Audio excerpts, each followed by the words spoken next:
Welcome to Ichiraku Ramen, and thank you for joining me for another journey into the world of Shinobi. Before we begin, I want to give a huge thank you to everyone who listens, supports the channel, and enjoys these stories. Today's story is part 3 of Killing Off the Blue Uchiha. Summary. In this alternate universe, the Blue Uchiha always knew he was just going along for the ride. Disconnected from the world around him, he was content to stay in the shadows, until his scars refused to let him forget the past. Now, operating as an elite ANBU Hunter Ninja, Naruto has become a melting pot of epic proportions. His power is unstable, his trauma is surfacing, and the people he once called friends are watching him change. Concern has warped into deep paranoia. They fear the worst. And in the Shinobi world, when an Uchiha becomes a threat, something deeply regrettable must be done. Will the Blue Uchiha survive his own comrades? This is a fan-made story inspired by the world of Naruto. All characters in the original universe belong to their respective creators. This narration is created for entertainment purposes as part of a transformative storytelling experience. The story itself was written by the Snooze button, and full credit goes to the original author. If you would like to read the original version, the link to this story is included in the video description below. If you like my content and want to keep up with future updates, hit that subscribe button and don't forget leave a like if you enjoyed the video.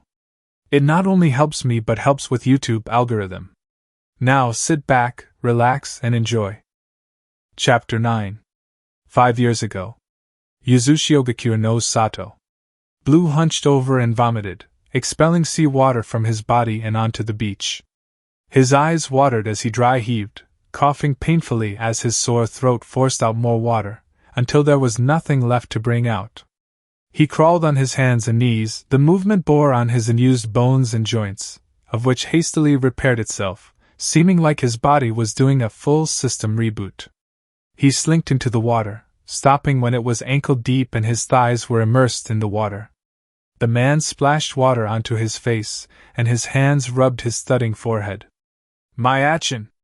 His voice was cracked, croaky and thick with disuse. He cleared his throat and spat far into the water, dipping forward and dunking his head in the water, hoping to quell the clamoring in his skull. Blue lifted out of the water and sighed when his headache reduced to a dull throb in the back of his skull, an ignorable pain. He looked down at his reflection and blinked slowly. Realization arrived a moment later. So this is blindness, huh? He might have been as blind as a bat, but his sensory abilities splashed the world with colorful shades of blue, black and white, painting the environment in miraculously fine, delicate details with his chakra. Naruto gently placed his hands on his face, on the stubbly beard on his lower face. His skin had become looser, deathly pale, a pale that could only be compared to a cadaver, though he did not look like he had lost much weight, not anything he couldn't regain with time. A crow flapped onto his hunched shoulder, twisting its head to the side and watching with its right eye to the Uchiha, who was blindly blinking at the bird's reflection. Can you speak? Blue asked scratchily. I can speak. The black bird answered with a neck ruffle, returning an eye to the man kneeling in the water. I'm in Uchiha. Even from here, the man could hear the loud splashing of the country's whirlpools, a distinct water feature that was uncommon on any other part of the continent. If you know the answer, then why bother asking? The bird squawked. Save your strength. Blue's attention was taken to the blips of black chakra that circled over his head. Some perched themselves on the sandy beach of Uchiha, aimlessly pecking at the ground, hopping about or watching the man with their beady, black eyes, muffling their noises in a strange show of due respect. The man saw their chakra cores and their networks spread, giving a little definition to their wings, their heads and their clawed feet. Ever so slowly, the gravity of the situation hit the genius Uchiha. He literally saw the Grim Reaper rip his soul out of his body. One couldn't get any deader than that. Yet, he wasn't dead, not for long anyway. His logical brain aptly didn't see himself as a bird, and at the same time, he didn't see himself as a scroll. What am I? You are our summoning contract, and you are much more.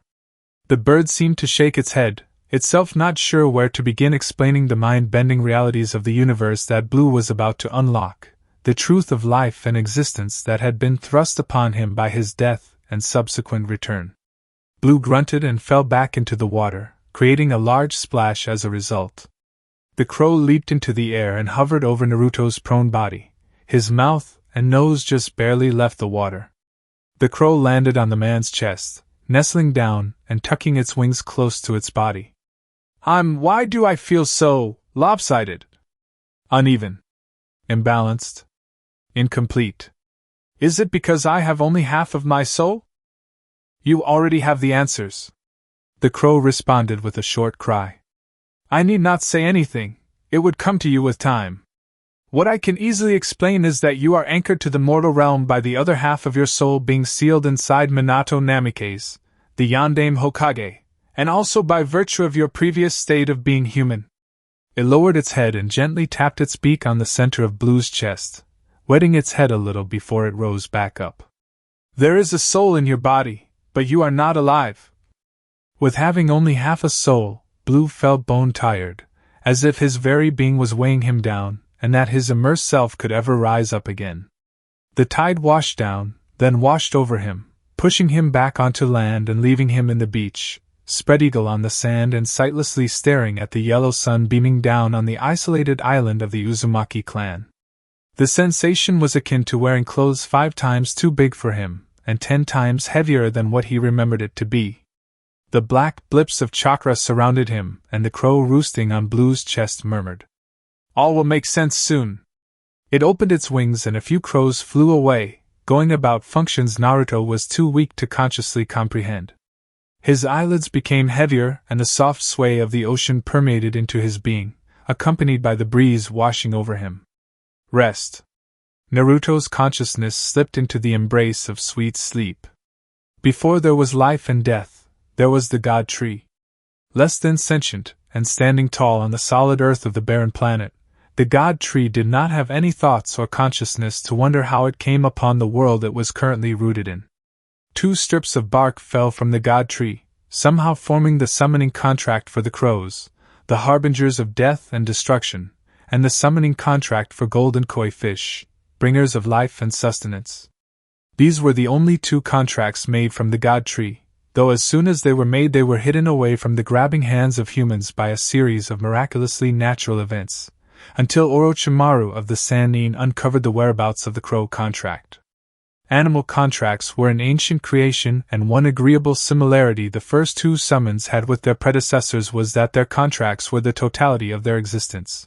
The scroll human summoners signed with their blood contained a special seal complex called the Infinite Dimensional Storage Seal, which was the seal that formed their different summoning realms. Except that the first 2 summons didn't have their realms connected to that of their predecessors, for their home realms were beyond logical and sensible comprehension. Summoning contracts were the homes of the animal summons, and they were also the glue that bound them together, quite literally their sentience, their chakra networks, their abilities and their connectedness, devolving them to their base animal awareness. The home realm of the crows was the underworld. Orochimaru didn't know that by merging the piece of the crow's summoning contract with the heart of her dead child, he became the underworld. The crow contract. The abyss. Hell. Blue's intellect was entirely his, the crows had nothing to do with that, and his proficiency in the shinobi arts also had nothing to do with being the embodiment of the underworld. Dying in order to awaken to this reality of being the contract for an ancestral summons was unfortunate. But what Blue considered more unfortunate was being unable to move for the majority of 2 years. He couldn't feel his fingers. He couldn't feel his toes. He couldn't feel his face. He couldn't feel anything. The Blue Uchiha laid on the sands of Uzushio, shaded from the sun by a crudely made canopy of palm tree leaves and dried grass, crafted by the birds he commanded. They dropped soft, unseasoned, raw fish in his mouth, doing their best to help him chew and swallow, though these acts were made difficult because they only had claws and beaks. The birds were clearly unused to any other function other than taking lives and carrying souls to the underworld, their home realm, where those souls would either be eternally tormented and tortured for their sins or transported to the heavens, where the golden koi fish tended to them in comfort and serenity. His soul didn't fit his body. To pass the time, he conversed with the crows. They were as curious of him, and he was of them, tentatively going about him and speaking to him with unsure reverence. Blue was the underworld, the abyss, their home, so in more ways than one he was their master, and he was also the accumulation of death. The Blue Uchiha explicitly commanded the crows not to inform his mother of him being alive, because he didn't want the Sannin to rush over to Uzushio and mother him back to health. He wanted to get back onto his feet with his own strength. And with time he did. Close to the end of the second year of being painfully immobilized, he was finally able to wiggle his fingers and toes. Then weeks passed of this daily exercise and he was able to feel the chakra he continuously pushed through his body surge through the tenketsu of his arms and legs. Forcefully circulating his chakra was something he did on instinct when he was alive in order to expand his chakra network and make performing jutsus easier, but now it was a chakra training exercise he used to reacclimatize his incomplete soul with his body. Naruto got enough control of his arms to be able to drag himself on the ground, excruciatingly pulling forward on his belly with his hands and elbows, biting his teeth at the agonizing levels of pain he had to do in order to summon that amount of movement. His muscles screamed and his bones splintered, for circulating chakra or not, helplessly not using them for the majority of 2 years took a toll on them. Those days of him pulling himself forward on his belly, he looked less human and more snake. His black blonde hair was dirty with sand and soil, his fingernails were cracked, and his chest and abdomen were populated with scratches from stones and hard sand. His milky white eyes were narrowed with determination through all this. Blood leaked from his mouth and ears at the progressively vigorous movement. From crawling on his belly like a reptile, he graduated to crawling on his hands and knees. Then, several weeks later, he retaught himself how to walk. His steps were staggering and his feet wobbled terribly, but the blue-eyed man, by sheer force of will, pushed harder on the limits his weakened body as his body begged him to lie down and accept his fate as a cripple. Then Blue began jogging, and after that he entered a full-on sprint.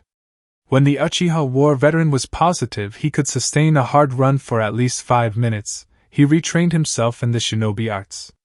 His body hadn't forgotten this and his mind knew what to do. It was that he needed to put in more effort than he really should have, more effort than when he learned those skills for the first time. It was taxing in on itself to re-instruct himself on the proper way to perform a proper taijutsu chain attack, where he would execute a sequence of punches and kicks in a short amount of time, and without wasting movement. Blue's training took him into Uzushio, through the empty streets and picking whatever weapon he found that he had formerly known how to use and re-educating himself once again. Being the embodiment of the underworld and the master of the crows meant that he well and truly couldn't be called human anymore. Through the course of his retraining, he was made to accept that he was an unexplainable existence. Demigod? A kami? What he understood was that, as soon as he reached the strength he possessed when he was alive, he was able to shoot past that bare limitation. Blue was an extension of the God tree, the primordial being that overlooked the creation of the universe in all its unaware insentience, who laid down the foundation for chakra once Kagaya Otsutsuki first consumed its fruit. The Blue Uchiha was hell and he had dominion over all condemned within him. It was both an enjoyable adventure and a painful experience learning all the marvelous things he could do with his newfound deityhood. The crows he commanded found their place below him. History was a little bit incorrect in saying that crows were the messengers of the Shinigami. No. They were the messengers of death. For years after returning from the dead, Naruto, Blue Uchiha crafted himself a sailboat and took his time braving the open ocean back to the continent. Present time. Former route base. Kirigakure no Sato. Water country. Reclining on a tree branch and leaning on the trunk, Blue hummed pleasantly and placed his right hand behind his head, crossing his right ankle over his left and placing his other hand on his stomach. His black was open a little from the bottom, showing his bandage-wrapped feet and the dark shinobi sandal he was wearing, black shinobi pants that reached a bit over his ankles and the standard ninja weapons securely strapped to each of his thighs. His high-collar cloak gave nothing else away. A light breeze swept through the thick mist of the forest, ruffling his shaggy hair and making the bang covering the right side of his face. The pale man wrinkled his nose, blinking the eyes underneath the clean set of bandages covering them, and he frowned. It's taking her longer than I thought. A short distance from him was the wreckage of a building pulsing with blazing hot fire and pitch-black smoke, distinct from the white mist permeating through the forest in Kiri. The area of the blast was focused on the top floor and the floor beneath it, leaving the bottom floor horribly dilapidated. Blue's ears twitched at the sounds of fighting from the crumbling building, noises of blade against blade and limbs crunching chillingly. He wasn't worried about Orochimaru's safety. The black-haired Sannin hadn't become a Sannin by standing back while her former teammates fought. The snake lady wasn't some helpless damsel. He purposely left the fighting for her at her insistence. She held a grudge on all of Root for participating in her son's death. During the 4 years of Naruto's self-rehabilitation, she had been on a crusade against Root, raiding their bases and slaughtering their numbers. It wasn't very hard to uncover their role in the plot, but finding their bases was a challenge in on itself, even with the genius scientist's immense resources. When she was sure that there was no Root on the continent, her next target was Minato Namikaze. A ghost of a smile came to his hidden mouth when he perceived feet padding towards him. The dozens of crows perched on the tree and more dozens comfortably nestled on trees surrounding their master perked up when a blood-soaked Sannin came under to the tree Blue was coolly lying on. The woman grinned sadistically, displaying her fanged canines and closing her eyes gleefully, tossing to the base of the tree a decapitated head of what looked like an unmasked Root shinobi who had the poor luck of being the last one to die. His nose was non-existent at that point, his teeth were incomplete, his eyes were swollen shut, patches of his brunette hair was ripped off and parts of his skull was caved in. A truly tragic death. Orochimaru's grisly beam widened. They're all dead.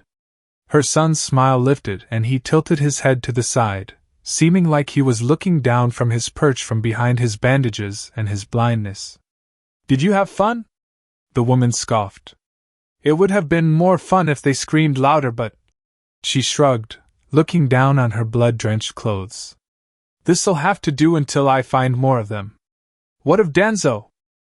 Incinerated beyond the point of recovery, she answered, undoing her purple sash and taking off her battle kimono without so much as a hint of hesitation or shame, doing so by pulling it over her head and dumping the bloody cloth on the ground.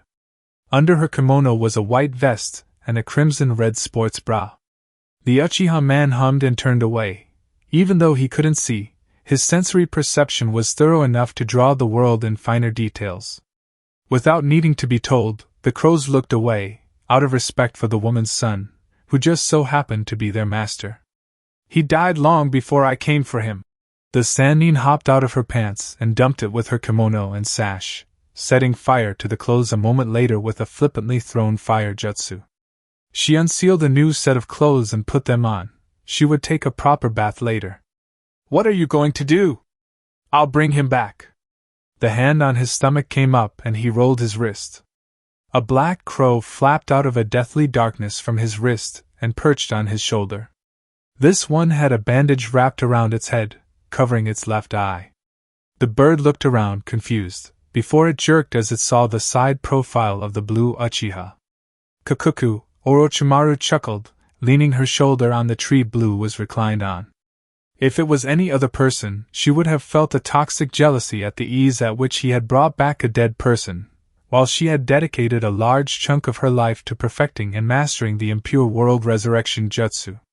But this was Naruto, her son. She couldn't be jealous even if she tried. Kiri ninjas will be here soon to investigate the explosion. And? Orochimaru asked, a slender eyebrow raised. The blind man rolled his eyes. Killing everyone in sight isn't the answer to everything, Orochi. He shrugged casually. Not all the time, anyway. I can divert them from here. Give you enough time to interrogate Danzo. She pushed off the tree, dusting off her shoulders and cracking her fists. She threw a playful smirk over her shoulder, to the master of crows. I still don't get why you don't want to let the world know you're alive, Naruto. I don't need the world to know I'm alive. His face lowered fractionally and the woman spied a dark, devilish smirk crawl up Blue's face. Just Minato. It drove harsh chills up her spine at the killer intent pulsating from her son, conjuring images of shadow-swaddled death and despair over his anxiously murderous form. Oh, the horrors that awaited Minato! The snake lady departed to throw off the Kiri ninjas, leaving Blue with Crodanzo. No! Blue readjusted himself on the branch, lacing his fingers under his midnight black cloak, over his abdomen and looking like the epitome of ease and relaxation as the crows sitting and standing on trees all around him raptly watched him, silent as the dead of night and unruffled at how the war hawk had been pulled out of the underworld in the form of a crow. Tell me Minato's investments in IWA.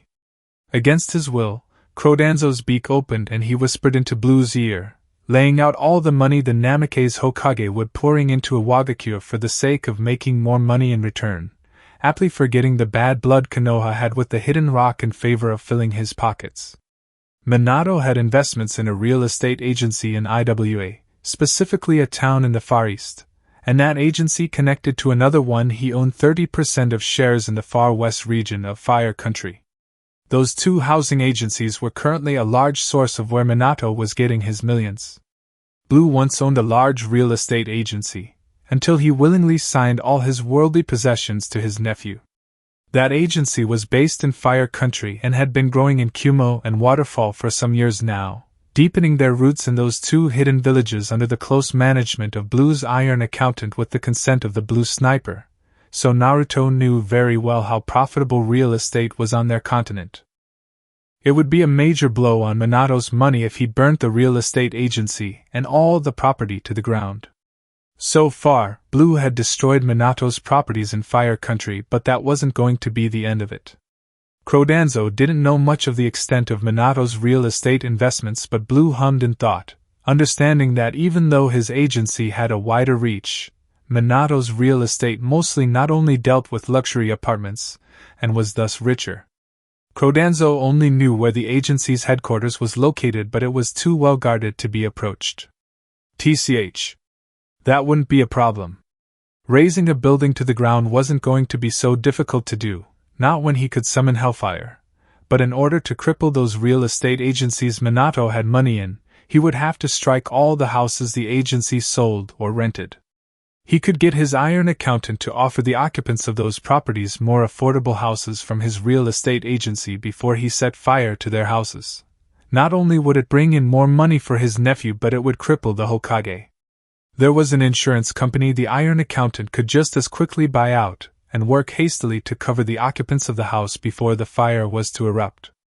If there was a fire, then the people would think it was a gas leak, and when news got to them that all of the houses the real estate company owned had gone up in flames, then that business was as good as ruined.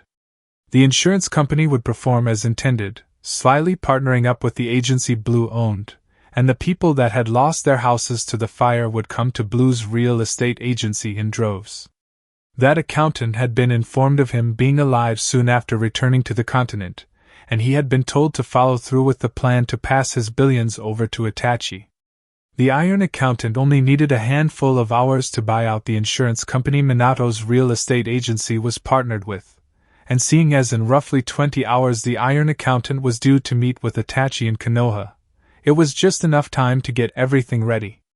It was too bad that people were going to lose their houses, and it was a little compensation for competently reliable insurance to come through for them. He promptly sent a crow to convey the message to that accountant.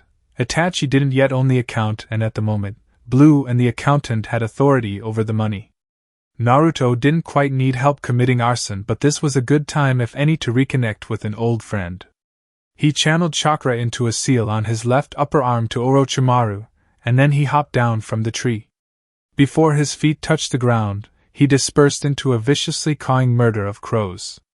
Naruto had control over an uncountable number of crows, and he was the personification of the underworld, so he knew very much so the machinations that threatened his plans. One of the cogwheels was headed to Konoha to cause chaos. Blue wasn't bothered by it though. Kushina could handle herself. 8:11 p.m. Yugao and Kurenai's apartment. Okamiluna Apartment Complex. Hiruzen Sarutobi Street. Kanahigaku no Sato. On the same street as the Sarutobi clan compound was the Okamiluna Apartment Complex, one of many buildings Blue's real estate agency owned and collected regular payments from. The complex had 10 apartments inside, and each apartment were 2 rooms, a bathroom, a kitchen, and a living room. The complex had a laundry room for those interested in doing their own laundry, a boiler room that maintained a steady of hot water, and a smaller house at the back that contained a large generator that would automatically switch on if there was a power outage in the village. There were 3 other Okamiluna complexes of the same structure as this one around the village, and dozens more around Fire Country, some in Waterfall and some in Kumo. For somewhere so sophisticated and properly managed, the rent wasn't so unreasonable. Soon after Blue had been reported dead, Yugao had moved out of her former apartment to this one, and Kurenai had followed suit some days later. The purple-haired sword master had done so out of impulse, but it wasn't a bad decision either. Currently, Yugao and Kurenai were hosting a small celebration for Itachi, Shursui, and Izumi graduating. The Genjutsu prodigy had brought along his younger brother, and the 4-year-old child was now animatedly watching a cartoon on the television, even as most of the guests made their way out. Kurenai kissed the Suma goodnight, and the red-eyed woman waved as the Sarutobi man turned down the stairs, whipping out a cigarette from his pocket and lighting it, inhaling a relieved puff into his lungs and grumbling inaudibly at being unable to smoke during the party. Kurenai didn't like seeing him smoke, and Yugao didn't want the smell to get stuck on their furniture. Inside the apartment, Kushina leaned down and playfully ruffled Sasuke's hair, though the boy was too absorbed in the cartoon to take much notice. The red-haired woman straightened up with a warm smile and yanked Izumi into a tight hug. "Congrats again, Zumi." "Thanks, sensei." Despite the motion, the Uzumaki's clothes didn't ruffle. She was wearing a gray and red tracksuit with stripes running down the shoulders and the sides of her pants. The tracksuit jacket was fully unzipped to show a black t-shirt, and the sleeves of the jacket were pulled up halfway up her forearms, displaying long-sleeved mesh armor.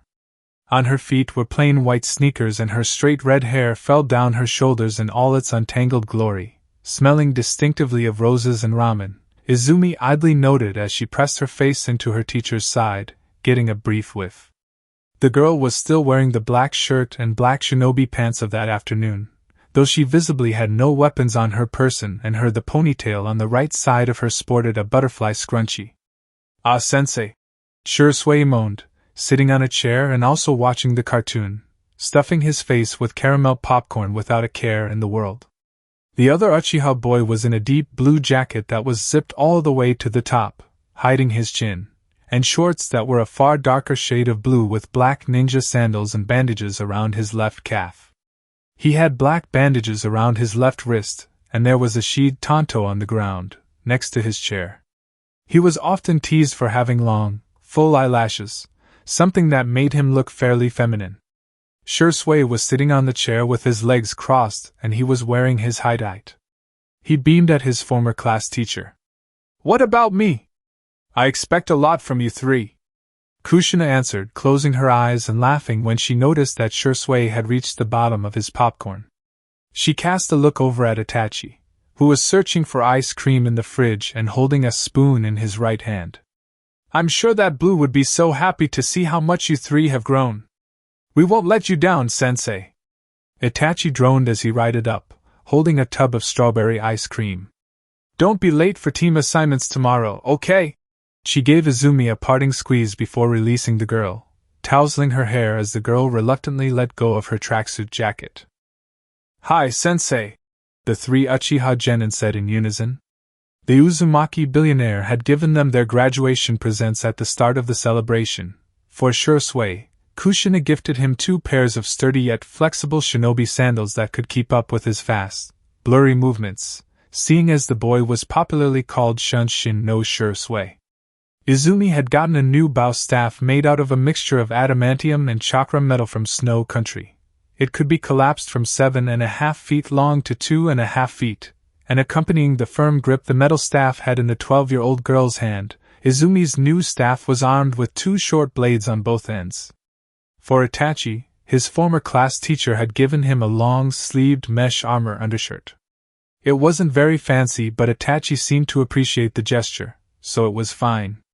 It took an active effort on Kushina's part to not display her favoritism for the 3 Uchiha kids in class, but they were truly remarkable children. It was an Uzumaki tradition to hand gifts to people they considered family. It was their way of saying that they, the Uzumaki, wanted them, the gift receivers, to use the gifts given to them to defend themselves and those they hold dear. Though Shursui had gotten 2 ninja sandals and Itachi a mesh undershirt, Izumi had been given a bow staff because, and Kushina would have to bashfully admit, that the girl was her best student. A true teacher's pet, but Kushina wasn't complaining. It was a conflict of interest and morality to give children those sort of gifts, because mesh under armor implied that Itachi may or may not be stabbed in the future. Footwear for Shursui hinted that the boy might use them to flee, and a bow staff for Izumi inferred that the girl could use it to crush someone's head into paste, but theirs was a crazy world. As said before, people were past accepting the madness of their world. "I'm going now," the Uzumaki woman said, and zipped her tracksuit jacket halfway, pulling her sleeves up a little. "I need to buy some skin cream before it goes out of stock." There was a flush from the toilet, and Yugao came out, zipping up her shorts. "You're going? Come on, Kushina, stay." The redhead laughed quietly. "You'll just have to deal with Mikoto by yourself for tonight." Yugao didn't really like Mikoto. It had been a chore in on itself to let Sasuke stay for a few hours to celebrate his older brother's graduation from the academy. The clan head's wife would undoubtedly find a few nasty words to say about her missing best friend as she came to pick up her youngest child, for Itachi was once again planning to stay the night in Yugao and Korean-Ai's apartment. Yugao wanted to be civil. She really did. For Naruto's sake, she wanted to be civil. The purple-haired sword prodigy had endured years of verbal abuse from Blue's older sister, minding her own business at her friend's insistence. But it was only a matter of time before Mikoto said something so toxic and foul that that grain of self-restraint was shattered irreparably. "Can't you at least leave a shadow clone?" the ANBU Jounin captain pleaded, unmindful of the 3 Uchiha 12-year-olds watching her, not doing such a good job at hiding their amusement. "You've got like a buttload of chakra to throw around." The Uzumaki princess smiled airily, walking to the door. "Good night, Yugao." Her only reply was a petulant groan. "Good night, Kushina," Korean-Ai said, on behalf of herself and her roommate, smiling apologetically for Yugao's silliness. "Are you still up for that chess competition at the Nara compound?" Kushina scratched the back of her head, teetering in place. "I'm terrible with strategy games, but I'll come and cheer for your boyfriend." Korean-Ai giggled at the honesty of the Uzumaki woman's admission. She was appallingly bad at strategy games. The filthy rich billionaire was an opponent-adaptive fighter, meaning she could quickly adapt to the fighting style and abilities of her opponent, but it would take longer to acclimatize herself in extremely unfamiliar battleground. If the topic of battle strategies came up in class, the assistant teacher would explain it instead of her. Though when it came to sparring and no-holds-barred fights against one or multiple opponents, Kushina gladly taught what she knew, and she taught it well. Her students of 4 years could attest to that. The Genjutsu mistress hugged her friend. "Thank you. And I hope you find that skin cream." "Fingers crossed," Kushina said, leisurely jogging down the stairs. Half an hour later, Kushina dropped 2 containers of cream before the cashier, and the man behind the counter pushed up his glasses, saying, "That will be 2,550 ryu, Lady Uzumaki." The woman rummaged through her pants pockets, as she picked out a pack of bubblegum from a small display stand close to the cashier's. "I'd also like to get this." She gave the man 3 1,000 ryu notes. "You can have the change." The man bowed in gratitude and neatly packaged her purchases, giving it to the radiant QB holder. "Thank you." "Thank you, ma'am." He bowed again, this one a bit deeper than before. "Have a nice night." "You too." She nodded, grabbing the small leather bag that had her cosmetic creams inside and opening the packet of bubblegum, tossing one into her mouth and stashing the rest in her pants pocket. The doors of the supermarket slid open for her, and she exited, chewing on her bubblegum and appreciating the cool breeze that rolled through the market district, inhaling deeply and closing her eyes as she walked. Her trek took her some distance into the village, savoring the atmosphere and the relative silence of the village. There were lights coming from buildings and some people walked the street lamp-lit road, but there was a distinct lack of luster in the details of the village. Her forehead creased and she frowned. Suddenly, Kushina bent down and rolled backwards, a split second before the hand just nearly grabbed the back of her neck. Righting herself agilely though her knees were bent and her hands were raised defensively, the fortress-like image was broken by the store bag in her right hand and the pop of the bubblegum in her mouth as she gnashed her teeth. Her attacker put some distance between them, hopping backwards when he realized that his ambush hadn't worked on the Kyubi Jinchuriki, a high sensor of negative emotions, a woman with powerful natural senses and someone that had been taught to discern chakra signatures, though only at close range. The person was in a black cloak with red cloud designs on it, and in spiral orange mask that only had one eye hole for the right eye. His hands were at his sides as he surveyed the defensively standing Uzumaki. Kushina's eyes widened. "Kami!"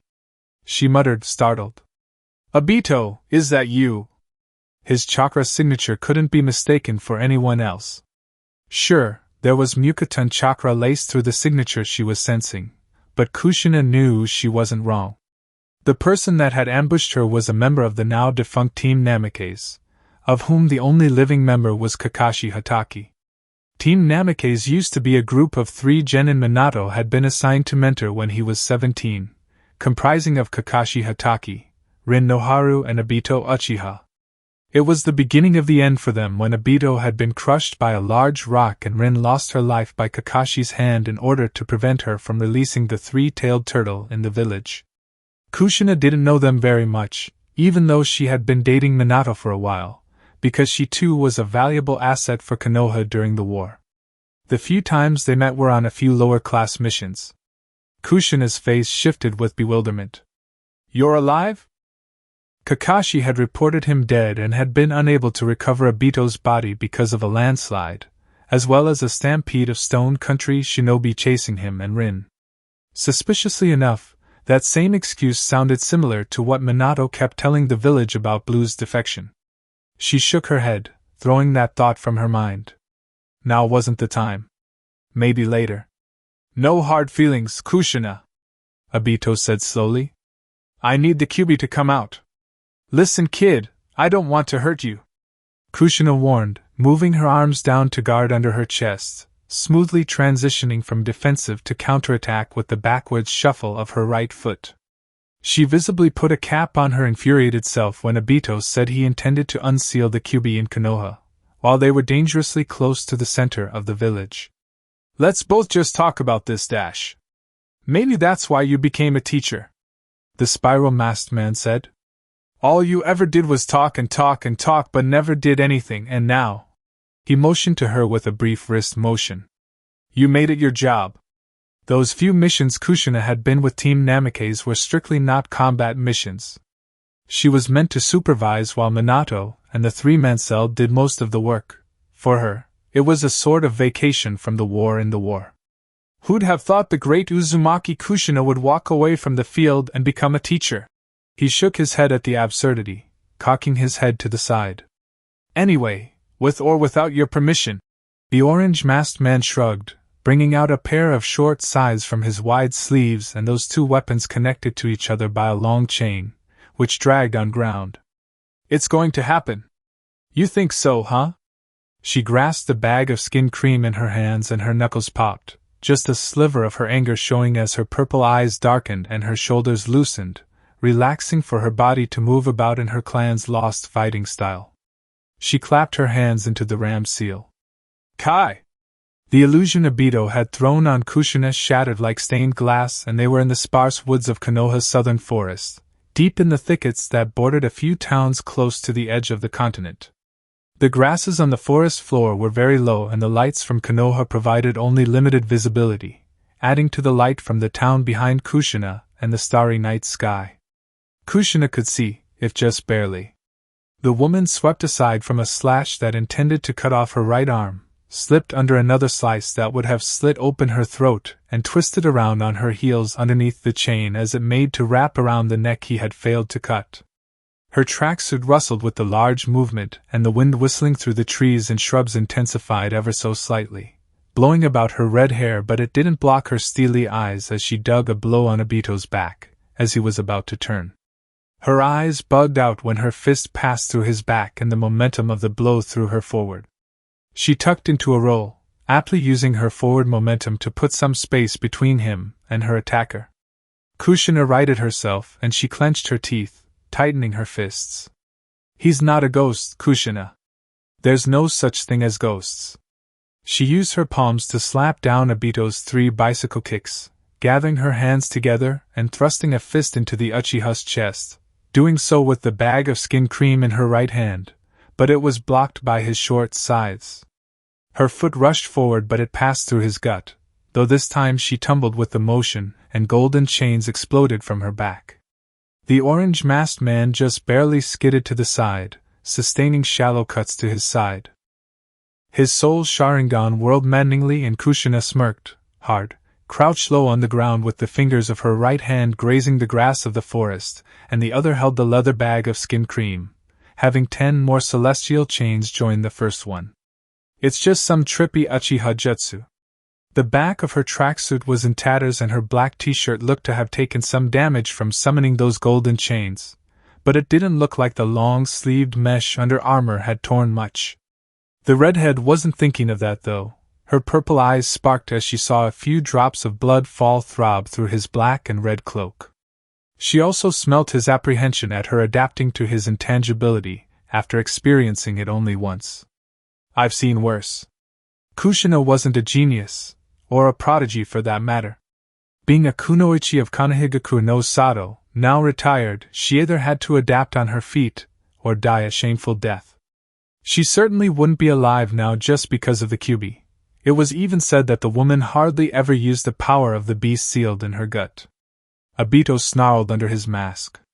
He had grown tired of waiting for Kushina to get fragile. His hope of her getting pregnant from Minato, thus weakening the seal and her hold on the beast, was dashed when the divorce was finalized. He didn't hold a grudge on the Uzumaki woman. His resentment was on Konoha, and letting the 9 tails loose would either destroy or at least weaken the village until he delivered the final blow at his earliest convenience. But it was he finding it hard to not get annoyed at the woman, not when she carefully looked at the center of his chest, wisely avoiding his eyes with that infuriatingly smug yet focused expression. This right here was why he had held back from attacking her until now. He hadn't underestimated her. He only assumed the brash nature she had in her younger days would make her less careful. He had the Mukatun, and it would deal a great deal of damage if he unleashed it all in the center of the village, but that sort of destruction was too little in comparison to a Kyuubi attack. His Mukatun wasn't nearly as powerful as Hashirama Senju's. Obito mildly suspected that Kushina also wouldn't use any destructive jutsus. His plan was in jeopardy by his own rashness, the same one he hoped Kushina still bore. The one-eyed man breathed out, cooling himself down. "Where are your swords, Kushina?" The woman raised an eyebrow, still in her tiger-like crouched position. "So I can cut off your legs faster?" She shook her head negatively.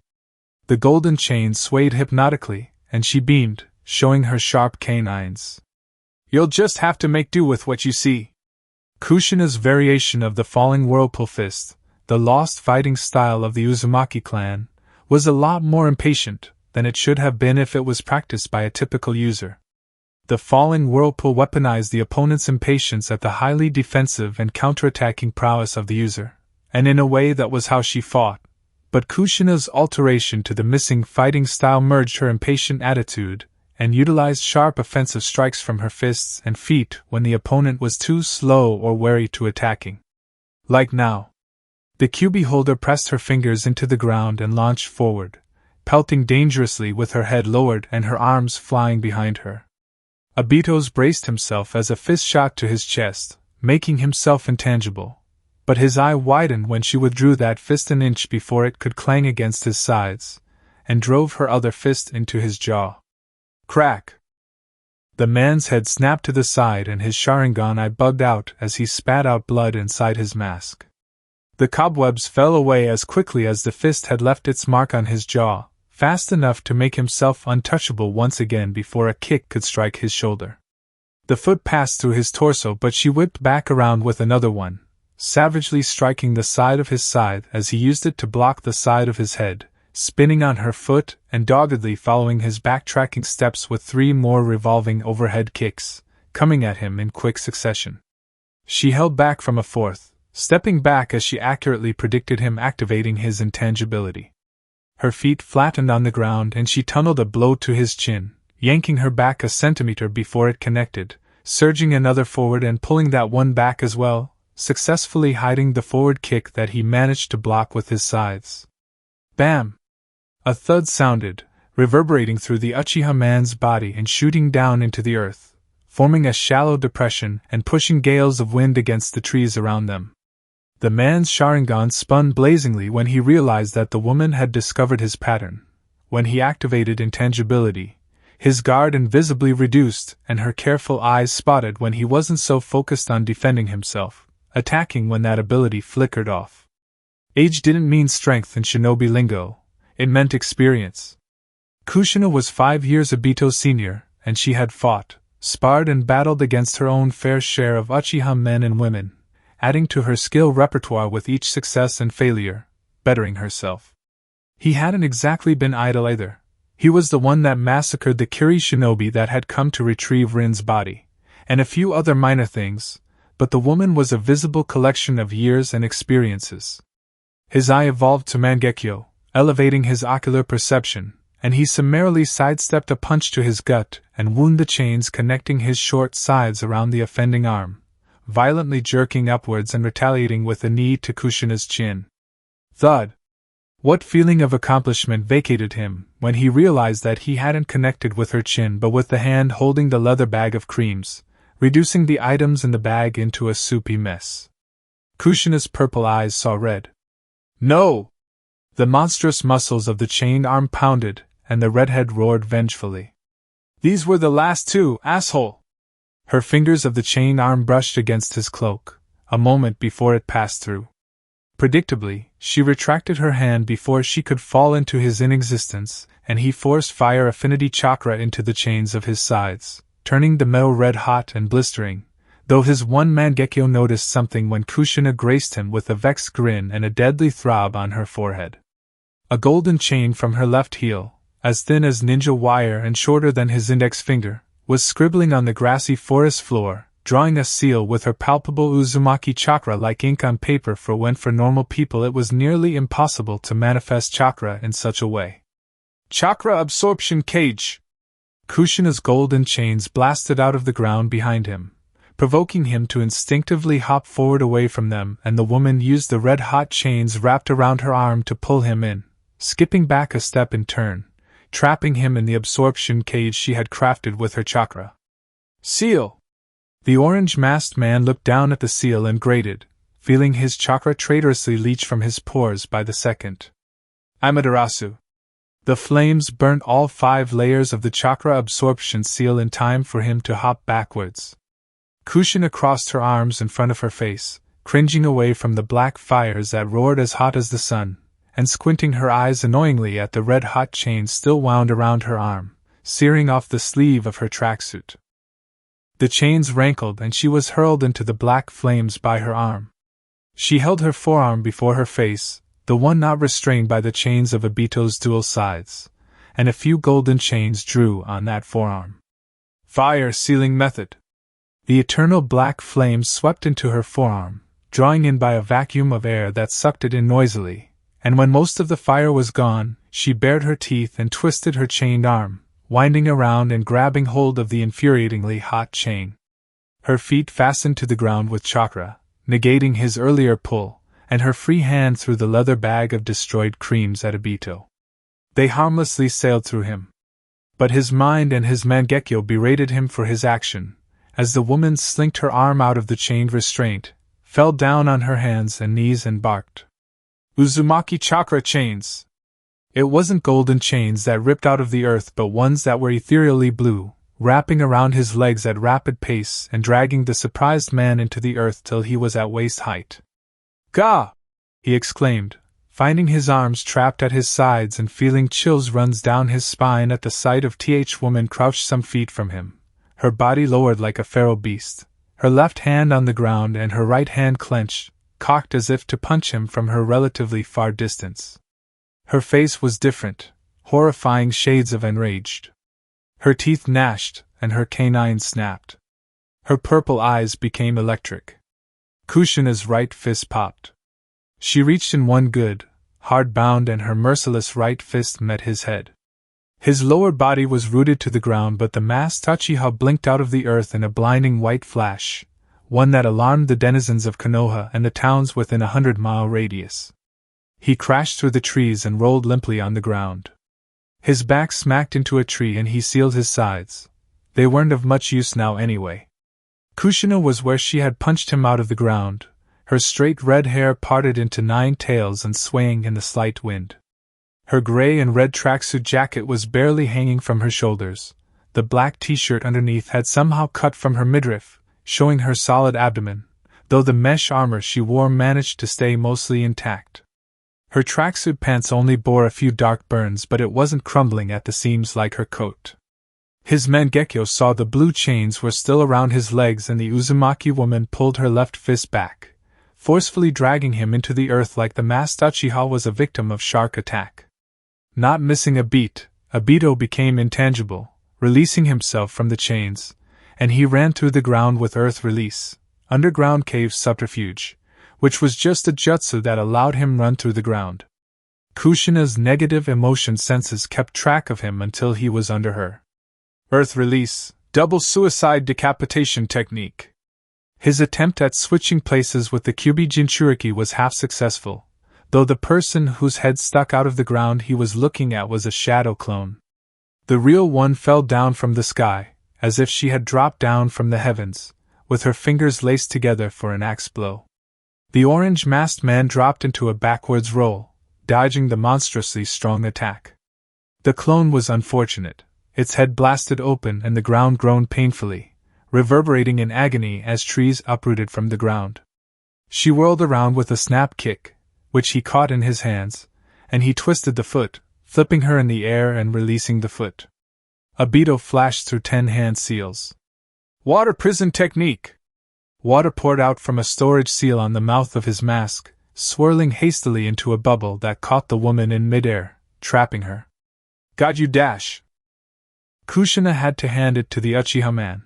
That jutsu was immensely difficult to perform anywhere there wasn't an abundant source of water, but he had managed to plan ahead and store a large amount of water on his person.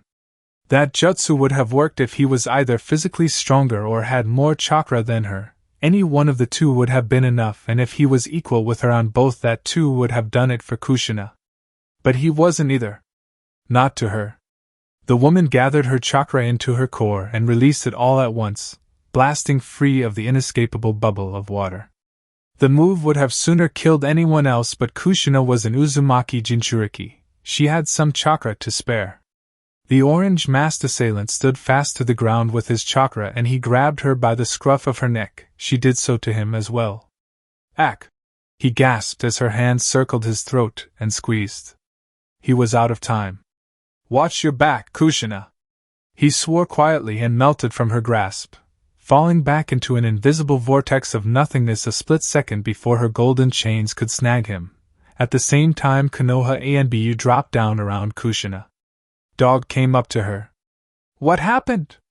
The chakra chains withdrew into Kushina's back and she dusted off her shoulders, grunting with displeasure as she removed her shredded tracksuit coat, not too pleased either that her black t-shirt was torn either. She pulled at the ends of her long-sleeved mesh shirt under the t-shirt, feeling goosebumps creep up her arm as the breeze licked the exposed skin. They all watched as the burn marks on her right arm healed rapidly. Dog snapped his fingers in her face, yanking her out of her irritated thoughts. It was Obito. Oh, Obito? ANBU Captain Dog whispered shakily, flicking his head around to his subordinates and flagging for them to head back to their posts. Are you sure? Yes. She threw her damaged coat over her shoulder and walked away, saying, Tell Minato that Obito wanted to unseal the Kyubi. Blue was right to think Kushina could take care of herself. More than that, he was right to not block Obito from attacking in the first place, because now, the whole village would discard him from their thoughts. Obito Uchiha was the perfect distraction. A single milky-eyed crow restfully balanced on a broken yet slanted piece of the forest floor opened its wings and flew away. Thousands of miles away in hidden salt water, standing in a back alley that was blacked out from the open street by shadows and his deathly presence, Blue blinked. He smirked. Damn. 8:26 p.m. Hidden saltwater. The village hidden on saltwater was a massive piece of land that floated on an equally large body of water, identifiably saltwater. There were carnivals, festivals and celebrations frequently going on in the village, making the village a popular tourist destination for people of the continent, no matter the time or season. There were carousels, Ferris wheels, fireworks, zoos, roller coasters, theaters where actors and actresses, as well as puppet masters, could entertain audiences.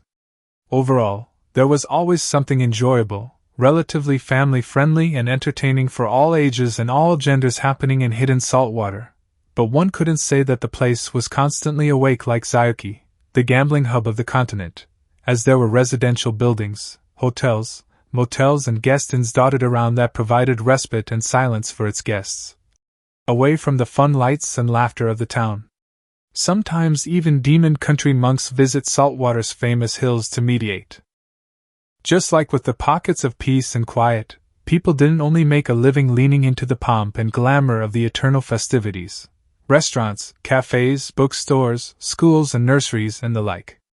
Normal, everyday people resided in saltwater, that is, people that either had lived in saltwater for generations, and they habitually welcomed guests into the village. In between the carnivals and festivals was a partial din for residents to collect their thoughts in preparation for the next festival. 10 bridges connecting the village to the outside world provided a gateway for outsiders into saltwater. It was a 10-day ride on carriage from Konoha, seeing as it was an island floating on a body of salt water, wedged between waterfall and iron country. A majority of the village's revenue came from tourism, though this didn't mean saltwater had no remarkable shinobi. It was that being a tourism hotspot, future clients assumed saltwater shinobi were weak, so no mission requests arrived in the village all the time. The reality was that saltwater ninjas had repelled 2 incursions from IWA and grass country but fell to snow country for a few years until they pushed snow out of their village with the help of Sunagakure. It would explain why diplomatic relations between saltwater and Suna was at a perpetual high. Tourism had made saltwater self-sustainably wealthy for the residents and for the visitors, and being a tourism spot, outsiders came by to spend their vacations, often renting out vacation homes. Most people saw it as a dream to own a vacation house in saltwater. On the western side of the village was a store called Manga Emporium for geeks, nerds and dorks. Yujutoni tucked a strand of her short bleached blonde hair behind her ear and peered up at the large, unabashed signboard for the comic book store. The 25-year-old Kumo Jounin was in a short-sleeved white crop top that was one size too big for her, a long-sleeved forest green shirt underneath, and tight jeans that had been rolled up above her ankle to her mid-calf, and black Converse with blue designs at the front.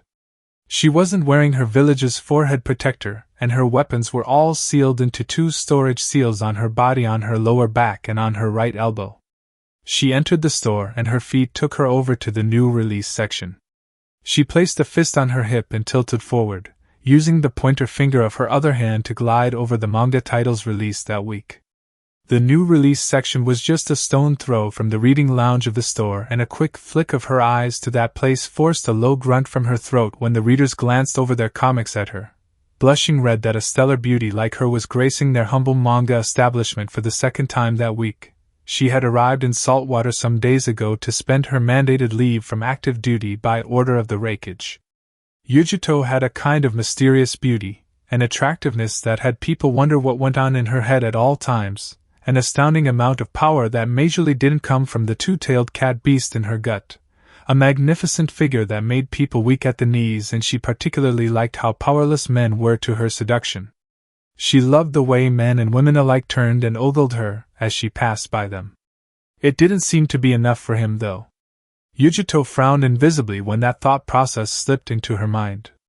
He had acknowledged that she was the very definition of a bombshell blonde, but in the months he had used to convince her to become his contact within Kumo's higher ranks and the subsequent years of getting to know each other, in passing, or if they managed to sneak away from their respective camps to meet in the dead of night, he never made a move on her. Even though she was 101% sure he had nailed a good majority of the women he came across on his travels. Blue wasn't lacking in confidence. Not one bit. Those night times, under the cover of the stars and illuminated by the midnight moon, they would creep away from detection and come together in the shade of a tree, under the guise of collecting intel to aid Konoha in the war, though their conversations more often than not branched off into personal matters. He even had the gall to not respond to her offer of entering a couple-like relationship. Her Yujuto ni sexiest kunoichi of all time. Pa! She scoffed, standing up when she didn't find the new release she was looking for, even though she had gotten a newsletter that evening that her favorite manga had released a new chapter. That didn't matter now, though, as she was more preoccupied frowning to herself, her eyebrows dipped into a glare at the new release stand and suppressing her hot breaths. In her heart, she knew Blue still liked Uzumaki Kushina, Kyubi Jinchuriki of Konoha, but Yujuto was confident she could sway Blue to her side with a bit more time. Just a bit more time. Just a little. Yujuto shook her head when she felt the prickle of tears come to her eyes, rubbing them with her fingers and ignoring the heart-eyed gazes from the nerds and geeks relaxing in the reading lounge. Was it because of the love of the game and chasing her prey that she ended up liking Naruto? Heck if she knew. You never know what you have until you lose it, or so they say. Naruto was a nice person. It was a pleasant change to not have someone look at her like a doll, or treat her like a fragile princess. Hanging out with him those nights was nice. She could have made him like her back. She could have. Yujuto heard a rustle of clothing behind her, and she hastily dabbed at the corners of her eyes with a handkerchief she whipped out of the back pocket of her jeans. She cleared her throat and looked over her shoulder, jumping when the person was facing the other side, perusing a stand for manga in the sci-fi genre, humming a quiet tune and keeping particular notice on a comic book from a new author about an inventor of weapons of mass destruction. The Jinchuriki of the Nibi no Nikomata noticed the light-absorbing midnight black cloak the person was wearing and his shaggy black hair falling down to the nape of his neck, though she quickly returned her eyes to the new release stand when the person perked up, glancing over his shoulder. I used to know someone that loved sci-fi manga. He never shut up about it. She idly commented in a silent whisper, sniffing and dabbing the corners of her eyes. She flashed a reminiscent smile, recalling how she and Blue would lie on the grass, staring at the sky and the elaborate ways he described the things he wanted to invent in the near future, as soon as the war ended and he had time on his hands. Her face dropped, but her smile didn't reduce. He was a nerd. The tall, cloaked man paused in his humming song, fractionally looking over his shoulder. I don't have a thing for nerds, but I had a thing for that nerd. Had? I don't know where he is, she whispered, turning around and fully facing the dark man running his fingers through the sci-fi manga stand. He just disappeared. Her eyes lit up. If he was here though, This is going to sound random, but... The man still hadn't turned to look at her, and his tall profile very nearly towered over her. Want to talk about it over dinner? Yujuto glared at the man's back and placed her hands on her hips, hissing nastily. Yeah, then you can explain where the fuck you've been, Naruto. Blue chuckled at her irate tone, and he turned around smoothly. Her incensed countenance slipped down at the sight of the bandages around his eyes, though her eyes lit up again with fiery anger at the secretive smile behind his high collar cloak. So, you're pissed? The woman threw her hands in the air and shouted. Hell yeah, I'm pissed! Blue used his body to block Yujuto from sight of the growingly concerned people of the lounge, successfully hiding his face as well. The front of his cloak opened and his red-gloved hands came out, gently grabbing hold of her own and bringing them down to their stomach level, looking deep into her eyes and showing his remorse for his absence in spite of the bandages and the bang covering the right side of his face. Oddly enough, even as Yujuto was enraptured by the eyeless contact and the rage melted from her pores in tremendous waves, she noticed how there was absolutely nothing inside the cloak. His dark clothing aside, it looked and felt like all life and hope diverged into his deathly black cloak, except for the bubble of warmth surrounding him and the person she liked. She teetered, visibly struggling to stay mad at him. Her face shifted from angry to resigned, then angry and then even more resigned, until her shoulders slumped after 2 short minutes of complete silence. She slowly held his hands back and she exhaled heavily, her eyes at their feet and unconsciously disregarding how close they were standing to each other. Blue's bandage-covered blind eyes saddened and he said lowly, his voice rolling through her in agonizing waves. I take full responsibility. I messed up not letting you know right away. Yujito's cheeks puffed out, pouting shyly, downright forgetting to be her normal cocky self. You did. A lot of people were miserable. Naruto didn't like people being sad because of him. But when it came to payback, Blue had tunnel vision. I made you sad and I'm sorry. He apologized sincerely, and even as she couldn't see his eyes, she knew he wasn't lying. I'm sorry, Yujito. She grumbled under her breath, powerless and not exactly hating why she was so helpless, even though he was just holding her hands. MNN, I won't forgive you so easily, Naruto. The Blue Uchiha's pale face brightened. Can we still have that dinner? How about at my place? Yujito responded eagerly, grasping Blue's hand and guiding him out of the comic book store with a giddy bounce in her step and biting her bottom lip. I learned how to cook curry and rice some time ago. You have got to try it. The cloaked master of crows thrummed pleasantly. Looking forward to it, Yujito. Leaving the building of disillusioned comic book readers, Yujito sidled up to the side, hooking her elbow around his and hugging his arm tightly, almost looking like she was afraid that the man she was grasping so fervently would mercilessly fall apart into air, irreversibly breaking her heart.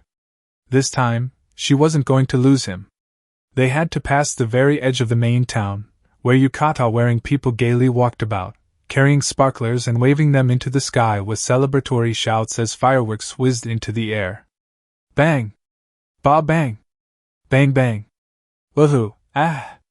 The crowds weren't too many, but they spoke animatedly, so no one took particular notice of the ominously dressed midnight of a man, or the eagerly beaming bleached blonde Nibi Jinchuriki. Blue's shoulder bumped into someone. Hey! Watch where you're going, brat! Uh-huh! He grunted to the man's shout, keeping his ear on the Kumo lady's excited chatter about how she makes her curry. I said. A sweaty hand grabbed Blue's shoulder, and the Uchiha man stopped. Watch it, you brat! Blue looked at the hand on his shoulder, and Yujito's smile slowly went down as she saw the look in the offended man's eyes. A firework popped above head with a resounding bang. Some children ran past them with sparklers, giggling without a care in the world. The white-haired man took his hand off Naruto's shoulder, his brow furrowed in thought. Hey, do I know you from somewhere? He might have been beaten within an inch of his life by a gang of women behind a hot spring and thrown into a trash can just some minutes ago, but he had enough wherewithal to recognize faces. I do know you. The Blue Uchiha sighed. You should have kept on walking, old man. Yujito heaved out a breath, suddenly disappointed but unrelenting on holding Naruto's left arm hostage. There goes our dinner. Blue's gloved right hand snapped out of the darkness of his partially open cloak, grabbing the man by his face before he could exclaim in alarm. The blind Uchiha smiled easily, cocking his head to the side. Let's take this somewhere else, Jiraiya. Naruto pushed, and Jiraiya of the Sannin took flight. Pale lavender eyes blankly watched the toad sage hurtle through the sky from her place in the moon. From a young age, the blue one had piqued her interest. A whisper of a smile graced her luminous face, unaging after so many centuries and undying despite being long forgotten. The Master of Crows will reshape the world. For better or for worse, in his hellish image or into a heavenly realm, even her godly Byakugan eyes could not see that far. The rabbit goddess and the princess of the Otsutsuki clan placed a dainty hand on her cheek, breathing out and beauteously closed her eyes, the ghostly smile in place on her regal face. Blue! Her grand entrance would be glorious. Quick pause, guys. If you are enjoying this story, please take 1 second to check if you are subscribed. I am trying to hit my first massive milestone of 1,000 subscribers, and every single one of you joining the community means the absolute world to me. Alright, let's see what Naruto does next. Chapter 10. Jiraiya fell from the sky with an earth-shuddering thud. Not wanting to do any more damage by breaking his ankles, the sage followed through with his landing and rolled backwards. I've never killed a Sannin before, an idle voice murmured, just as the Sannin righted himself and the din of his landing had settled. The wind changed direction and he stood up straight, proud and unafraid as the pale moon beamed down on where he had fallen down. It was a wide glade with a thin river cutting through it, turning northwards a short distance down, running in the general direction of hidden salt water. The edge of his vision blurred and Jiraiya narrowed his eyes, shattering the impending illusion encroaching on his senses with the ease of a master shinobi. Blue was standing on the rushing river, as if he had always been there. The light from the moon provided enough illumination for the Toad Sannin to know, without a doubt, that the man on the stream was in fact the man Minato had reported to be dead. Naruto Blue Uchiha. The 6-foot-tall Uchiha was swathed in a midnight black cloak that had a collar high enough to hide his mouth, though showing the bandages wrapped over his eyes and his spiky black blonde hair as well as, just barely, a pair of bandaged feet clad in black shinobi sandals. Jiraiya crossed his arms, an image of power. The corners of Blue's lips turned up. You're quieter than usual, Jiraiya, the blind man stated, tilting his head to the side a little and smiled invisibly, amusement dancing about him despite the deathly shadows ebbing out of his mere presence. Shocking. How are you not dead? The white-haired man said through clenched teeth. Minato killed you. Does that really matter? I suppose not. Not until I get you back to Konoha and your mind-walker friend picks your brain for answers. And Inoichi would, being a shinobi of the leaf, a husband, a father and a clan head, Naruto's Yamanaka friend had too much to lose if he defied orders.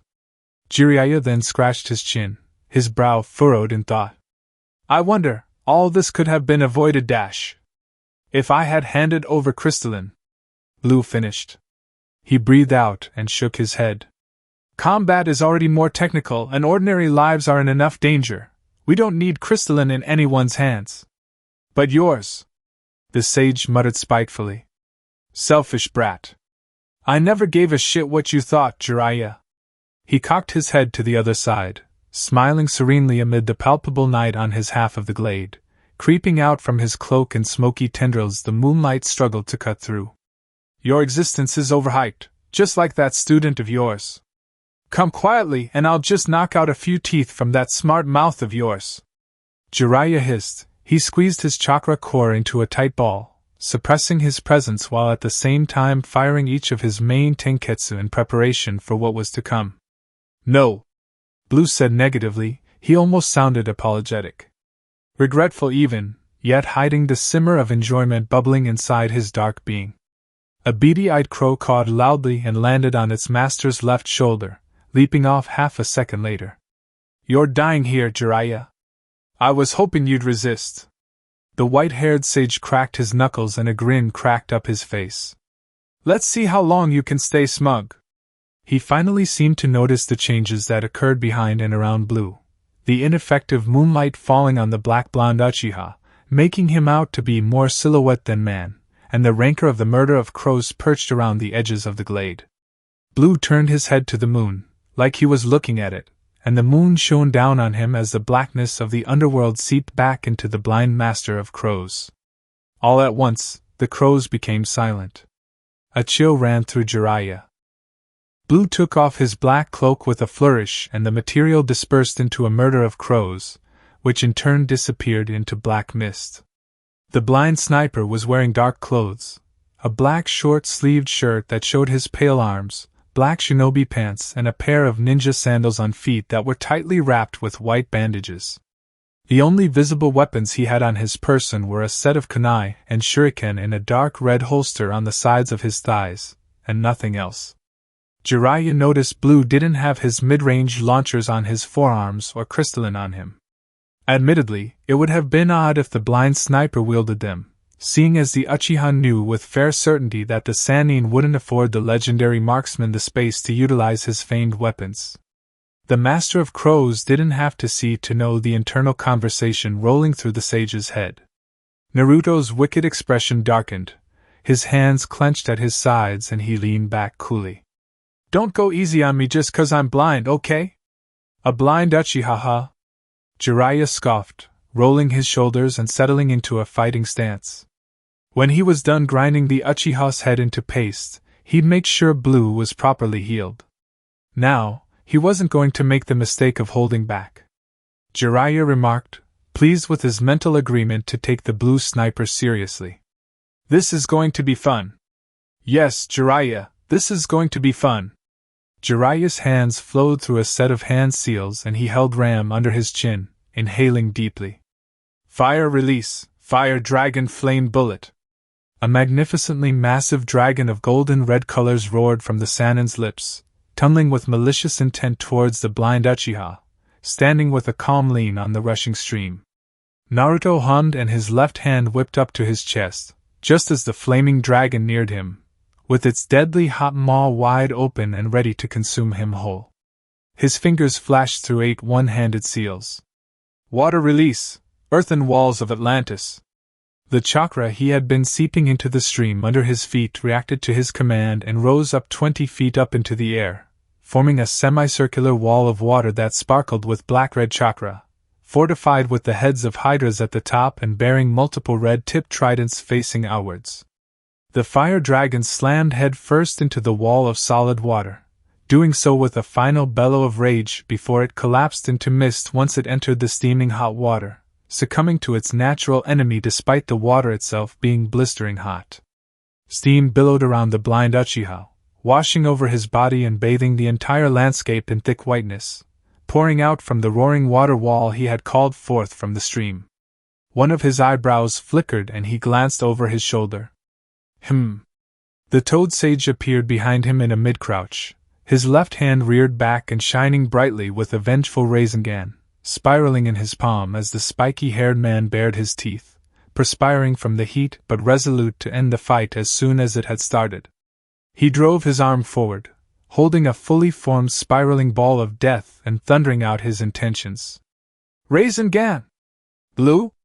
Yujito called, turning around in a full circle and looking for where he had disappeared to. One moment she had been holding his hand, the next she was holding a piece of paper that read, "I'll be right back." She looked at the brief letter again and grunted, displeased. She rubbed her sore temple with her fingers and sighed. "Damn it, Blue! Not again! He'll never like you, you know," someone said airily, her voice genial and uncaring in spite of the heated way the Nibi Jinchuriki whirled around to face her. The Kumo Kunoichi narrowed her eyes at the speaker, and the person, not intimidated, shrugged ever so slightly and casually looked away. "Not the way you like him." The stranger had a mocha complexion with ebony hair made into shoulder-length dreadlocks, tied into a ponytail at the back of her head. She had sharp, snake-like golden yellow eyes and small, pouty lips painted with black makeup. She was dressed in a ceremonial silvery gray and yellow long-sleeved kimono that was designed with winter roses, with a dark sash around her waist and a pair of ballet slippers on her feet. The mocha-colored woman looked and acted like a princess, standing straight with her hands together close to her abdomen, smiling beauteously under the hateful look cast on her by the suddenly irate Kunoichi. "How's that any of your fucking business?" "Mother's intuition," the woman with dreadlocks answered lightly, looking to her other side as a few children passed them, giggling and holding sparklers over their heads as they ran. "Mother!" Yujito wondered under her breath, squinting her eyes at the dark-skinned lady before her, then her eyes widened. "Oh, Orochimaru!" The disguised Sannin winked. Overcoming her shock, and pushing away any fear for the snake lady, Yujito briefly wondered how the woman was using a henge to hid her real face without using chakra. Orochimaru's smile widened, showing her poison-tipped fangs, and Yujito realized that the older woman wasn't using an illusion. "Don't scream," the genius scientist said quietly, stalking closer and standing at level height with the other woman, seeing the mortification and horror blanch the blonde's face gray. The currently dark-skinned Sanin's face smoothed over and she spoke again in a voice no outsider would be able to pick up, making sure to maintain eye contact. And listen carefully, ni Yujito. I'll only say this once.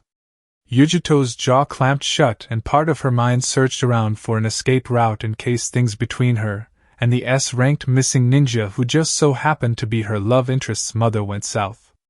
When all of this is over, when you and my son are done burning down the Namikaze estates, I want you to disappear. A broad grin grew on the dark-skinned Sanin's face, and the corners of her golden yellow turned up with malicious glee. Or you will disappear. Yujito grit her teeth at the pointed killer intent being forced on her by the older kunoichi, focusing her murderous rage on the nibby holder alone and not alarming any of the other festival-goers. The Kumo ninja's heart thudded in her chest and she hissed, her eyes briefly flaring with the heterochromatic yellow-green of the nibby no Nikomata. Orochimaru couldn't be any less intimidated, and she displayed her condescension by lowering her eyelids halfway and smiling peacefully, displaying lethally sharp canine in the process. Do we have an understanding, Niyujito? Hell no, the bleached blonde replied, her voice thick with defiance. Fuck that. The dreadlock-wearing snake lady hummed with muted displeasure, and she bobbed her head. I see. She tapped her chin, casually regarding the blonde, as if dissecting her body with her eyes alone, dividing it into neatly categorized chunks to be split apart, and studied at the famous scientist's leisure. Yujito fought down the urge to shiver in horror. You're not a very smart girl, ni Yujito. I don't care if you don't approve of me. Naruto and I are going to happen. Orochimaru tittered and ghosted the back of her fingers on Yujito's cheek, cooing. Such naivety. She tooted when the tips of her fingers barely felt the increase in the Jinchuriki's pulse, and the harsh jerk the blonde did to get Orochimaru's light fingers off her face. How about this? She proposed, lacing her fingers close to her middle. You have 10 hours to finish your business with my son, leave and never contact him again or… She lifted a delicate finger and a new smile bloomed on her face, one that made the nibby, sealed in Yujito's gut, rear up and hiss. Or, I put you in a hole so deep and so dark not even someone as unstoppably omnipotent as my son will be able to piece together what's left of your soul. Yujito lifted up her chin and the corners of her lips twitched as she snarled. Her eyes fully changed and phantom-like blue chakra warbled thinly over her body, killer intent directed back at the Sannin. The snake lady hissed out an amused chuckle and gave Yujito a familiar pat on her cheek in spite of the tailed beast chakra. There we go. Seems you finally understand what I've been trying to say. Fuck you, bitch. The Kumo kunoichi spat hatefully, somehow keeping the beast chakra from setting fire to the general area around her but focusing her ire at the legendary Sannin. Yujito jabbed a finger at the dark-skinned Sannin's chest. Watch what you say to me or I'll turn you into fucking nothing, bitch. Is that so? The Sannin had the audacity to look impressed, casually gliding around Yujito in her strictly maintained kimono, and with not a dreadlock out of place. Enjoy the festival while you still can. I recommend you try the yakitori, it is phenomenal. The blonde's eyes followed the dark-skinned Sannin as she seamlessly merged with the crowd, disappearing a split second later. Yujito clenched her fists and forcefully pulled in her beast chakra, controlling her rage with a few relaxing breaths, having to close her eyes to regain her center before she reopened them again and brushed a strand of her hair over her ear, annoyed and mentally whispering for her tailed beast to settle down. All the demon cat's aggressive prowling in her mindscape was giving her a headache. Yujito took out a small handheld makeup kit and snapped it open, checking her reflection through the small mirror. Hag. The Master of Crows was an anomaly unto himself. All of death and damnation revolved around him, and even before his demise he was a fairly powerful shinobi proficient in his ninja way and the ninja arts of the continent, made famous among his circle of friends and a throng of unwavering comrades dotted all over the continent. His years undergoing personal rehabilitation in Uzushio had not gone to waste. He had pushed hard and stubbornly on the boundaries of his existence, testing out what he could and couldn't do with his so far unnamed deityhood. There wasn't really much Blue couldn't do, now that he commanded the messengers of death and was the physical manifestation of hell, but even so there was a small, irksome limitation to his abilities. He couldn't reach into people's chests, and tear out their souls. The person had to either wish for death, or be at the brink of death. Blue couldn't pluck out the former case's soul if he was nearby and if he wanted to. If not, the blind Uchiha could just as well ignore the person. He could also set fire to them, and they would undoubtedly sing for the Shinigami to take them away from their misery. In the case of the latter, the person on the brink of death, it was as anyone imagined, someone dying from wounds, an illness, or mere seconds before a natural disaster struck, and the person would certainly die. Presently, Blue was content with beating Jiraiya within an inch of his life and making the Sannin wish he was dead. That would be so much more satisfying. The air was still. The Rasengan spiraling vengefully in Jiraiya's palm surged towards the small of the blind Uchiha's back. The older ninja's teeth were grit with concentration, wanting the shining ball of death to meet its mark without dissipating. Then, just for a split second, the world flashed black and white. The Toad Sage's eyes bugged out. The tip of a blade scratched the base of his skull, pressing ever so slowly. In that moment the world stood still, so much so that it spilled out a few beads of blood, not a worrying amount but more than sufficient for it to sting. Someone was behind him. The moonlit night regained its color after that nanosecond break in time, and the Sannin decided to divert his attacking arm, shifting it further to the left and tumbling into a neat roll as he dispersed his Rasengan. He righted himself and clenched his teeth as he saw Naruto's water clone standing behind its summoner on that rapid river, twirling a single kunai in its finger and sending a wave from over the real Naruto's shoulder. "You didn't see that coming?" the real Blue asked, tilting his head in the general direction of the moon and feeling the heat from the steam reduced to a small tingle on his face. The Uchiha's lips twitched up into a small smile as he sensed the very onset of fear set in Jiraiya's mind, only for it to be pushed aside. He was now suspecting that the damnable steam was also chock full of the Blue Uchiha's chakra. The Sannin supposed that Blue had forced his chakra into the tumbling rapid rushing under his feet, but he didn't know that despite how hard and fast the water was rushing, the Uchiha was still able to make his chakra seamlessly bend the water into a clone, which crumpled back to its base for a little while later. The problem with that statement was that if chakra entered water that was flowing that fast, it was essentially lost. Only someone with the prodigious command over water like Tobirama Senju, or the only other human that had formerly walked their planet that had enough chakra to equate him to the seven-tailed beetle, Hashirama Senju. Jiraiya's heart clamored in his chest as his eyes dipped down shortly, seeing the exact spot Blue was standing over. A whirlpool as large as the river itself swirled peacefully beneath his feet, and the loud rapids of the river either bent around it, or merged with it. The Shinigami had once said that half of Blue's soul bore the same weight as that of a tailed beast. In life, the Blue Uchiha didn't have much chakra to brag about, but now, after his death, his mind and body were open to a floodgate of chakra from his very being. The abyss was a construct of primordial chakra, and Blue was the abyss. These universal secrets the white-haired Sannin was not privy of would serve to damn him. The black-blonde Uchiha tittered and barely cocked his head to the other side, beckoning to the older man to come. "Try again."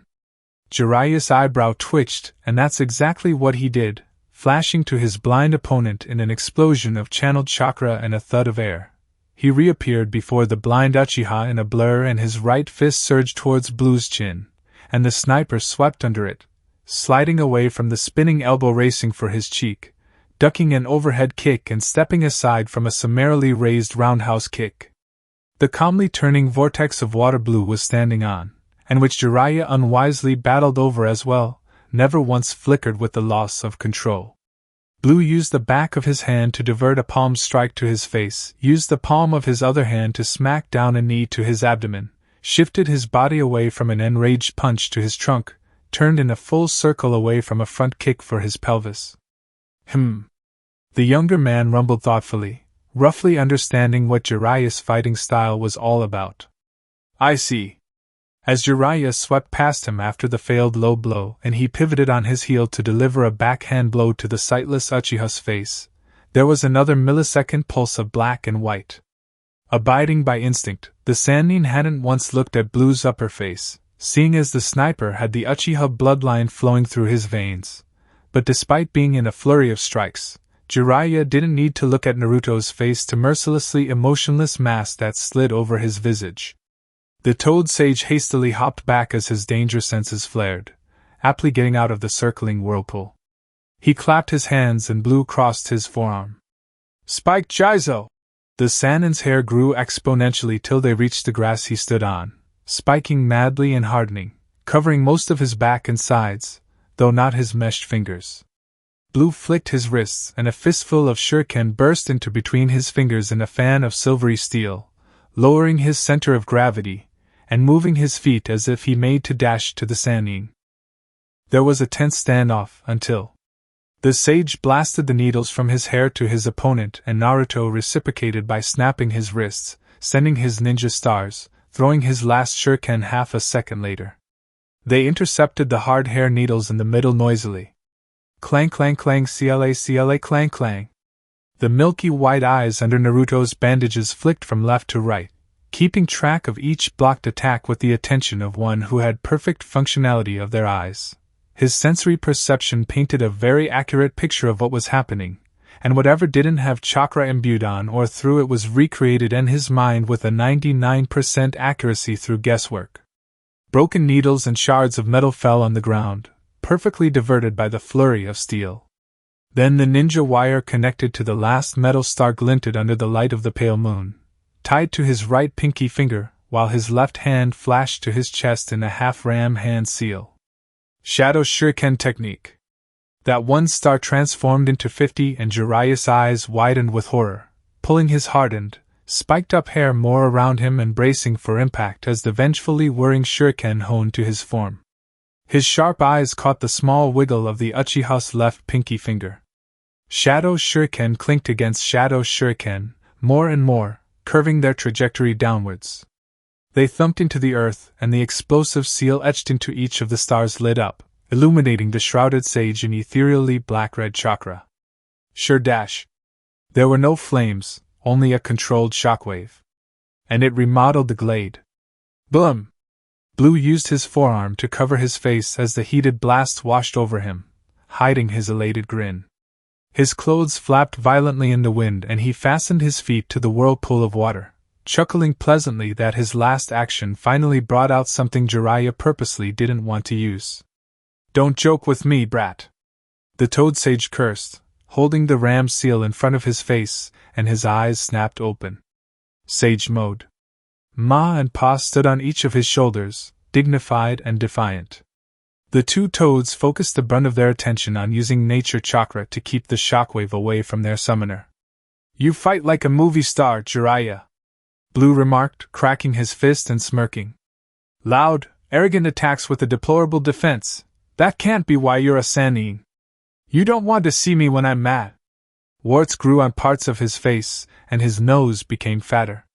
His eyes became amphibious, and the nature chakra coming from him evolved into a bonfire. Trust me. Blue chuckled lightly, humorlessly. Neither do you. He beckoned once more, as the earth's shaking stopped, sensing the panic coming from saltwater.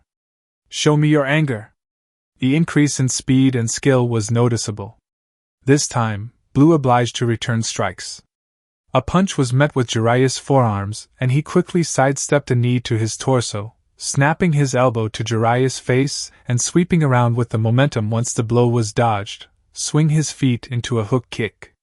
The Sannin caught his foot and Blue hopped up, kicking his other foot on the white-haired man's chest, pushing off in the process and back flipping into the air.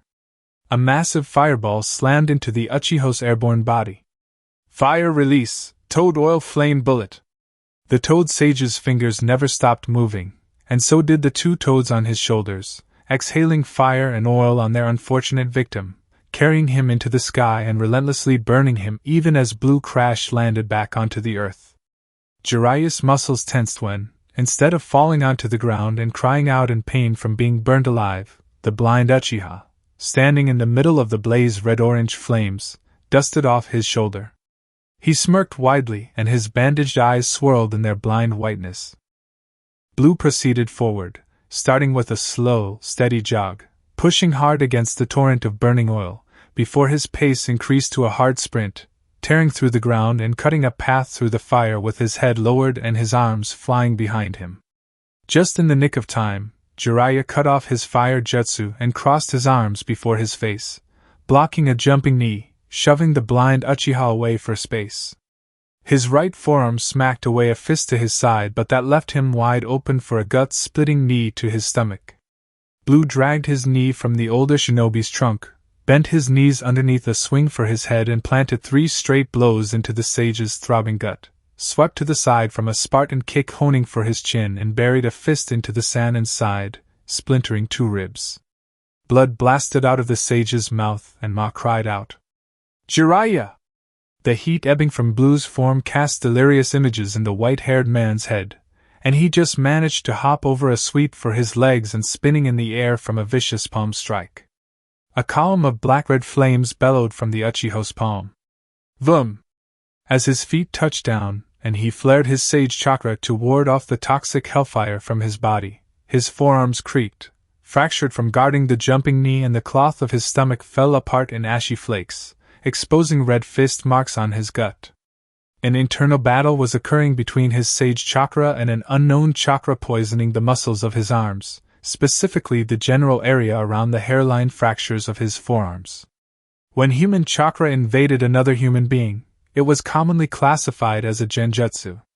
Chakra poisoning from human to human without the aid of chemicals was unheard of, only seen and experienced from tailed beasts to humans. Jiraiya spat out a glob of blood and smashed his fists together, expelling as much of the eroding chakra from his arms. The fire that had been born from Blue's palm blazed angrily behind him, oddly remaining in the confines of the glade, as if compelled to do so by an unseen force. Jiraiya didn't perceive any barrier seal, and the behavior of the black-red flames indicated that even though they were brushing up against trees and foliage, they had no intention of setting them ablaze. His contemplation was forcefully ground to a halt when the Master of Crows attacked, entering a quick-paced sequence of strikes and counters, and it was only by pure instinct alone that kept the Sanin's consciousness with him amid the festering heat pulsating from the manifestation of the underworld. The black-blonde man came with a foot to Jiraiya's face, switching in midair in a perfect feint, and nailing his right knee in the sage's chin, snapping his right foot into Jiraiya's left shoulder, almost toppling Pa, and finally returned to the ground with a double axe blow. The Sannin could only use his right arm to block the overhead blow, as his other arm was sprained from the last kick and the muscles were in the process of hastily being mended. The ground trembled as the axe blow rocked through Jiraiya's body like lightning through a lightning rod, aggressively spider-webbing at his feet and depressing somewhat. Naruto gathered his hands back to his chin and bent his knees, driving the knuckles of his left hand into his opponent's gut, rose up a bit, and arrived with a right hook aimed at the Sanin's neck, which was blocked by a forearm supported by a hand. For a moment, Sage Mode cleared his mind despite the hellish heat, and he guarded the left jab for his neck by diverting it with a right palm strike to Blue's wrist, following along with the speed and strength of the guard and cracking his elbow across Blue's face, came back around with a haymaker to the blind man's temple, but only getting a few strands of hair as Blue half-stepped back, not too fazed by nearly having his head torn off by the former elbow. The powerful muscles of his legs hardened and his backward half-step reversed, coming forward with a brazen headbutt, given this much freedom because Jiraiya made the mistake of sacrificing brute strength and speed in his haymaker for accuracy. Smack! Jiraiya saw white. Ma and Pa yelled, pushing dangerous amounts of nature chakra to heal the head trauma. Unfortunately, not quick enough. Blue dragged his left arm back and the muscles of his upper body rippled maliciously under his clothes, circulating primordial chakra over his body and focusing a large portion to his left hand. His fingers shot forward and the tips ripped into the center of Jiraiya's chest, rearing back half an inch, curling inwards and shooting back as a fist a microsecond later, smashing brutally in the same spot his 4 fingers had dug into, eliciting a chilling crunch as the man's chest partially caved in, and finally, the last attack came in the form of a delayed blast of chakra that surged up from Naruto's core, through his arm and exploding at the point of contact on Jiraiya's chest. The air in the sage's lungs left him as fire and heat swept through his lungs, flying backwards and skipping on the whirlpool of water on the rapids, not unlike a stone, unable to be stopped at the current speed he was hurtling in. Blue's fingers blurred through forehand seals. Water release, still water rampart. A wall of water shot out of the whirlpool and Jiraiya's back slammed into it. Before his feet could even touch the dangerous water, he once again knew only pain as a Spartan kick found itself in his gut, shattering the wall of solid, near impenetrable water. The kick was heard and felt all the way in salt water. Beads of water from the shattered water wall and bloody sweat from their summoner peppered the tiny forms of Ma and Pa, doggedly helping their summoner maintain his sage mode. Clarity found Jiraiya's mind once more, smashed into it in the form of that earth-splitting front kick, and he rolled onto his back, firing chakra to his feet and grinding to a stop on the grassy ground on the other side of the river. Fire didn't seem to work, so he tried the next best and arguably most powerful branch of ninjutsu, allowing instinct to carry his fingers through the long set of seals and doing so in a short amount of time. Lightning release, Master Bolt of the Lightning God. A beam of blinding white lightning erupted from the little space before his clasped fingers. Blue's hands had begun moving as soon as Jiraiya's. Earth release, Earth-colored lightning conductor. A pillar of yellow-bronze earth cracked out of the ground and the beam of lightning clashed onto it, rocketing straight into the ground as the name of the jutsu implied, spreading and dispersing the nature chakra back into the nature of the now disturbed and altered glade. A yellow flash, different from the white light, blinked to Blue's right. Got you! A ball of blue chakra spiraled madly in the Sanin's right palm, supported at the wrist by his left hand. Rasengan! Jiraiya wasn't a master of the Rasengan, nor was he anywhere near adept at using the Hiraishin. Setting up both took a considerable amount of time. He didn't have the prodigious skill of his student to be able to activate both skills at the drop of a hat, and, seeing as he had only used the Hiraishin and Rasengan twice in this whole fight, he didn't think he would ever find the chance to tell Minato how proud he was for becoming the man he was today. He didn't need a fortune teller to predict his doom for him. He knew he was going to die tonight. At this brat's hands, no less. That didn't mean he was going to go down like a punk. The bellow that escaped his mouth was that of a man that knew his end was near, and that he would sacrifice his soul if it meant he would bring down his murderer with him. Hararf! The Rasengan suddenly fizzled into harmless nothing and the Toad Sage's palm blandly slapped against Blue's purposefully crossed forearms. Chakra poisoning. A wide smirk slithered up Blue's face, peeking out from behind his crossed forearms. What fighting spirit left in his body evaporated and Jiraiya's eyes lowered halfway, bone-tired and close to blacking out from smoke inhalation. His body moved involuntarily. Naruto's low kick was blocked by Jiraiya's shin, but the Uchiha snapped his leg upwards, striking the side of the man's head and dropping his leg. The Sannin made to use his shoulder against his raised chin, catching a back fist for his chin with the back of his own fist, shaking off the cobwebs once more to roll under another fire-expelling palm to his torso. This wasn't the fighting style Jiraiya had heard Blue utilized, one that emphasized defense and backtracking so that there was ample space between him and his opponent, then using his long-range prowess to maneuver his weapons, his launchers, kunai, shuriken, senbon or otherwise accordingly. Now, not even his mid-range launchers were anywhere to be found, and even though Blue had used shuriken at some point during their fight, it was to deflect his hair needles as they flew at him, using one ninja star to block a few mid-air at a time, and he did so without his Sharingan. He had heard that the Blue Uchiha was a censor, so maybe. Then there was the fighting style he was seeing now. Descending Chaos Whirlpool Fist. It was the highest form of the infamous and near-forgotten Uzumaki fighting style. Falling Whirlpool Fist, the style that Kushina Uzumaki had mastered and was so far the only surviving master on the continent. The style was forward and aggressive, but at the same time it was patience in the sense that the user waited for an attack, used that split-second opening to rain down hell on his opponent, and then maintain a steadily increasing amount of pressure until the opponent's body gave out. The style was alterable depending on the user. Kushina had altered hers to suit her personality, fiery and impatient dash, though she ensured not to use the elevated fighting style on any undeserving opponent. Blue adapted his stance to his personality, a deceptively strong base, wary, guarded, but powerful strikes, a serene temper despite the flames that roared at his beckoning, but also a chilling desire to cause as much pain before his opponent expired. Somewhere in his smoke-addled mind, Jiraiya was glad the man took him seriously. Descending Chaos Whirlpool was an advanced fighting style than Falling Whirlpool because, while the latter was indeed strong, it didn't require as much chakra and chakra control to sustain it. For an Uzumaki, it was a reason why no one else knew or had mastered the Uzumaki fighting style. The chakra requirements were staggering. The former, Descending Chaos Whirlpool, stressed that users be as steady as the earth, fast as lightning, liquid as water, blazing like the sun and, in all that, calm like the wind blowing through a meadow. Blue was a reputable Uchiha, and niggling thought informed him that the Uzumaki style wasn't the only fighting style he knew.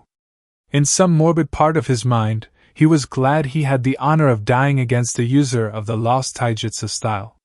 The heat was getting to him. Questions ran through his head in his last few minutes. How could Blue poison his chakra? Even in Sage mode. It was something that could only be caused by exposure to tailed beast chakra, and that was for an average jounin. Where did Naruto learn a lost Uzumaki fighting style? How and why was he impervious to fire? How was he even alive?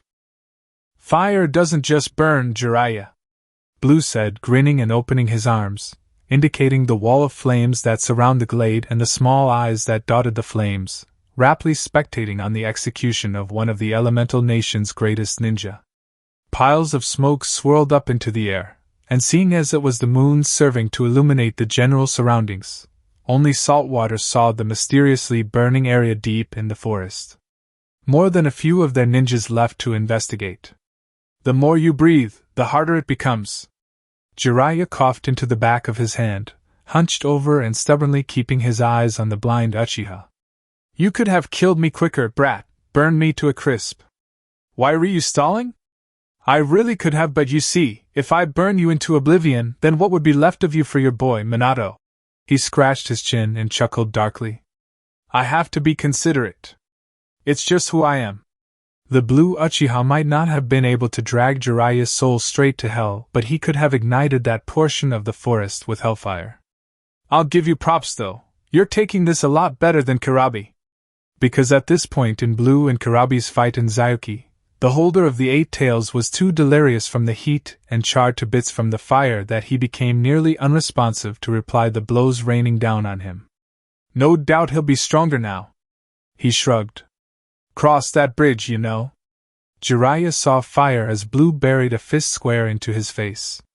The impact of the blow took his off his feet, and the 2 toads on his shoulders flew off, bearing scorch marks from an attack that focused primarily on Jiraiya's face.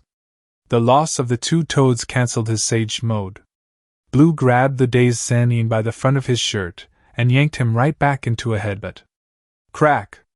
Jiraiya's knees gave out and Blue, releasing his opponent's shirt, rammed his knee into the older man's chin. The Toad Sage's spine arced with the blow and he unintentionally rolled with the hard momentum, falling onto his face. His bottom front teeth fell out onto the grass, scattered in the saliva and blood pouring out of his mouth and pooling on the ground. Oh! He groaned like a dying animal, pushing off the ground and hacking painfully as blood ran from his mouth, down his chin and staining his shirt. He struggled to breathe and his body trembled, seeing 3 of the Blue Uchiha casually watching him suffer through his bleary eyes. Ugh, what? The hinge joint of his jaw loosened as he grunted, one side completely dislocated and the other digging deeper than it should. Blood expelled from his throat as another wave of blood ran into him. Cack! It's very easy to not use smoke to clog your throat, Blue idly said, stalking closer and holding Jiraiya upright by his hair, patting his cheek to keep his eyes open even though he was no longer able to breathe. Fire isn't the only thing I can do. He cast a short look at the frozen vortex of water sitting on the rapidly rushing river. Your fighting style is good, but I'd rather not copy it. A single crow sitting in the inferno of the wall of flames had a 3-tomo Sharingan spinning in its sockets. His head snapped up to Ma and Pa as they got to their feet, settling into a fighting stance. They too could hardly breathe. The murder of crows under Blue's command screeched and cawed violently, flapping overhead and bearing threatening over the glade. "Tell Minato he can find his teacher here." He held up a finger of his free hand, his other hand laced through the hair of the semi-conscious Sannin, swaying side to side from severe smoke inhalation, carbonizing his throat down to his lungs. "I'll be gone in a minute, I've got stuff to do." Using the last ounce of strength in his body, Jiraiya turned his head to the side, his eyes wide with alarm and his broken jaw creaked open. "Run!" Ma screamed as Jiraiya's head ignited on fire, and Pa pulled her back, reverse summoning himself to the Toad's summoning realm. The Sannin fell back in his kneeling position and sprawled on his back, wailing torturously, inhumanly, as the black-red flames curling and licking the flesh of his face did so agonizingly slow, taking its sweet time to incinerate the Sannin's skull. Ehur Harga. The cells of his face turned to ash and the flames tunneled down his throat, setting his heart ablaze and turning his other internal organs into thin soup. Blue squatted down next to Jiraiya's head and his sensory ability traced the demise of the book author in great detail, and he studied it in grim silence, emotionless and reflective. "Still haven't gotten the hang of this." The demonic power vibrating through his body, the ethereal chakra pulsing in his reserves, the otherworldly sensory perception splashing in his skull, giving him a clear understanding of the seen and unseen universe and jutsus that couldn't possibly be comprehended by normal human minds, almost drove him to summon them into the material plane. He had deliberately held back from utilizing any monstrous, inhuman strength as a test on his control and restraint. He wasn't used to all of this. Not yet. He tapped his chin reflectively. This might be a problem in the future. He didn't want his retribution to be as easy as walking into Konoha and setting fire to the village. And he could do that. It was tempting. But he had people he cared for in the village: Itachi, Yugao, Shursui, Izumi, Kushina, Inoichi and his clan. There were also the people that didn't think he was a crazed, bloodthirsty maniac, a small few, but even he, as tunnel-visioned for revenge as he was still able to see and pick them out from the crowd, and he didn't want to harm people that thought the best of him. It was a conundrum. He mentally dimmed the flames and the tongues of hellfire ran into his back, retreating back to the underworld. He jumped a little in surprise when his attention went back to Jiraiya. He's dead. His flames had cleanly eaten the skin and muscles of his head, seeping into his skull and evaporating the brain, popping the eyes from the heat in the process, and melting his tongue in what now used to be a mouth. Training. He echoed in his mind, resolute to control his godlike abilities. More training. Jiraiya's soul was already burning in hell, quite literally, and Blue felt the tickle of a smile on the corner of his lips as he heard the dead Sannin's tortured screams. The flames over Jiraiya's skull would burn for a few more days, as Naruto didn't move to withdraw them into himself. The blind Uchiha rose up smoothly and his black cloak gathered over his body. He didn't know until his last day on Uzushio that he could resurrect long-since dead Uchiha with their eyes still being usable, though he couldn't transplant them into his own simply because they weren't Mangekyo, and even when he managed to find one or two, they wouldn't be able to contain his inherent power. Right now, he didn't need an eternal Mangekyo Sharingan because, truthfully, he wielded an arsenal of abilities that adding that final evolution would become overkill. A rough guess, and his guesses usually weren't wrong, was that he needed the evolved eyes of someone directly related to him by blood in order to attain his own final ocular evolution. Mikoto. A slow smile grew on his face. She fit the needed requirements perfectly. Then his smile fell and his face became neutral. Even as he personally didn't see the need for acquiring EMS, but something was telling him that he would need his EMS in the close future, when all was said and done with Minato and his doubtful friends in Konoha. The Master of Crows turned his face to the pale moon beaming down on him, and the desolate glade, sensing the serene glow of primordial chakra beating gently within the celestial body. The eyes underneath the bandages narrowed. 8:29 p.m. Some minutes later. Ichiraku Ramen. Konoha. Minato rubbed his bandaged neck, where Blue had imprinted his burning hand on his flesh, and a similar hand mark on his chest, carefully hidden by his usual clothes, throbbed correspondingly. He cleared his throat and lifted a finger as he took a seat on a tall stool, nodding his head to the empty seat to his right for the person he was meeting to take a seat. Yugao eyed the man cautiously and sat down, perching her elbows on the counter of the ramen stand, bobbing her head when Tuchi sent a glance at her. "Lord Hokage," she murmured, her eyes facing front, and her posture was rigid. Her back was straight and her eyes were hard. She didn't feel like changing, coming to meet the Hokage as soon as he summoned her for that informal meeting in a simple white t-shirt and black shorts with Shinobi bluish sandals.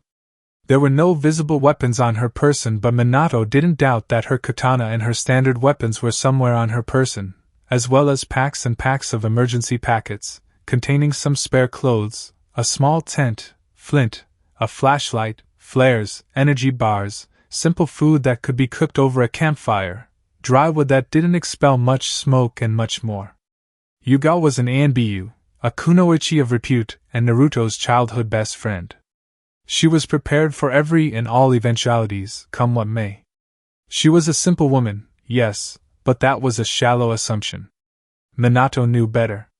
Yugao had been in and out of relationships for the past few years since Blue had disappeared, and any falling out was not as a result of the woman being asexual, but that her exes were threatened by her independence, wanting her to withdraw somewhat and depend on them more on matters she could very well handle by herself, like money, clothes, food, and shelter.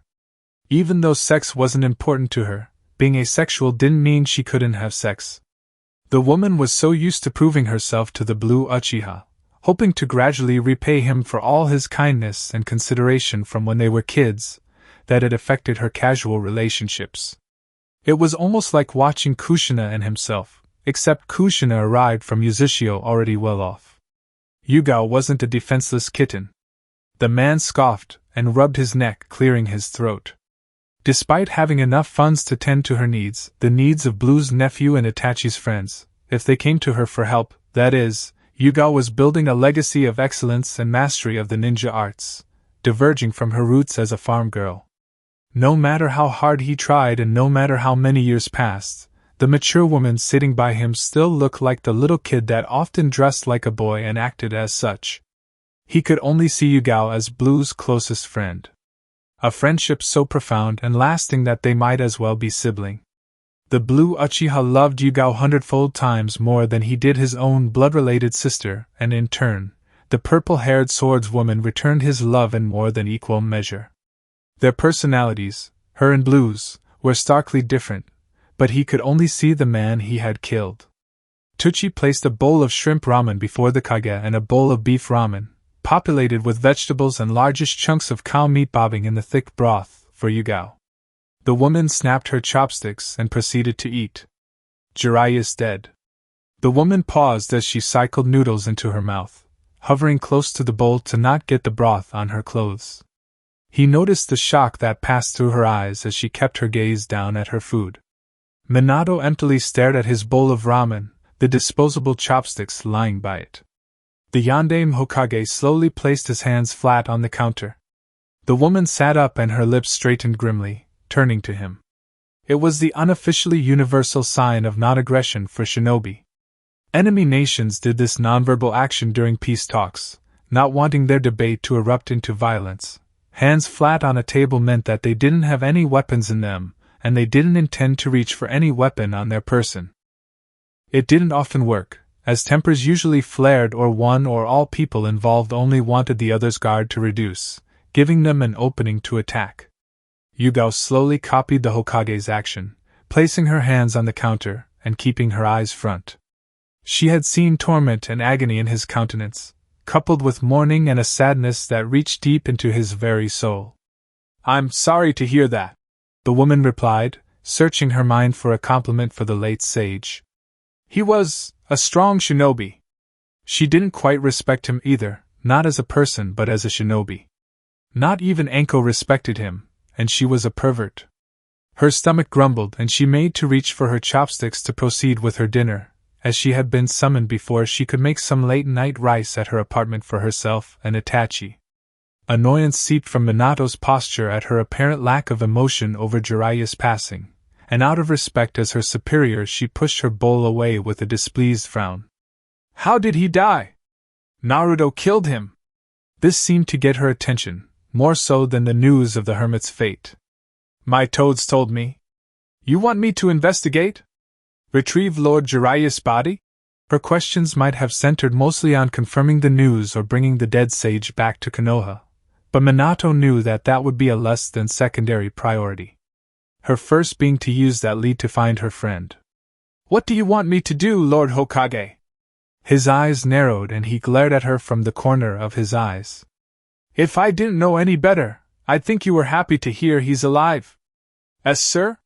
His flattened hands curled into fists, and the woman slowly pulled hers back, keeping on the edge of the counter, and the other on her lap, ready to reach to the seal on her lower back and unseal her blade. His cerulean eyes became stormy with festering rage at her caution, from the moment she sat down to now. Minato then smirked and sniffed, lightly brushing his nose with the back of his pointer finger. He was the Yellow Flash. Fastest human being on the planet. If he wanted to kill her, she wouldn't know of her death until her decapitated head was looking up at her headless body from the ground. His question was direct and to the point. Has he contacted you, Yugao? No, she answered immediately. Her wits were about her, but her guard was raised. Blue hasn't contacted me. He was silent for a moment, regarding her once more with a side-eyed glance, leaning on his elbows and lacing his fingers under his nose. Are you sure? Yes, sir. She nodded curtly, not relaxing. I wonder why is that? It was her turn to narrow her eyes and the fingers on her lap dug into her thigh, using that as an outlet to facially hide her irritation at the Hokage's next question. Wasn't Naruto your best friend? His brow furrowed with faux concern. It was the look he had when he confided in his friends about Blue's mental stability those years ago, the one that shifted his friend's opinion of the sniper and briefly warped her perception of her best friend. He smiled with concern and looked at her. I thought, no, I hoped that on the off chance he was alive, he'd reach out to you. Let you know where he was and ask about your health. He shrugged with a heavy sigh. He is your best friend, right? He has his reasons. And whatever they are, I respect them. I'm okay with knowing that he's okay. By any chance, do you have a way to contact him? No, I don't. The man that claimed to have killed the infamous Uchiha sniper scratched his cheek and thought. That's too bad, that's too bad. He's still a dangerous criminal, so apprehending him is our priority. His head lowered and he audibly contemplated. But I don't want to cause a panic by announcing he's alive after I've assured the village of his death. Yugo pursed her lips. It was a matter of pride for the Hokage.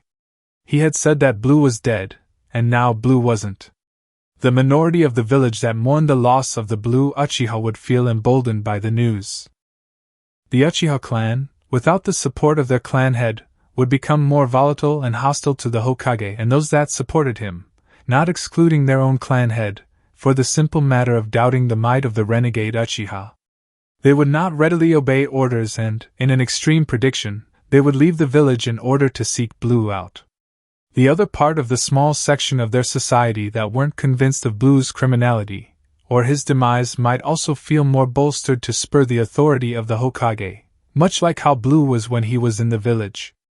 If that small minority broke away or, at the very least, decided that abiding by the laws of their village and their Hokage wasn't worth the effort anymore, it could mean the total destruction of their society. He saw these predictions in Yugao. Though she saw him as a threat, what respect she had left oozed out of her body. Minato didn't know that it wasn't only because he had once claimed to have killed her best friend. No. It was because she could now spot the falseness of Minato's selflessness. I want you to go and bring Jiraiya's body back. He deserves a hero's funeral. Hi, Lord Hokage. She nodded slowly, unintentionally hesitant to render him the respect connected with his position as Konoha's Kage. She hopped off the tall stool and bowed slightly. I'll gather my team. No. He shook his head with a small smile. You'll be going with Yamato and Kakashi. He shrugged freely. Her head jerked to the left, and Kakashi stood at the entrance of the ramen stand. He sent a genial wave to his ANBU teammate, and placed his hands on the back of his head. We're friends, right, Yugao? Minato suddenly asked, snapping his chopsticks and swirling them in his bowl of cold shrimp ramen. Yugao's head slowly returned to the Hokage and her instincts roared for her to run, to get as far away from the yondaime and his student as possible. She perched her right hand on her hip, subtly preparing to unseal her trusty weapon at the drop of a hat, while her face was clear of emotion, flicking her eyes from Minato to Kakashi until she settled on her Hokage, nodding her head once. You'll tell me if Naruto contacts you, right, Yugao? Her wary hesitation brought a quiet smirk to Minato's face, and he hid it as he slurped his noodles. Yes, sir. Okay. He smiled brightly, enough for it to look like a halo hung over his head. He cut the noodles entering his mouth and swallowed, licking his lips in content and lifting 4 fingers for Tucci to bring him 4 more bowls. I believe you. He brought the bowl close to his lips and chugged down the broth, smacking his lips once again and chuckling at the now visible apprehension of the prodigious swordswoman. Don't let me down, Yugao. Bring Jiraiya back intact, and if you encounter Naruto, engage with the intent to kill.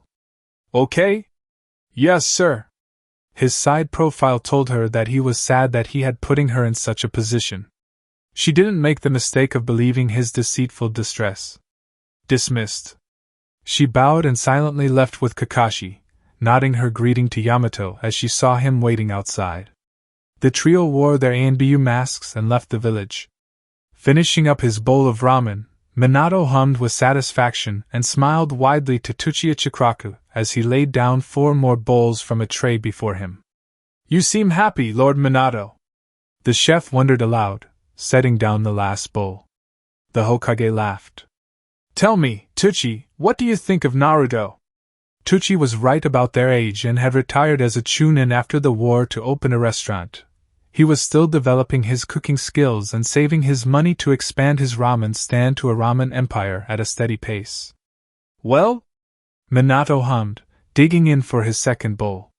Blue gave me a loan to start up my business. Tucci answered, placing the single empty bowl onto the tray and idly cleaning the counter with a rag. He also connected me to Yugao's father to locally source my cooking ingredients. Everything Tucci made, he either formed himself or he sourced from Yugao's father's farm, leaving nothing to be store-bought or artificially flavored.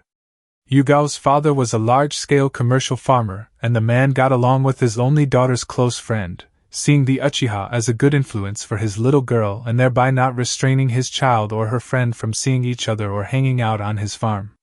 Even though he had wanted Yugao to be a boy, even as he had mostly raised her to be as boyish as possible, and even as virtue had her be the last born of 9 older brothers, giving her tough skin right from the womb, the man didn't want any troublesome male nearing his baby girl.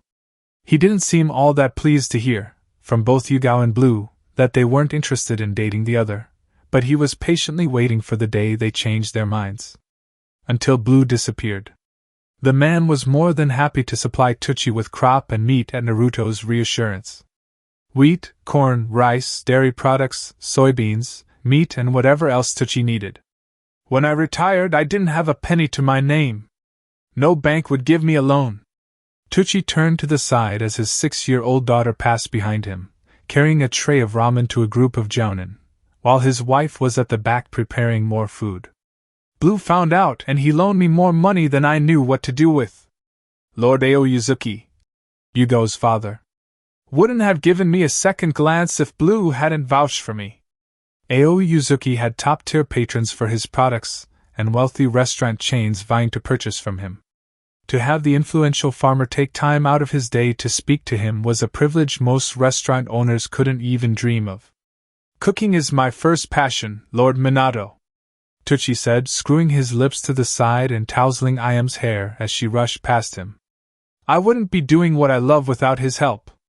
Minato's left eyebrow twitched invisibly, and he graced the man with a kind smile. Well, it's a good thing he's dead. You don't have to repay the loan.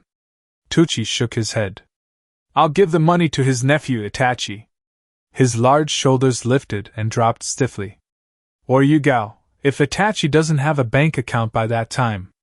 I always repay my debts. He froze as he looked up at the Hokage, taking a step back in alarm. Lord Minato, He reached into his apron and took out a stainless steel spatula, holding out to the blond man. "Your eyes!" The yellow flash glanced at his reflection in the spatula, and his heart trembled. His eyes were milky white. He jolted out of the tall seat, his hands on his face, and his eyes bugging out of their sockets. His vision was replaced by that of a house on fire, among a long row of burning houses. This wasn't Konoha. Minato knew every length and breadth of his village, and this wasn't Konoha. An ominous chuckle echoed in his head and he whirled around, or he futilely tried to, searching for the person but only seeing several more houses, alight with blackish red fire.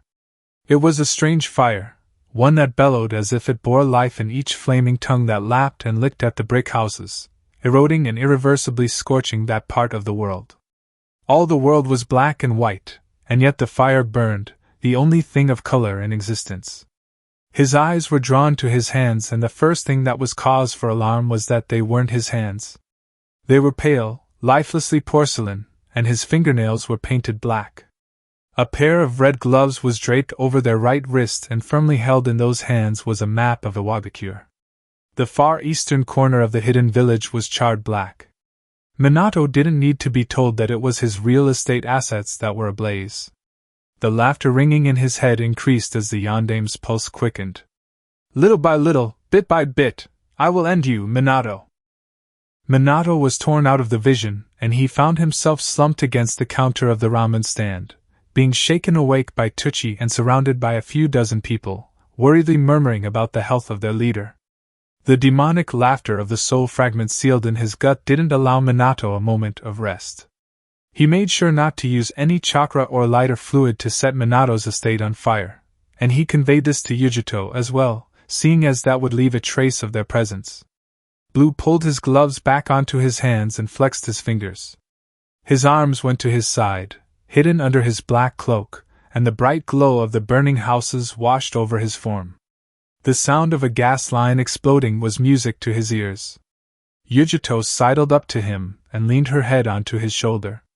Blue knew many of Minato's kind, though only the Namikaze had the resources and power to back himself up, and with this knowledge, the genius Uchiha knew that Minato fed off of the love and attention of his friends, siphoned power from the fear of his enemies and basked in the adoration of his fans.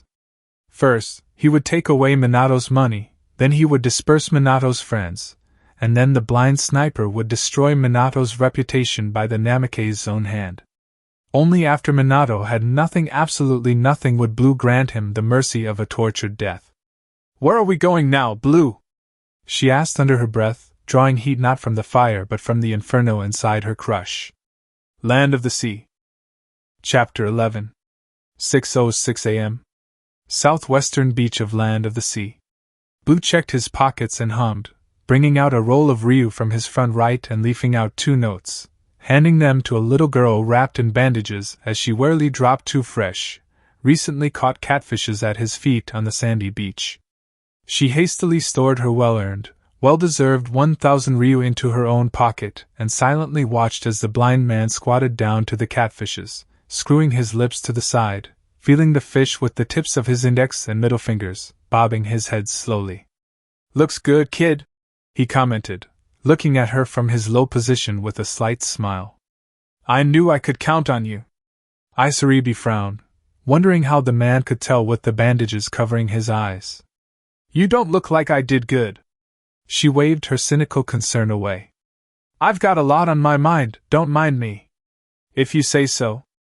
Orochimaru observed the interaction, seated on a flat rock, then she turned her face to the sea, washing up onto the shore rhythmically and retreating at a steady pace, leaving behind a few confused crabs, though retrieving those crustaceans once the water flowed a bit further up the shores of the beach. She was wearing the same skin as when she was in hidden saltwater. The mother and son duo were a few yards away from the encroaching water. The underworld didn't have his cloak on, garbed in his dark clothing, red gloves and white bandages wrapped around his black sandaled feet as well as over his unseeing white eyes, and the Sannin was dressed in her usual clothes, only tying her raven black dreadlocks into a short ponytail. The manfish hybrid girl flicked her eyes up to the unspeaking snake sage, clenching her fist slowly, and her eyes darted back to Naruto as he rose up. "Ichiraku," he said, diverting her attention back to him. "We'll need some more." "How many more?" 2 fishes for 2 people already seemed plenty, though she wasn't aware of the combined appetite of the 3 people that would partake in them. He held up his right hand. 5 more. She was taken aback by his request, and he added, "I'll still be paying 500 ryu per catfish." Her young mind couldn't fully fathom how much money she was going to make that day, more money she had ever had in her whole life combined. She lifted her hands and counted with her fingers, murmuring under her breath as she did the math, as the master of the crows watched with a gradually tickled smile. "I hope that's not too much to ask. I know how hard it is to catch fish dash." "I'll do it," she snapped, withdrawing when she realized that it was this man that intended to hire her services, and he could very well take back his money and pay some other person from the country to catch fresh fish. Ichiraku's eyes glimmered with eagerness, jogging to the sea and shouting, "I'll be right back." She dove into the water, and the only clue on which direction she went was an almost sonic boom of water thudding partly onto the beach and a zipping, blurring line of the half-fish girls swimming into the open water. Naruto chuckled and jabbed his thumb over his shoulder, facing his mother. "Nice kid. A bit guarded, but I don't blame her." The people of the land of the sea detested her. They saw her unfortunate existence as bad luck and calamity. Ichiraku was also a very clever girl, so clever that she had spotted when Blue and Orochimaru wandered onto the beach and ran over to them, knowing full well that they weren't from the town and thus wouldn't be disgusted from seeing her. The girl's bandages hid most of her fish scales in her gills, and raptly observing the man had his eyes covered by bandages. She purposely pushed down the bile that surged up her gut at the sight of the snake's sage, purposely not looking at her in case she lost her composure, and asked Blue if he would like her to catch him some fresh fish. He agreed, spontaneously deciding to grill them on the beach. She deliberately called a price lower than that sold in the market, even though she was actually diving into the water, nabbing the catfish and bringing them back to land there and then, and the Uchiha man agreed again, this time with a shrug. Orochimaru crossed her legs and sat back, placing her hands flat on the rock to stabilize her, and her son sat down with a huff, exhaling from his mouth and facing the water as if he too was watching the ocean. Blue was used to his mother changing faces and complexions ever since she defected Konoha, as morbid as that sounded. It was to hide her identity and extend the longevity of her existence by accumulating the remaining life force of the host with hers, she said. She wasn't so keen on taking the skin of a child because then she would keep the appearance of that child for however long the body lasted, without growing. There was also the added perk of Orochimaru claiming and absorbing the bloodline of the host once she wore their skin into her own. Like now, the dark-skinned, dreadlock-wearing Lady Orochimaru presently wore was a member of Iwa's Explosion Corps, a capable Tokubetsu jounin that constantly had explosive clay on her person. The total years her life was presently extended to was a good 200 years or so, and her absorbed Kekkei Genkai was almost as extensive, though finding and overpowering a bloodline user was a difficult affair on its own. Her present skin was testament of that. Naruto was comforted in knowing that the face Orochimaru had first approached him with was her own. The snake lady was sadistic, bloodthirsty and power-hungry, he wasn't denying that, but her drive to conquer the intellectual and physical world had reduced exponentially the moment they reconnected all those years ago, stepping back to give her son room to make his own name. He leaned forward and placed his forearms on his knees, lacing his fingers. The dark-skinned Sanin's golden-yellow eyes trailed to his contemplative form, rolling her tongue in her mouth, as she too searched for the right words to start their conversation. This was weird. Blue and Orochimaru never faltered. Naruto decided to just go for it, and he opened his mouth. "Yugao told me that you threatened her." The mother grit her teeth and returned her gaze to the water, nodding once. "I did." Her answer didn't seem to make Blue happy. He unlaced his fingers and clenched his hands till his knuckles popped, keeping his forearms on his knees and his blind eyes facing the ocean. He spoke and his words were deceptively calm. "Why? She's not good for you, Naruto," she said pointedly, and the man laughed humorlessly, shaking his head and turning his face down. The woman, irritated by his reaction, sat forward and hissed. She is poison, Naruto. Her golden eyes blazed with emotion. That genjutsu-using girl, Tsunade's apprentice, the lava user from Kiri, the girl from the 7 Swordsmen of the Mist. Her the snake lady snarled, further provoked by Blue not looking back at her, instead frowning at the sand. His expression hardened. And let's not forget that Uzumaki princess. They are all poison, Naruto. Every single one of them. Your precious Yujito is no different. Blue asked. How are they poison? They don't value you, Naruto. Ha! The black-blonde Uchiha snorted. Yes. The dreadlocks-wearing sage insisted. You're a means to an end for some or a trophy for others, something to make themselves look better and to make everyone around jealous. She grabbed his shoulder roughly, but he still didn't lift his face to her, controlling his twisting expression. Have you forgotten that you're the only person on this planet that can snipe down a target from over 800 kilometers away? Have you forgotten the revolutionary inventions you've made? Not just weapons, tractors, crop harvesters, energy-saving light bulbs, elevators, solar-powered security cameras, I can go on. She was speaking in a strong though quiet voice. Don't you know your own value as a shinobi? You're an Uchiha of the highest caliber and a person of refined specializations. Look at me, damn it, Dash! She spat, finally forcing him to face her, not deterred or unnerved by the dark shadows creeping over Blue's face. She jabbed her other pointer finger at his chest, at his heart, and then pointed at her own. You are my blood. My son. She repeated the motion, her tone becoming firmer. My son. She released his shoulder, breathing out and looking out into the open sea. I was fine allowing you to have your fun, traveling, mixing and making a name for yourself. I was fine with that, Naruto. But it was that fame that contributed to your death. Minato's envy, Danzo vying for Blue's bloodline and Blue's so-called friends gradually fearing the air he breathed. The Yondaime was vying for all of the Uchiha sniper's blueprints almost as soon as he discovered the presence of the blind man's inventions inside the village and in places other than Fire Country, valuable inventions that had been released under an alias and without cost. Blue had done so to alleviate the suffering of people when the war ended. It wasn't an understatement to say that the inventor had sketchbooks and notepads of schematics he was yet to invent, and Minato wanted them almost as much as he wanted Blue's prized long and mid-range weapons, Crystalline and the twins. Naruto's conscience was selective at best, though he was a kind person. Then there were the people that looked up to the Blue sniper. I'm happy you are more infamous than me, Orochimaru muttered, promising. I am. Fame comes at a price. You need to be wary of the people you surround yourself with and especially of the women you hang out with. Is that why you never settled down? Naruto said calmly, betraying his dark mood. You were paranoid? That's why I'm still alive. Do I look dead to you? He shot back. Because of who? She fired, snapping at him. I didn't ask, Dash. Don't give me that. She exhaled hotly, shouting. Back then I didn't want the one thing I hold dear in this whole world to leave me, and I still don't. She shook her head. I know I was selfish in merging you with the Crow contract. I didn't learn my lesson and let the world witness how special you are. She narrowed her eyes. The one person I've ever loved died twice because of my mistake. Lesson learnt.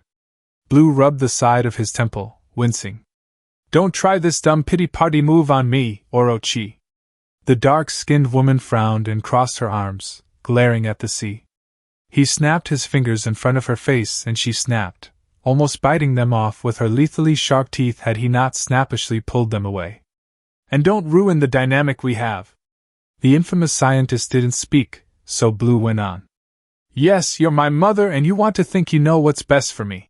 It was her turn not to look at him, directing her steadily angered face at the innocent blue sea. But I'm not a kid. I'm my own person and from the life you gave me twice, I don't regret anything. He said it again. I regret nothing. He stood up, tucking his hands into the pockets as Isaribi leaped out of the water dragging a net of 8 catfishes with much effort. She had found the net underwater, and she planned to see if she could convince him to buy more fish from her, more than how many he said he wanted. The proud Sanin's only son looked over his shoulder, at his silent mother. "Whoever decides to hate me, it's on them, not me." Finally, for the first time since he had reconnected with the snake sage, he warned her. "Never again get involved with my relationships." The shadows swarmed his face, and killer intent ebbed from his being without direction, pointedly avoiding the little girl struggling to bring fish from the sea. The fact that he stood so coolly, with his posture leaning back and his hands in his pockets, didn't do much to alleviate the foreboding. The woman bared her teeth, displaying her dagger-like canines and her purple forked tongue, unhurriedly standing up as well, meeting his venomous, sightless glare. The Blue Uchiha punctuated his threat once more with one final word. "Never." His words marked Orochimaru's cold heart. He held up a finger when she made to interject, less than afraid that her own child would harm her. The woman ended up changing her next question, shelving the matter of him threatening her for later. "So, what of Yujito?" He shrugged. "We'll have to see." "Yugao?" "Not interested, she's too close." "The Terumi?" "Haven't seen her in years." "That Kiri swordswoman, what's her name?" "You mean Naga?"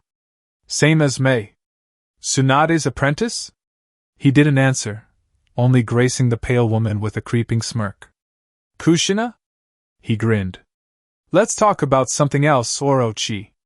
My apprentice, Kabuto, will make an excellent life partner for you, Naruto. She is perfectly docile to you and she is madly in love with you." "I know." The man groaned uncomfortably at the reminder of one of the IWA orphans he rescued during Daylight Sagittarius. The silver-haired budding scientist was what people would refer to as an overprotective Yandere. He shivered. "That's an entirely different can of worms. This isn't over, Naruto." Blue wondered about that. He could no longer die, not by any mortal, conventional means anyway. As far as he knew, only someone like him could either seal him away or whittle his existence down to a low ebb, and there weren't any. The Otsutsuki. They were close power-wise, dangerously so, but they were locked away in an entirely different dimension. The Lady in the Moon, too, sealed into the celestial body of the night. Why was she so worried?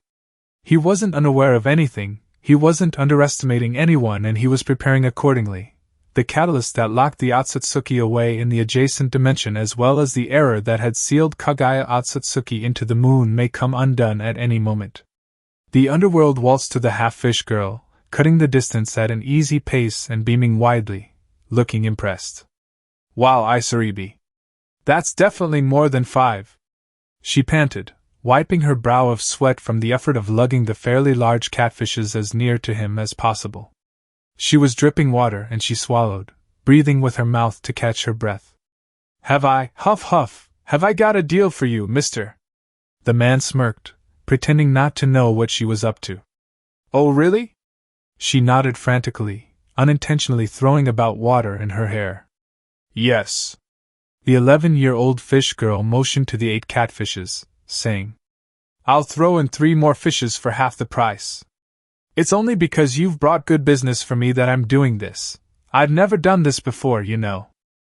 At least she's not lying about that, Blue thought laughingly, before he squatted down and placed his pointer and middle fingers on the net, freeing his chakra to seep in and check the condition of the fish. There was a shallow depression at the top of their heads, meaning she had cracked down a rock on their heads to kill them, doing so underwater. The man pursed his lips, hiding his pleased expression that the girl Orochimaru's former associate had mutated was living up to his expectations. He got up and dusted down his pants for sand, pushing his hands to her. "You've got a deal, kid."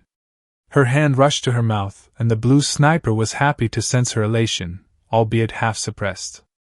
Ichiraku took his hands with both of her own, shaking it excitedly. "Thanks, mister." "No problem."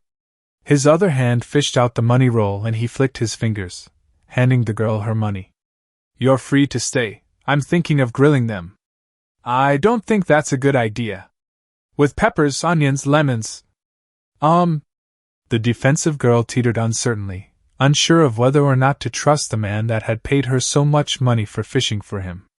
I might even have another paying job for you. Noting her sharp revulsion from the change in the movement of her chakra, the man cringed at his phrasing. Nothing perverted. I swear. Will she be staying? Ichiraku questioned, pointing at the unspeaking snake lady, and the woman narrowed her eyes at her, not in the mood to humor anyone. Yes dash. BRRRR, BRRRR, BRRRR, BRRRR. Blue took out his flip phone and answered Yujito's call.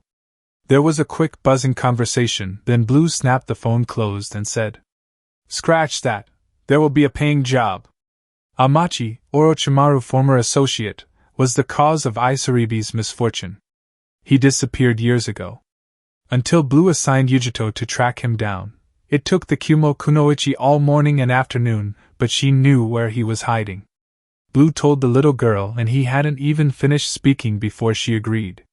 They patiently waited until sunset, Blue, Yujito and Orochimaru, spending a good amount of the time grilling their fish on the beach, spicing it with ingredients and condiments Yujito had purchased from the morning fish market, masterfully reflecting the salmon's dark glower of the Nibi Jinchuriki. When the time came, they moved out. Same day, 6:07 a.m.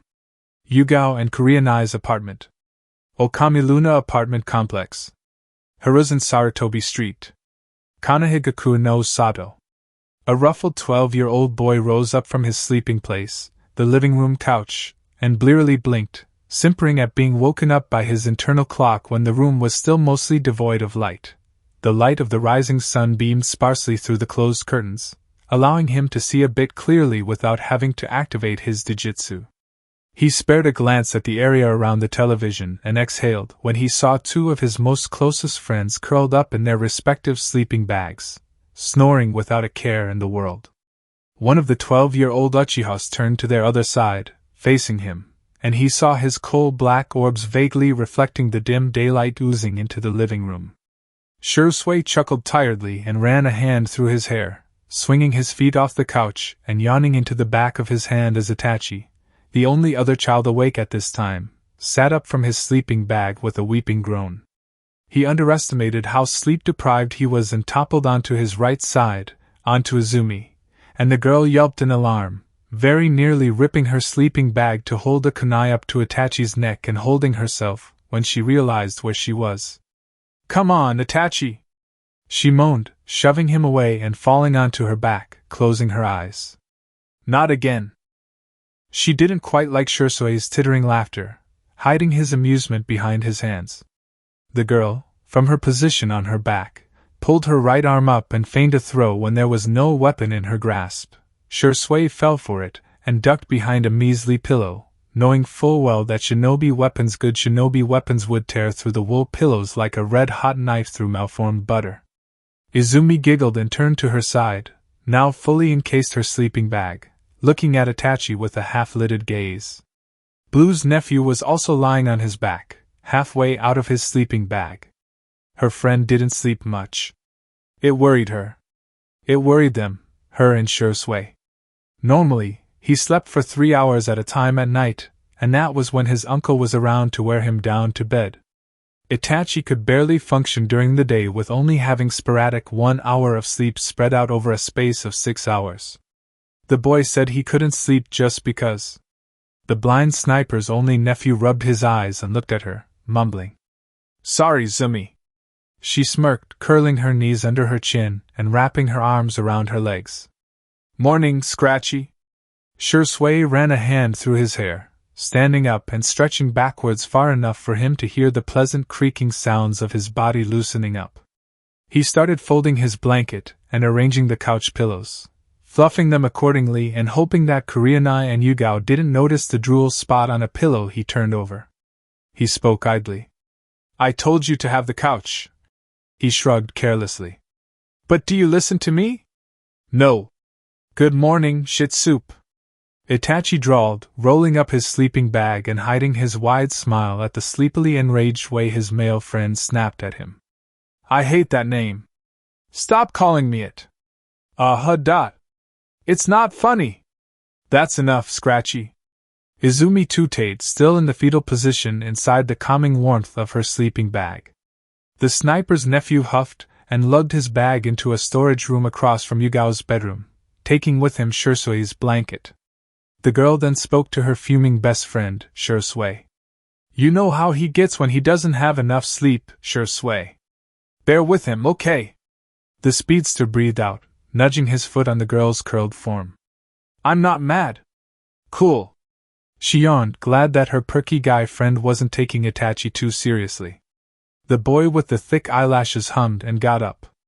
If you don't get up, we'll be late for team assignments. His eyes followed Itachi as the boy stalked back into the room, throwing open the windows, letting the light flood in unhindered and unfiltered. Izumi hissed. Shirsui snickered. Itachi grinned. The Genjutsu prodigy came to the girl as she flipped onto her side, hiding from the light. Get up. No, she answered stubbornly. Itachi glanced at Shirsui, and they both shared a look. The two boys squatted down to Izumi and began poking her head, repeating, Get up! Get up! Get up! Get up! Get up! Get up dash! Yaya urg! The girl rose up from her sleeping bag like a phoenix and grabbed Itachi by the front of his shirt and Shirsui by the back of his collar as he made to bolt away. The girl's voice deepened angrily and the two boys scrambled futilely to escape her grasp. Let me sleep! Itachi leaped on the girl and Shirsui turned around to do the same, tugging at her cheeks as she pulled his nose. Meanwhile Itachi's right foot was firmly planted in her side, tried to push away and uncurl her fist from his shirt. Kurenai strolled out of the kitchen, wearing her normal clothes under a white apron that bore cat whiskers on the abdomen. She barked. Hey, no roughhousing!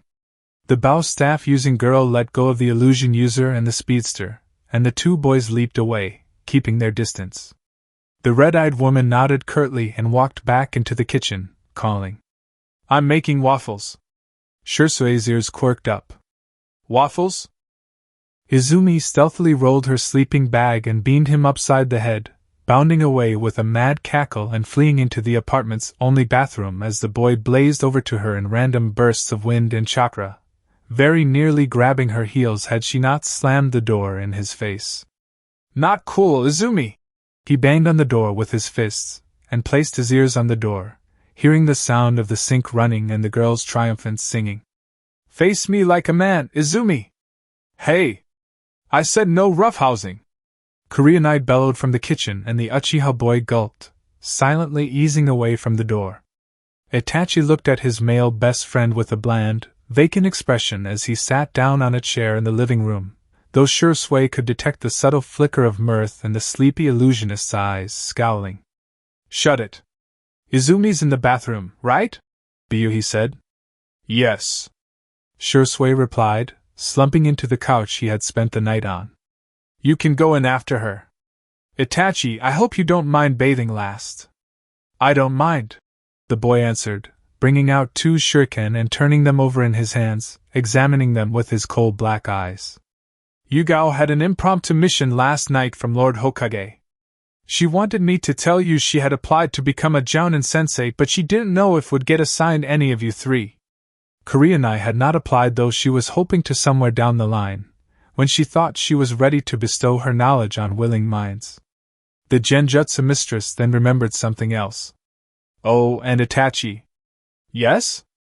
Yugao said I should tell you that you should go to Training Ground 44, the Forest of Death, after team assignments. She personally didn't like the thought of a genin going anywhere near that death trap of a training ground, but Yugao had assured her that the reason behind it was very important. Kurenai had to trust her, for the cat-loving swordswoman was the one Blue constantly entrusted the safety of his nephew, then and now. Just you, Itachi? She added, before Shirsui could voice his concern. It's a message from your uncle. Yes. Kurenai was of the small group of people in the village that did not believe her former flame was dead. It just didn't make any sense. Like the people that refused to think the blue sniper was dead, she had fought beside him. It was during the course of those battles that they had casually fooled around, even though she was already in a relationship with Asuma.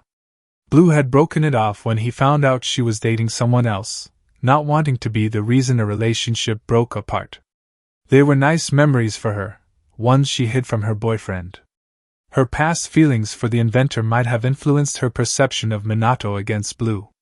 Sure. It still didn't make sense though. Orochimaru being Blue's mother didn't matter. He wasn't her. The person she knew was nothing like the infamous snake Sannin. He was obliged to have his own secrets, so not telling anyone but Yugao about him going for therapy with Inoichi was none of her business, and Blue not publicizing his inventions was another thing she didn't mind. She blamed herself for falling for Minato's words, causing the Blue Uchiha to group her with their friends and distrust them all in their entirety. Though she wasn't privy to the communication network between Orochimaru and Yugao and Yugao and Yujito, having no idea at all of either, her lips were sealed. I wasn't told why, but it's very important you come. Thanks, Auntie Kuri and I. Izumi returned, refreshed and dressed in her shinobi uniform, allowing Shursui to head into the bathroom. The girl unsealed the expandable bow staff Kushina had gifted her last night, and studied it, carefully sweeping her two Tomo Sharingan eyes over its length and breadth. She didn't much regard Itachi's presence, somehow knowing that he was already in his head. The boy sat back in his chair, wondering what to expect in the forest of death. 3 hours later, Itachi stoically sulked his way to the forest of death. He didn't get to be in the same team as his friends, and even though it was understandable why 3 Uchiha kids didn't formally get teamed up, he didn't get why he had to be on the same team as a civilian boy that didn't even want to politely spare 2 words with him and a Nara girl that was more concerned with tinkering with her phone. A flip phone that she bragged had fast internet, and that her parents had loaded up with enough credit to take her a whole year to finish. Apparently the girl was a prodigy of her clan's bloodline and the civilian boy was a whiz with maps, or something like that. Then there was his team sensei. His mother. Itachi didn't even want to know the kind of strings his mother pulled to get that position, or why she pulled those strings. Did she get assigned to Team 2 by the Hokage to keep her eyes on him in case his uncle was somehow sending messages?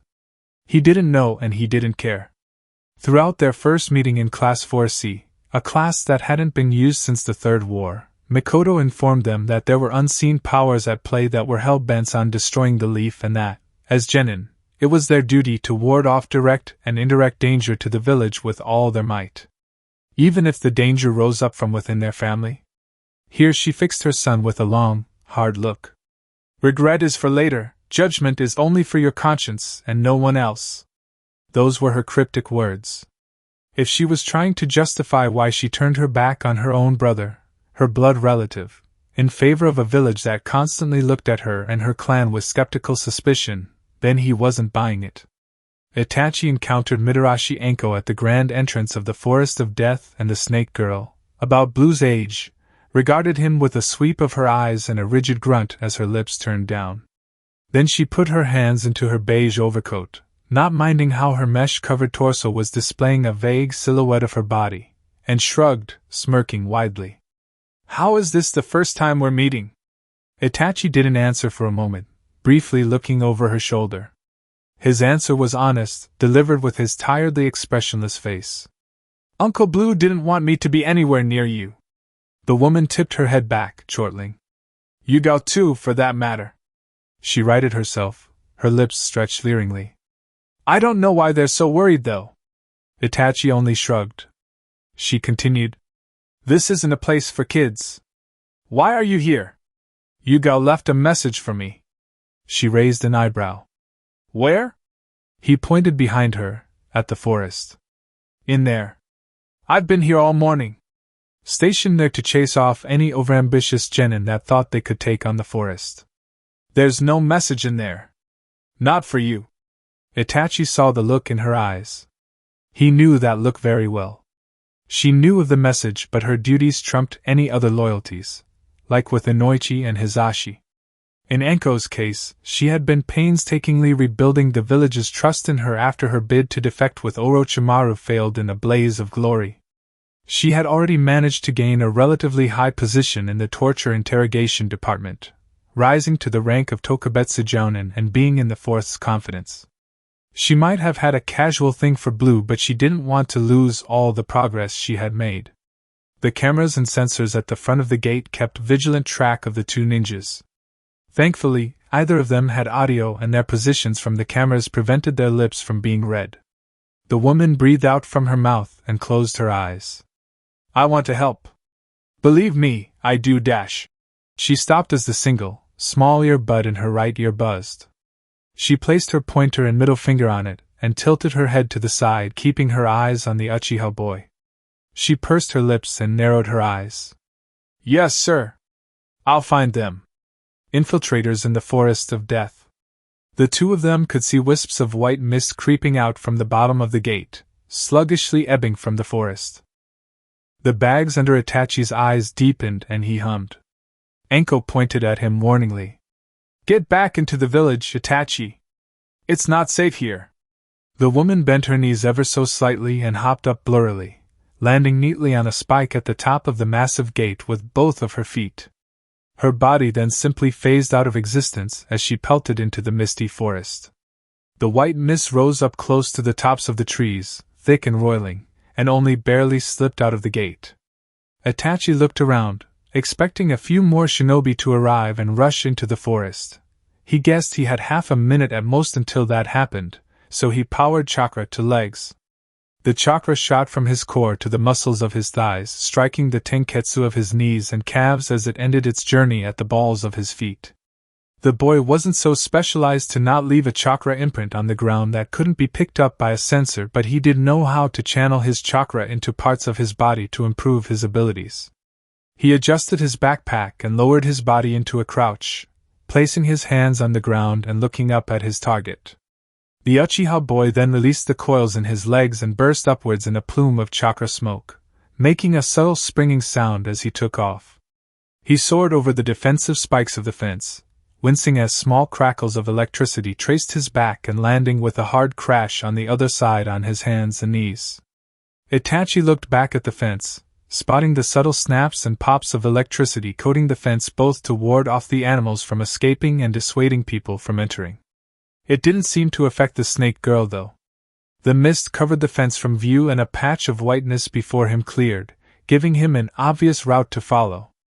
And follow he did, ignoring the tenderness of his knees and speeding head first into the thick of the fog and forest. He was led to a termite-eaten hut that looked to have formerly served as a sentry post sometime in the Shodame's era. Small trees, bushes, and weeds sprouted freely from the small wooden building, crawling out from the door and two windows. The wall of mist thickened and, turning back, Itachi realized that the path he had taken was fully blocked from view by the silence of the mist. Silence. Itachi realized with a jolt that he hadn't once heard the chilling sound life in the deadly forest. Rather, it was a stark silence, not penetrated by the softly pattering feet of Anko blazing through the trees, spreading out her senses, or the other multitude of shinobi surging inside the gated forest, answering the purposeful alarm created by the invader. It wasn't hiding in plain sight, not really, it was close-quarters diversion. The Uchiha boy looked up at the top of the rundown building and he took an involuntary half-step back, failing to mask his surprise. Seated atop the building was someone wearing a chalk-white mask with a slashed-out Kiri symbol on the forehead. The person was wearing a sleeveless white and green vest with a gray jounin vest over it with a pair of black shinobi pants and light blue sandals. There was a camel pouch on their lower back and their frizzy blonde hair was carelessly cut over their shoulders, not falling over the mask and emphasizing the dark blue eyes glinting from the eye holes of the mask. One last feature on her were 5 tally marks on her upper left arm, tattooed to her skin with red ink. Her lean arms were crossed, flashing this without a care in the world. The person was also noticeably feminine, sitting on the building with her legs crossed and a long needle across her thighs. Nobari, the needle sword of the 7 swords of the mist. She looked to have been sitting there all along, and just arriving at the same time. The masked woman noiselessly observed her friend's nephew, allowing the creeping silence of the forest to permeate the air. She then tilted her head to the side and her blue orbs strayed downwards, to the bottom of the building, and someone marched out from the vacant door. The other newcomer was a stately man that stood at 5'9", a discernible height unlike the needle user stiffly sitting on the sentry unit, who soundlessly lifted her eyes from the man and returned it to the genjutsu prodigy. The man had a receding hairline with short tufts of black hair at the back, beady black eyes and a sharp nose, reminiscent of a hawk. He had a hard, pointed chin and a pair of large ears. He would have looked like an extremely strict teacher or a particularly ruthless banker. The unrelentingly tough-faced man was wearing a black suit with a perfectly ironed white button-up shirt inside, and a blue and black kimono thrown over his shoulders though open at the front, reaching his knees and not in any way hiding his polished black shoes. In the man's left hand was a fedora and his right was bent at his back, like a butler would to their master. Taking in the man's dressing, Itachi's eyes were then drawn to his weapons. On the left side of his hip was a sheathed katana with a gold handle with red lines crisscrossing the face as well as a square guard, and a bit under the katana was a shorter blade, that was also holstered, bearing the same designs as the katana. Those were the two weapons of a samurai, and the fact that this person was allowed to bear a katana and a wakizashi at the same time meant that they either held a high position in Iron Country, or they were a master samurai. Samurai unwaveringly believed in their code, and the samurai of Iron Country were not allowed to bear a steel katana or a sharpened wakizashi until they reached a certain stage in their training. The lines on the suited samurai's face, and the few silver streaks in his receding black hair hinted his age, just about entering his 60s. Itachi knew this because there had been a few lessons in the academy about Iron Country and their warriors. The samurai didn't bear any resemblance to a ronin, and that worried Itachi. A high-rank missing ninja and a certified samurai in the same place. What had he just walked into? Meanwhile, the sword master's clones served as the ghostly diversions, corralling and drawing Leaf Shinobi from the original's true vicinity. Itachi looked around for an exit point, and he didn't find any dependable route, not with the walls of thick mist rolling through the edges of the open space. The masked woman with the nuabari scoffed. The samurai took a careful step forward and Itachi's eyes snapped to him. The suited samurai bowed slightly with his fedora placed on his chest, lowering his eyes as a sign for the boy to relax. He straightened up and placed his hat on his head, fixing it properly. His pointed face eased back somewhat, and he said, "My name is Dan Nobunaga. I was the honored accountant of Master Naruto Uchiha, and the overseer of Master Naruto's vast wealth." He brought out a scroll from somewhere behind him with the hand formally bent at his back, holding it up but not moving to Itachi to hand it to him. Instead, he continued, "I was tasked by Master Naruto 5 years ago, before he went missing, to pass ownership of his wealth onto you at least a week after you graduated from the academy." He held up a single finger. "On the condition that you found the treasure he left behind for you in his office." The boy stammered. "Pass ownership of his wealth? Was that even possible?" Itachi's uncle was loaded. The samurai raised an eyebrow, his hand still holding up the scroll, patiently waiting. "How do I know you're not imposters? For all I know, you're not who you say you are, and all you want is the one thing in this world my uncle left for me," he snapped, shuffling back and hunching up his bag, holding a strap with one hand and ready to blindly bolt into the forest, without direction and hoping for the best. The nuabari holder cocked her head to the other side, not saying a word. "I need proof," Itachi demanded. Even though Yugao had asked he be there to receive a message from Blue, he didn't want to blindly believe in anyone. Blue would probably approve of his caution. His hand still outstretched with the average-sized scroll in it, the samurai cracked a brief smile. "What proof do you need, child? You tell me." The man rolled his tongue in his mouth, saying, "All right. The treasure Master Naruto Uchiha wished for you to retrieve from his office before it was raided by the Yondaime Hokage was a map of his contacts and connections." He bobbed his head, recalling the name the Uchiha sniper had once called it, and one Itachi would undoubtedly know. "The Blue Network, if you will." The boy grunted under his breath, admitting that the Blue sniper did not throw that coded name around to just anybody. The man had confided in him the name he had dubbed his contacts and connections, and Itachi had summarily called the name stupid. Casting away that regrettable memory and turning his eyes to the woman sitting cross-legged on the abandoned sentry unit, he asked, "What of her? What's her deal?"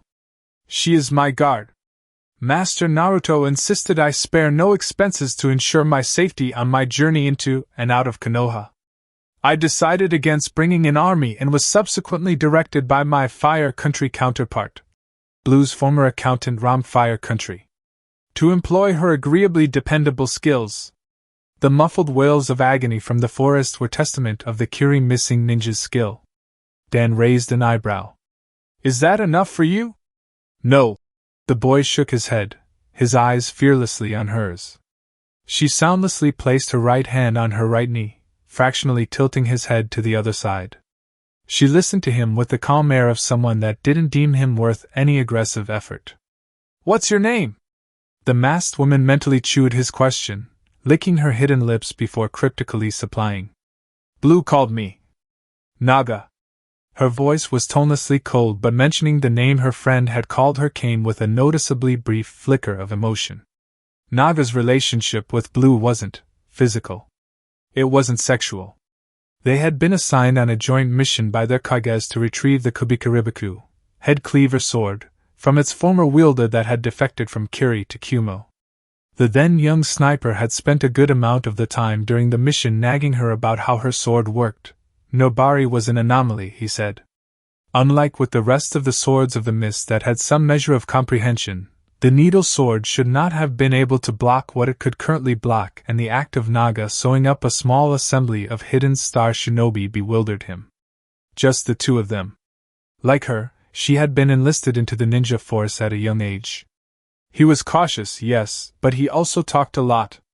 It would have been yet another obstacle to put behind her once the mission was over, and of course she contemplated killing him when all was said and done, though it was the mystic surrounding Blue's own enlistment that kept her interest piqued. He had a weapon that could take down multiple hostiles from several miles away, calling it crystalline.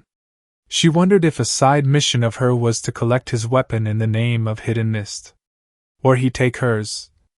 The head cleaver and the needle sword.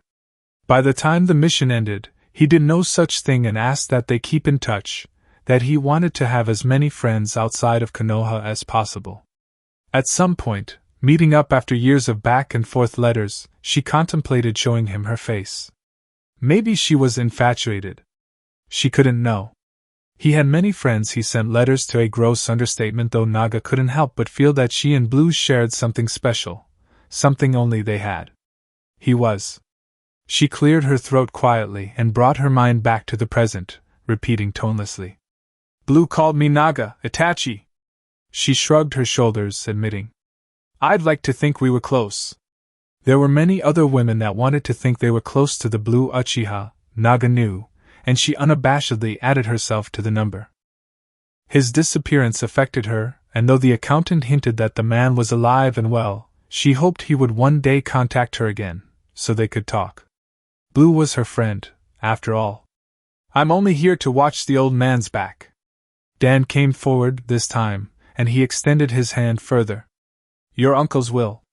Bibi but. The Blue Uchiha's nephew stuttered, not wanting to collect the scroll. He refused to believe the man he looked up to was gone. But my uncle isn't dead. The man's quick smile came and went again, bending down and taking Itachi's left hand, placing the scroll in his palm. He wanted me to give this to you. He wants you to have all the necessary tools to take this world by storm. The prodigy was confused, and it wasn't because the man used present tense like the letter Orochimaru sent him, but on the last part of his statement. What? The iron accountant began explaining. Inside this document is a statement of everything your uncle owned. The boy didn't quite understand because, as he thought before, his uncle was loaded. The thought of a single, average-sized document holding everything his uncle once owned was not understandable. So he asked, shocked. Everything? Everything. The old samurai didn't pick up the wonderment lingering in the boy's mind, replying plainly and simply, indicating the unopened scroll in Itachi's possession. Lands, money, large corporations, small businesses, every stake your uncle had in minor hidden villages, estates and properties. He trailed, realizing that they won't get anywhere soon if he listed off everything. He could barely remember it all. So the iron accountant shortened it by saying these next words. All of Master Naruto's assets, as well as what liabilities he had. Except for the blueprints of his inventions, he willed it all to you. It's all in this? The Uchiha's hands trembled as he subconsciously felt the weight of the scroll increase tenfold. He was smarter than his age, truly and reputably, but at the moment he was too dazed to know any better. The old samurai laughed, a heavy sound that tumbled out of his lips. "No, Master Itachi," he said, referring to the boy as his new client. "That is merely a statement of your uncle's assets and liabilities. The physical items are safely stored in his account in Iron Country, his subsidiary accounts in Hidden Saltwater, Hidden Stone, Hidden Tree and Hidden Mountain, and the rest are closely managed by myself." The main account and the minor accounts Blue utilized to contain and spread his wealth were mind-boggling for Itachi. The first minor village, Saltwater, was regarded as a festival village, the second stone was openly loyal to IWA, and the third and fourth tree and mountain were so unknown they were almost invisible on the map. Maintaining those accounts, certainly, were great ways to hide money and stream portions of them to respective investments. He couldn't keep everything in one place. That was unwise and chancy. The question of how this one old man managed all of those accounts left the 12-year-old child's mind. The job of managing those smaller, more minor accounts was helpfully lifted off Dan's shoulder by the formerly Fire Country employed accountant, the one that used to manage Blue's Fire Country account. That accountant had relocated to Iron Country and traveled with his wife to the locations of those minor accounts when Dan was too busy with his other functions. It wasn't nearly as stressful as it sounded, for either of them. Working for Blue and now Itachi was honestly enjoyable. The dizzy boy asked. Then dash. All Master Naruto had, Master Itachi, is now yours. He willed his life to you. He dipped his head, speaking lowly. I am at your service. If you are in need of money, resources, advice, or questions concerning your possessions, I will always be one phone call away. His right hand went to his back and came back, holding an unassuming flip phone. The plan on the phone renewed itself directly from the smaller account in Hidden Mountain, and the network provider was also based in the mountainous region. Ironically, Naruto didn't have any sort of stake in that particular telecommunication business. He just really enjoyed the service. The point was that the Iron Accountant had many avenues to supply the boy with whatever he needed. He had faithfully and served Blue, through thick and thin, safety and danger, and he was going to provide the same high level of service to the man's nephew. A samurai as old-fashioned as him and an accountant as professional as Dan was not going to turn his back on the man that trusted him to be accountable for his wealth. Blue was his only client, after all, and now Itachi was taking up the reins of ownership. Speaking of Itachi, the poor boy's prodigious mind was still finding it difficult to wrap his mind around this whole situation. He had woken up that day without any high expectations, get assigned a team, meet his team sensei, and hang out with his friends later. He definitely didn't think he would suddenly become a multi-billionaire. Itachi thought, the only thing his uncle left for him was a map of his network of contacts and connections. Now, he cracked open the scroll a little with his shaking hands, looking at the top part of the normal-sized scroll. The document itself contained rows and columns of storage seals, and each individual seal held a different asset statement from different places, written with the same easy-to-understand language the accountant respectfully used with Blue. It started with a general account statement from the accumulation of wealth from the major and minor accounts, providing a heart palpitation-inducing sum total of the money saved in Itachi's account and his trust fund. Then there were documents written on the various investments, intended productivity or otherwise, and that the accountants were keeping the shareholders of massive corporations at bay the moment he notified them of the transfer of ownership from his first client to his second. Those shareholders still wanted to place a face to a name. The Iron Accountant was detailed. Though you will have access to the resources left to you, I was charged to limit you to your trust fund. He pointed a finger at a particular scroll. I assure you, the funds inside your trust fund will carry you until you are ready to have full access to the main account. Full access? The samurai teetered. Well, alongside training in your shinobi way, Master Naruto wished for you to be well versed in a good number of your investments. It was something he was unable to do but trusted you will find a way to accomplish. In simple words, Blue wanted his nephew to understand whatever was going on with his investments, as well as better himself as a ninja. The boy could withdraw from his trust fund but was unable to take anything from the main account until he learned a fair bit about the investments his uncle left for him. The idea was to ease Itachi into his acquired wealth instead of drop him smack dab into affluence, leaving him spinning. I need some time. The man nodded, understanding. Of course. Take all the time you need. And he meant it. He would just continue what he had been doing for years, until Itachi felt he was ready to involve himself or call on him for help. My number is stored on the phone. The phone was keyed to Itachi's chakra alone, making it unable to function at all in the hands of anyone else, and the scroll bore a for authorized eyes-only seal, like Orochimaru's letter, turning the legible script into indiscernible jargons under the scrutiny of outside eyes. And that was if the letter didn't go up in flames soon after being handled. Can I? Itachi hesitated. Can I at least know that my uncle is okay? He is okay, Master Itachi. Dan Nobunaga reassured his client. Keep this quiet, please. Naga's head turned and her ears twitched. The samurai placed his hand on Itachi's shoulder, looking into the boy's eyes. You are exactly how your uncle described you. This, he flicked his eyes to the now rolled-up scroll in Itachi's both of hands, is nothing for you. I would only hope you don't push yourself so hard. His eyes went to the bandage-wrapped hands the boy sported. I say this truthfully, there is no rush. Then why did Uncle Blue, he corrected in his mind. Give me everything now? I'm just a kid. I'm just 12. Because he trusts you. The bags under the child's eyes deepened, and the old samurai wondered if Blue's decision to hand over his properties to a young child was a good idea.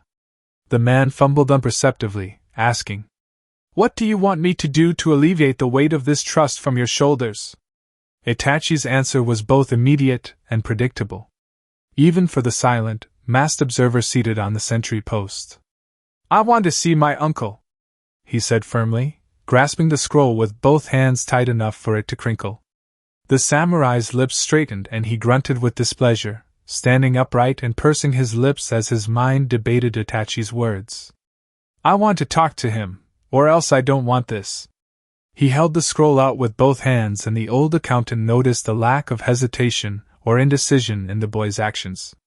The boy was older than he looked, so this choice held more gravity. There's no use of it for me if I can't at least talk with Uncle Blue about it. Dan didn't seem to approve of this, frowning visibly. This is your uncle's will, Master Itachi. I've got nothing else to say. Fortunately for you, Master Naruto foresaw this. The boy smirked, suspecting that his last prodding had hit the right spot. I know. The accountant turned around, speaking deeply. And fortunately for you, Master Itachi and Master Naruto, I'm very much used to handling your insistent predictions. Was it an Uchiha trait? Given that both uncle and nephew had the clan's Dijitsu. Dan Nobunaga found it annoying, though, how Blue, his client, could almost easily read people. In Blue's case, the man had traveled the continent and met plenty of people, so he was exposed to a wide array of personalities, behaviors, and characters. Understanding the mind of a person wasn't an issue. It was why Naruto had so many friends, the more loyal of which were apparently outside of Konoha. The sniper knew the conversation points to strike up or the manner of which he should carry himself around people that would entice them enough to bring himself into their inner thoughts. It was manipulative. Definitely. No one was refuting that. But the Blue Uchiha's intentions were true. He wanted friends. Naga understood long ago that he might have used his skills on her, and she had subsequently fallen further than friendship into the realms of loving affection for him, and the same could be for the rest of his friends around the continent, men and women alike. For that matter, Dan too.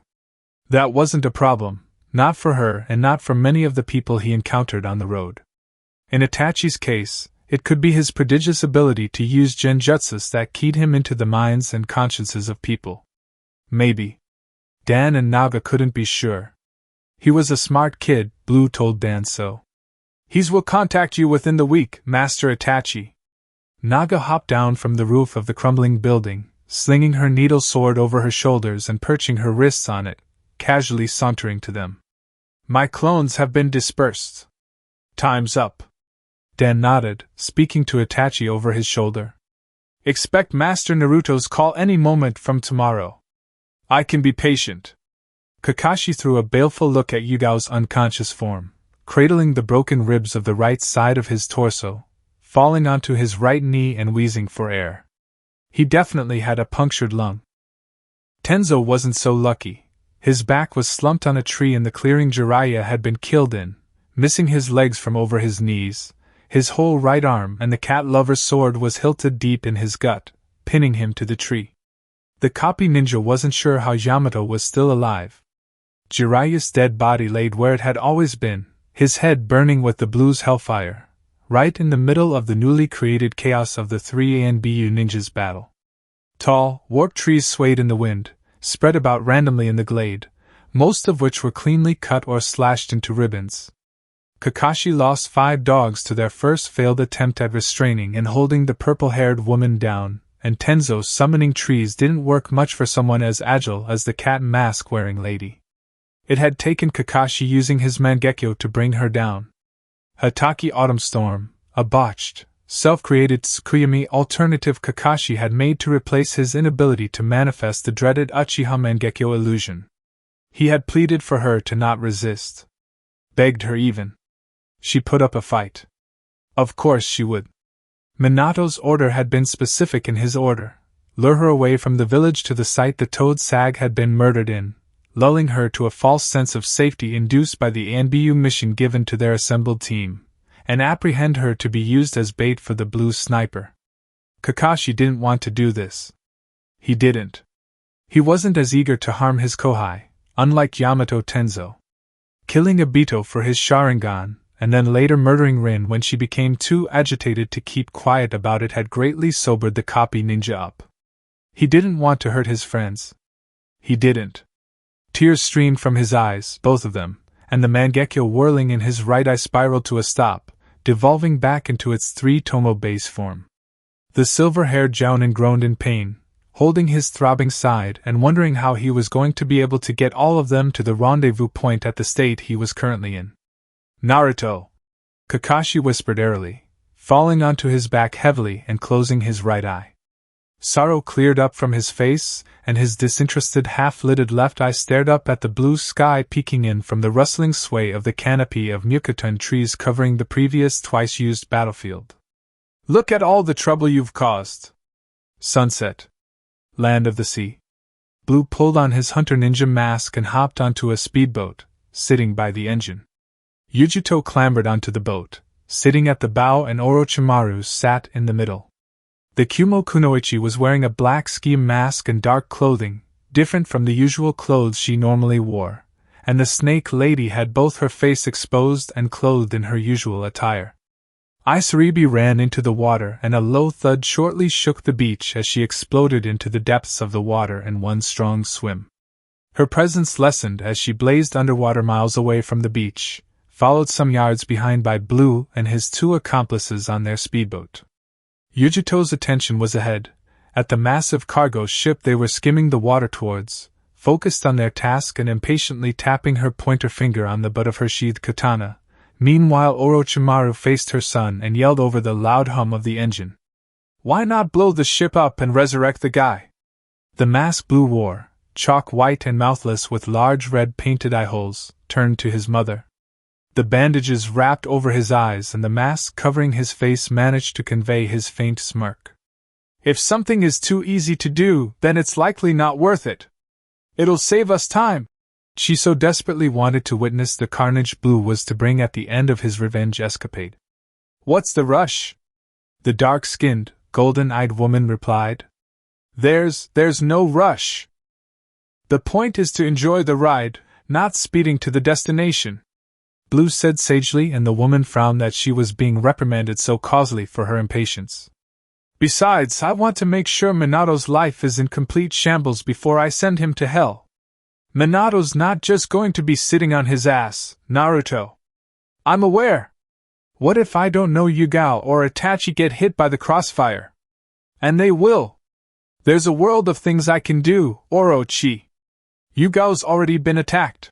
He tapped the side of his head with the pointer finger of his free hand.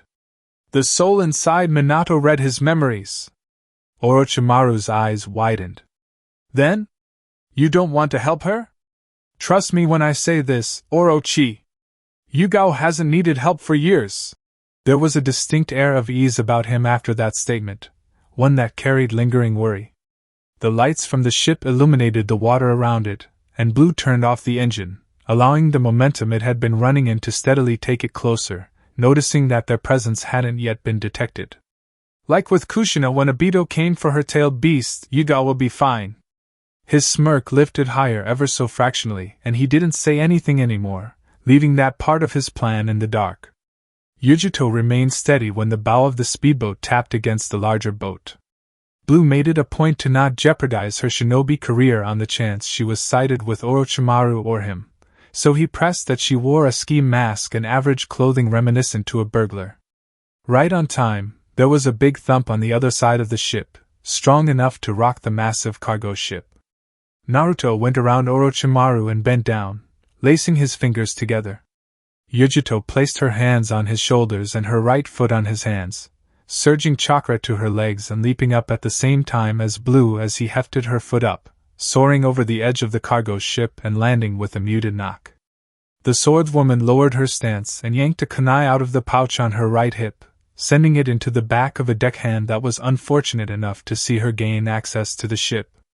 The man toppled forward as his spine was severed and he blacked out, slipping into the eternal abyss of death as his body fell into Yujito's ready hands, pulling him back into a partially darkened portion of the ship and covering his dead body with a tarp. Yujito cleaned the blood from her kunai on her calf, lowered to the ground, and then peered over the edge of the ship, sending a wave to the patiently waiting master of crows and the snake Sannin. The ship grumbled as Isaribi rammed into its side again. The ship's sirens wailed. The demon brothers leaped off the ship, balancing on the water with their chakra, and went after the child as she led them away, leaving only Zabuza on board with a cargo ship of panicking civilian sailors and wary hired mercenaries. The mercenaries trooped to Gato's lavish quarters, covering the door, the hallway and the entrance into the middle of the ship, allowing the Kubikaribiku-wielding missing ninja to rove his eyes over the water from the highest point on the ship. His eyes snapped to the place Blue, Orochimaru and Yujito had infiltrated, glaring with a grunt when he saw nobody there. The trio used the wavering cover of darkness to break into the engine room of the cargo ship. Blue stood by the door and flicked his hands to the left and then over his right shoulder. Orochimaru backtracked and went after Zabuza and Yujito followed him into the engine room. The Sannin was mainly to cause more noise to muffle their intentions, and the Kumo female Jinchuriki was to act as support in case they encountered opposition along the way. Their target wasn't the Kiri missing ninja or the corrupt owner of Gato's shipping company. This whole operation could have been easier. Yes, it could have. But this way was more entertaining than simply melting the cargo ship and returning his target to life. Maybe on another day, he would want to operate faster and more laid back. The pair swiftly clambered up a ladder and Blue opened the hatch, blurring out and giving Yujito room to escape as well. "Over here!" A mercenary carrying a cumbersome-looking hammer yelled, waving his hand for his comrades to come quickly as soon as he sighted the two masked ninjas rise out from a hatch to the engine room. He was about to face them again and engage, but his head was split in half by Yujito's katana, from ear to ear, and his brain fell out with a wet slap onto the floor. Blue left her to her homicidal rampage. He found his target trying to sneak out of the sickbay. Amachi was a young-looking man with pale gray hair, tied into a small ponytail at the back and dot-like black eyes that struggled to recognize the masked man standing at the end of the hallway Gato's room was situated. He was wearing a long-sleeved purple dress shirt that was buttoned all the way up to his collar, and a white doctor's coat. He was formerly an accomplice or Orochimaru for a short while, until he almost succeeded in experimenting on one of the IWA children Blue had saved, for when the snake lady chased him out of Hidden Chill. He briefly continued to use his former benefactor's name to hold sway in the criminal underworld, until the Sannin in turn spread news that he was no longer associated with him.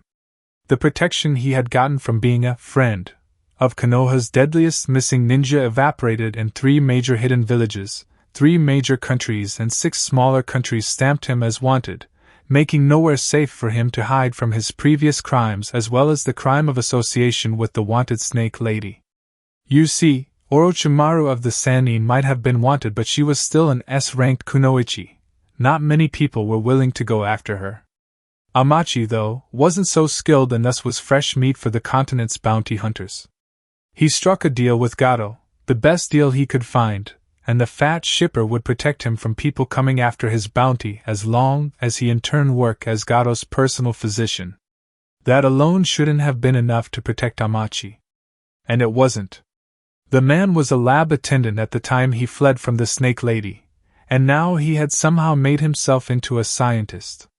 Seeing the masked, cloaked man that had rounded the corner, Amachi's first instinct was to flee. Blue's body dispersed into a murder of crows, twisting and warping through the hallway to Amachi in a flurry of black-winged birds, viciously cawing. The murder slammed into Amachi and a hand materialized from the blunt hit, circling his neck and cracking him into the wall. The blind sniper lifted Orochimaru's renegade former associate, Amachi, clear off the ground, and he said in simple words, "Minato's been sponsoring you. Who the hell are you?" Amachi grated between his teeth, less than comfortable from being held off the ground.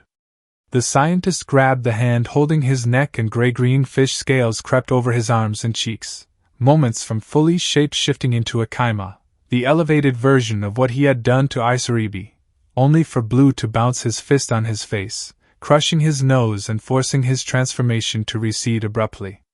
Blood rushed from his broken nose, and the hands on Naruto's wrists flew to his nose. Oof! And my nose! Ominous shadows loomed over Amachi, and Blue's illumined mask darkened. I need you to tell me what you've been doing that Minato's been sponsoring. Quickly now. A crow perched on Blue's shoulder, swiveling its head to the right and looking at Amachi with a steadily revolving 3-tomo Sharingan. The underworld snapped his fingers in front of the dazed scientist's face, prompting him to accidentally meet the crow's hypnotic gaze. Places to be. At that same time, somewhere in Zayuki, deathly silence reigned in the obscure building. A pale-eyed crow wordlessly hopped into the cell of a purple-haired woman, and she woke up with a jolt, snapping her head from left to right and realizing that she was in a dimly lit cell in a less illuminated dungeon. The first thing the woman did was to check if anything on her body was amiss. There were deep cuts over her body across her torso and her shins, and they trickled with blood, reminiscent of her experience in Kakashi's custom Mangekyo illusion, and it prickled with each movement. Her wounds weren't healed, but aside from the cuts and soreness of her body, she was fine. The storage seals on her body were wiped off, empty of their former contents, and her hair was mussed up and disarrayed from hands being run through it, probably to check for seals and traps. She also didn't have her sword or her shinobi sandals, feeling her bare feet plod the cold stone ground as she made her way to the cell door. The crow with milky white eyes merely spectated as she regurgitated 2 long, blunt pins from her gut and subsequently began picking the lock. Chapter 12. 7:11 p.m. Zayuki Town. Hot water country. Bare feet softly patted the grimy dungeon floor, scarcely making a sound in spite of the deathly silence of the seemingly above-ground unpopulated containment facility, save for one recent resident dumped there by people she once considered her closest comrades. The owner of the shoeless feet plodded past rusted cages and vacant cells, biting down on the blunted needles she had used to pick the corroded locks of her cell. Yugao was offended that her captors hadn't even used a seal to fortify the cell's lock, believing that such a pitiful thing would keep her in place for however long they wanted her. The former ANBU kept her stance low and maintained a steady stride, breathing tightly. The cuts on her torso and shins itched, so that the end products of Kakashi's Mangekyo illusion weren't aggravated. She had rolled up her ninja pants up halfway up her shin and fully unzipped her dark black ops flak jacket, exposing her featureless black long-sleeved half-shirt and the deep slashes littering her toned abdomen. Yugao gnashed the needles in her pursed lips, tucked to the left side of her mouth like silver-colored toothpicks. She hurt. Her wince died before it could escape her, and she stopped at the bottom of a long flight of stairs leading downwards, winding into a cluster of seemingly infinite blackness. The former wearer of the cat ANBU mask had a vague mental map of the upper level of the imprisonment facility.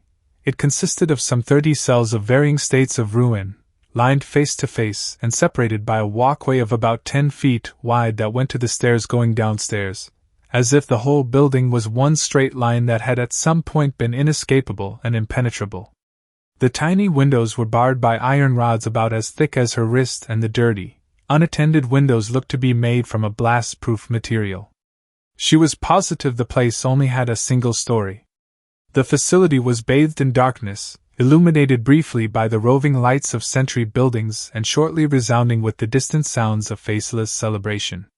The place smelt strongly of iron and human despair, but, as she prepared herself to creep down the stairs in hopes of finding freedom, she spotted an old, dirty poster pasted on the wall, probably to provide some sort of false hope in the hearts and souls of the inmates.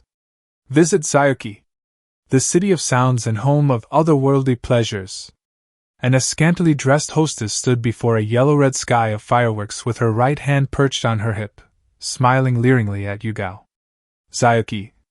The purple-haired swordswoman muttered in her head with a hesitant swallow, tearing her eyes from the dingy poster and looking down at the mass of blackness before her in the form of the stairs she was to amble down to anticipative freedom. Her chakra was all over the place, still affected by the lingering presence of Kakashi's ocular genjutsu, so that cancelled the option of smashing the windows and leaping out of the facility from there. Her katana was nowhere to be seen, and she had been stripped of all her weapons. The pale-eyed crow carefully watched her as she clenched her fists, hard enough for her knuckles to pop, and she wriggled her toes. The last thing she did was tie her purple hair up into a messy ponytail, before she steadily crept down the stairs. Moments after Yugao's kidnapping.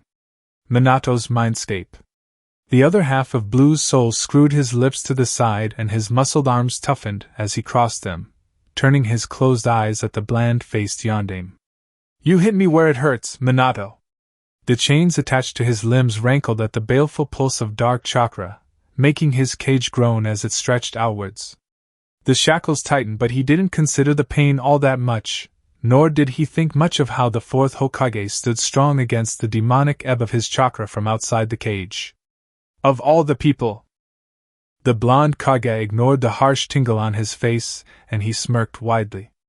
That thing you pulled in Ichiraku Ramen, the vision of you ruining me, I'm willing to forget what you've done.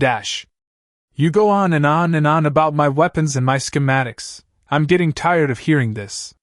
The sealing paper on his cage fizzled, and the Fuinjutsu prodigy hastily drew 10 more restrictors, containing the violent swirl of chakra occurring inside the cage.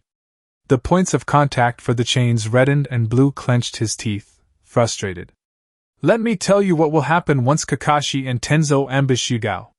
His lips stretched into a wide grin, revealing rows and rows of serrated teeth.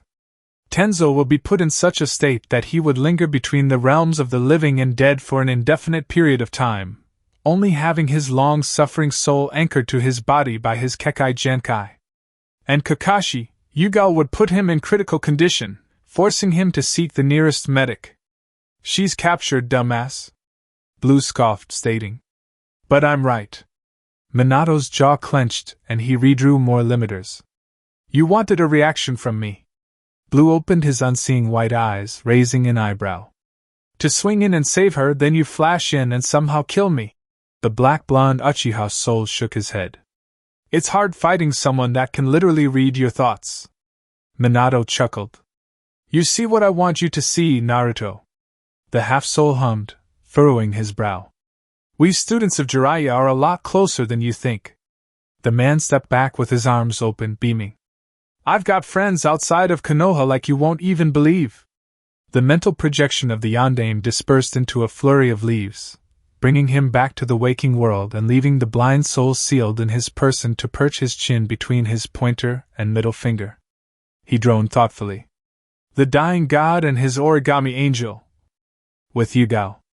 At the bottom of the stairs, Yugao skidded to a stop and whirled behind a corner, peeking around briefly and spying a woman with lavender-colored hair and dark brown eyes, wearing a black with red cloud-designed cloak that had a high collar hiding her purple-painted lips and reaching just about the middle of her shins. Her feet were clad in a pair of black sandals and her toes were painted equally dark, white shin guards and sporting a hidden rain highlight that was crossed out with one clean slice. Her side profile casually walked back and forth in front of the entrance of the dungeon. Her expression was plain and empty, and the origami rose tucked at the top of her purple hair quivered ever so mutely with each muffled step. Conan stopped, and her luminously pale face turned in her direction. Yugao hastily took cover around the corner, calming herself.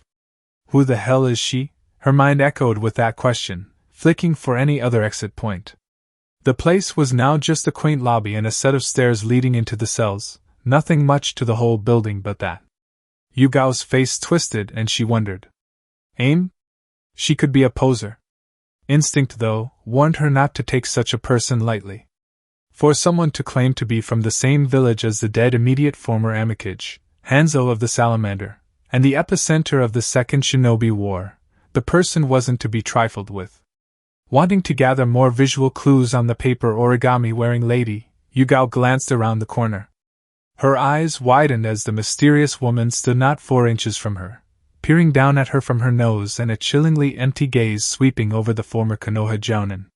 Her first close-up opinion of her was that the aim-missing ninja was tall. Precisely half a head taller. The lady hadn't even made a single sound as she approached, muffling her chakra into bare non-existence, and finding a way to make the revolving shadows cast from the lights of the sentry posts streaming through the entrance unimportant. The woman from AIM teamed lightly, an almost musical sound to Yugao. Yugao Yuzuki. Her airy, song-like voice very nearly lulled the cat lover to sleep. Thankfully, she had her wits about her. Yugao craned her neck back, looking deep into the cool pools of brownness that were the angel of AIM's eyes, and spat the 2 needles in her mouth at her. The smoke bomb seals etched on each needle burst on contact with Conan's unmoving chin. The former Konoha black operative surged past the other purple-haired lady and burst out of the entrance in a blur of remarkable speed, especially for one that still suffered from a dissonance in her chakra core caused by remnants of Kakashi's illusion. Conan mentally applauded the younger woman's inventiveness and tenacity. Before her body broke up into sheets of paper, warping after the fleeing kidnapped victim. I love a good chase. The angel of AIM breathed out calmly, gracing Yugao's back with an invisible smile. Entertain me until the Blue Uchiha arrives. 4th District. Hanbai City. Fire Country. On the other side of the continent, Blue rubbed his temples with the fingers of his right hand and adjusting Amachi's limp weight on his other shoulder. He was under a street lamp, hefting the unconscious scientist and tilting his head downwards, squinting unseeingly at the ground. The residential building Yujito was raiding was alight with alarms, blaring for all the city to hear. But that was the point. The Jinchuriki of the Nibi no Nikomata was gathering incriminating documents, photos, videos and samples of the Yandame's criminality. This place that looked like a normal family home was Amachi's base in Fire Country, where he received the Yandame's funding and could hunker down for the next few months if the heat on him was too much, trusting that the blonde Kage would throw off his scent and send anyone on his back either on a wild goose chase or to their graves.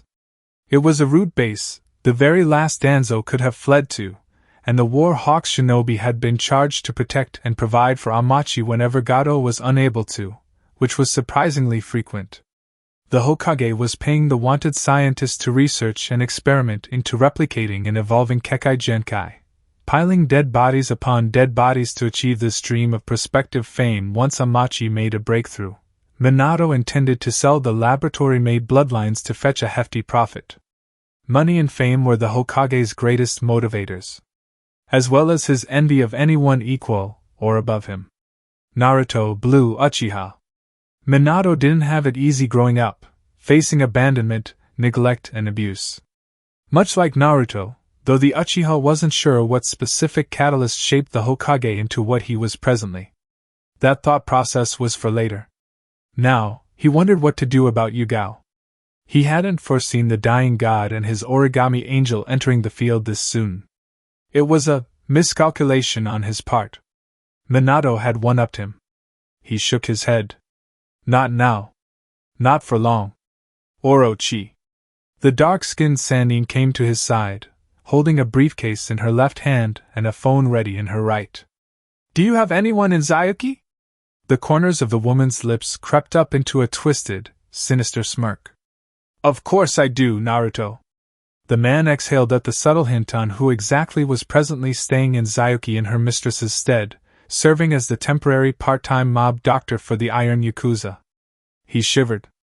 In a bid to both distract himself and put his mind to better use, his brain then made some blazing recalculations and alterations to his plans, accommodating not just the Rinnegan god and the Angel of Aim, but also a whole host of other variables that intentionally or unintentionally stood between him and his goal of tearing down Minato's existence. He dropped Amachi's unconscious body and Isaribi wasted no time vengefully tearing into it, ripping the man limb from limb with her augmented physical strength and other Kaima abilities cursed upon her by the very man she was murdering. The girl finally had her revenge, as morbid and bloody as it was. The underworld and the snake sage went to do their own things. Orochimaru made a call. Kabuto Yakushi answered. Blue had a few messages of his own to send. Call! Call! Call! Yugao's head snapped up the moonless night sky, leaping and bounding from branch to branch. A branch snapped underneath her, and she tucked into a roll a split second before hitting the hard ground, feeling the dried grass prick into the back of her neck and the strong rustle of leaves as a tornado of paper sliced the tree directly behind her to ribbons, lowering her head and taking a hard right as the same storm of paper tore through the spot on the forest floor she had landed on. A drop of sweat slid down the side of her face as the sheets of paper stilled in the air, hovering close together and forming the other purple-haired woman's face, broken in places by errant pieces of paper seemingly escaping her expressionless visage. Yugao was in a low stance, her hands on the ground and her feet apart at the ready, like a cat that was mere moments from pouncing. Poor girl! Konan cooed emotionlessly, her dull brown eyes blinking slowly as she watched the former Konoha black operative pant tightly through her teeth, hissing subtly at the almost omnipotent paper angel. You need rest, do you not? Back off, lady. Yugao spat, pelting to her left and merging her fingers, blitzing through a set of hand seals. Come on, Chakra, don't fail me now. She finished the chain of hand seals just as a pair of arms gently embraced her from behind. Poof! Yugao's twitchy body switch seal took them high into the sky, dead center inside a murder of crows. The former ANBU ripped her arms apart, forcing the arms hugging her from behind off, and she flipped around in midair. She wondered how she had gotten into the sky when she was targeting a branch some yards from her former location, but a moment after her confusion and before she lifted her forearms to her face to block a jab to her chin from her pursuer, she saw that some of the crows carried with them sticks and branches in their claws. What the dash! Descending while still crowded by the crows, Yugao batted away another jab to her face with her right palm, tensed the muscles of her abdomen in anticipation of a gut punch and grunting when instead she received a palm strike to her chest, rolling sideways with the blow and returning a backhand strike to Konan's shoulder. The woman partly broke up into paper, lessening the impact of the blow, and controlling the sheets to instantly cut the distance between herself and her target. A cloud of viscously cawing blackness swarmed Yugao at the same time, embracing and shading her from view. Konan backtracked in the air, gritting her teeth in frustration. Her hands came up to her side, palms facing down to the earth probably hundreds of miles below them.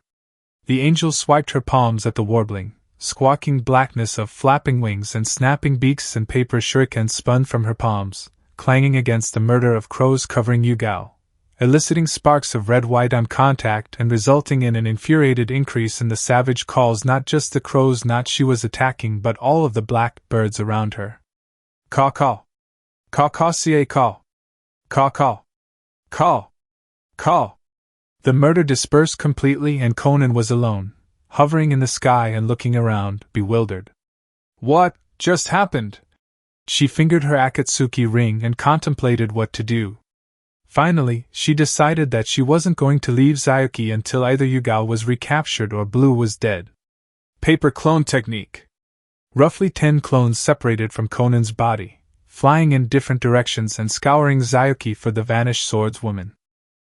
Meanwhile, directly below the original Conan, Yugao crouched down inside a bush and warily cast her gaze on the newly arrived girl that had her bespectacled gaze turned to the sky. The girl had silver hair styled into a Heim cut, a roundish face that almost deceived the purple-haired lady of her age, a small, button nose and pouty lips devoid of lipstick. She was wearing a pair of large, reflective glasses, and around her forehead was the highlight for hidden chill. The older kunoichi couldn't really figure out what she was wearing, aside from a dusky, shadowy full-body suit and a dark blue flak jacket with dark blue boots. "Who are you?" Yugao asked sharply, not sure if she was in the state to defend herself in such close quarters. It was the entire reason she was fleeing from the missing ninja. "My mistress tells me you are one of my love's special people." The X-Leaf ninja's whole aura lit up at the statement, before she winced. "You're Kabuto?" The bespectacled girl beamed, still staring up at Conan's unmoving form high in the sky. "I see my love has mentioned me before." Yugao hesitantly hummed. "Once or twice." She couldn't say that Naruto had called her a nut job each and every time he came back to Konoha from Chill. Kabuto had been an IWA orphan the Blue Uchiha had rescued years back, and she was the more zealous of the pack in Chill that felt deeply indebted to him. Kabuto blushed deeply and her hands hid her red cheeks, facing Yugao with her glasses fogged up and steam billowing from her cheeks. "I'm so happy. My love speaks of me to his friends." She stared into nothingness, wistfully whispering and lustfully licking her lips. "My love." Yugao's sweat dropped. "Do you have a blade on you?" "Any kind is fine. Even a kunai will do." Kabuto unsealed a sheathed katana from a large scroll strapped to her lower back, an accessory the other woman was just noticing, and wordlessly handed it to her new comrade, turning her head up and narrowing her eyes at how Conan hadn't moved from her spot in the sky. Just hovering there. Motionlessly. Silently. Yugao's surprise and elation didn't register much in Kabuto's focus on Yugao's pursuer. "And my sword." She pulled out the blade a little from its sheath, noting that even though there were still splotches of blood on it, the blade was very much hers.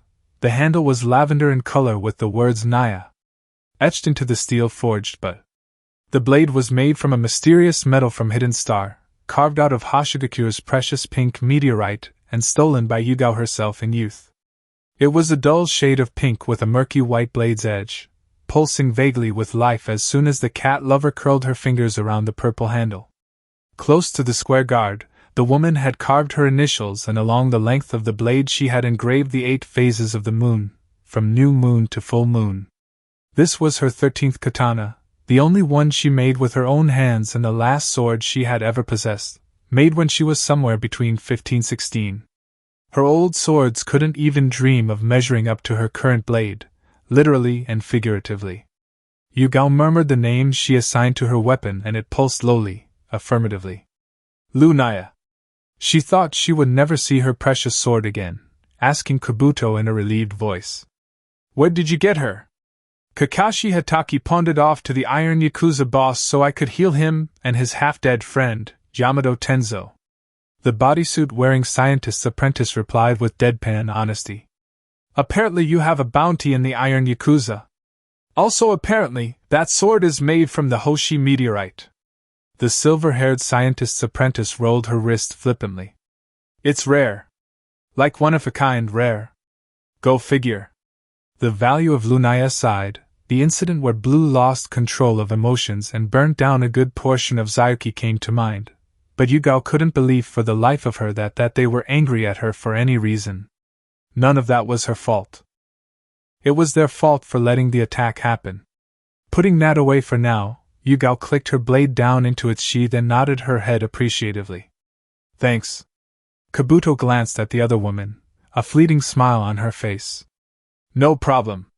Conan now turned around to the other side and Kabuto's right fist closed, saying in a marginally controlled voice, "I'm sorry." I don't have any spare shoes on me. I can make do with my sword no problem. I can untangle your chakra for you, but that might alert her. She pointed up to Konan's stationary figure. Kakashi's genjutsu was long dispelled, but the last bit of his chakra was tangling her chakra control. Are you ready? Kabuto had been ordered to keep Konan occupied for as long as possible, and that feat could only be performed if she had a high-rank kunoichi backing her up. It was deviating from the order to ensure Yugao's safety, but Kabuto wasn't cocky enough to think that she could take on an S-rank ninja by herself.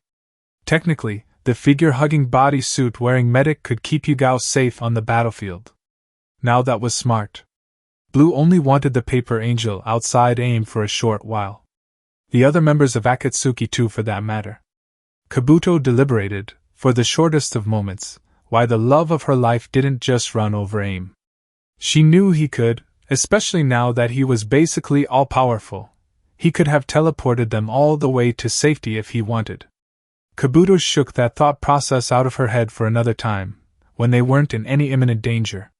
Yugao replied affirmatively, and the Snake Sage's apprentice lifted a single finger up close to the other woman's face, holding out a leather belt that had come out of the scroll on her lower back. Look at my finger and bite this. The swordswoman stared at the finger cross-eyed and bit down hard on the leather belt. Her fingers dug into the ground and she braced herself for whatever was going to happen. All of her attention was on the silver-haired woman's pointer finger. You're gonna feel a small tug. The fingers of Kabuto's other hands flashed through several one-hand seals underneath Yugao's field of vision. Her hand turned into a fist, and she rammed it into Yugao's gut. Blumph! A cloud of smoke escaped from the bush they were cowering in, and Konan's eyes darted down. There you are. 7:26 p.m. Kinshiki Twisted Rock Formation. Northernmost region of Hidden Stone. Sasori of the Red Sands eternally frozen half-smile creaked underneath the limbering form of his Hirako puppet, settling down under an arch-like rock formation and folding his legs under him so that the person safely nestled inside could detach the chakra strings connected to the lower body of his puppet and uselessly pick his ornamental ears. Huh! Did you say something? A tick pulsed on Dieter's forehead, and he lifted the hem of his, kicking a stray rock and snapping. Have you not been listening to me at all? That voice. Hirako grated, creaking. It's very easy to tune it out. I said dash. Sasori's protective puppet rumbled absent-mindedly, but the Mad Bomber continued in a louder voice.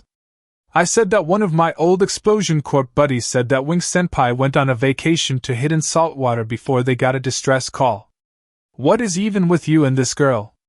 She's my senpai, Dieter suddenly yelled, defensive. His cheeks a blazing shade of red and his hand-mouths clenching their teeth inside his fisted hands. Now shut the hell up, Sasori was visibly taken aback by the newest Akatsuki inductee's exclamation, even unconsciously making Hirako lean back and, within, lifting his hands up in surrender. Okay, fine. I'll keep quiet. The silence after his statement was so turgid. Dieter fiddled with the ends of his sleeves, twisting and gnawing at the Akatsuki robe in his handmouths, and Sasori twiddled his thumbs, awkwardly pursing his wooden lips and having Hirako maintain eye contact with the bashful newcomer. He couldn't hold it in anymore. So, Wing Senpai, huh? I said shut it. Dieter grumbled, sliding down the smooth rock face and sitting with his knees to his chin, arms wrapped around his legs. Just shut it. Sasori found an intrigued smirk tug at the immovable corners of his wooden face, and Hirako rumbled. Who exactly is she?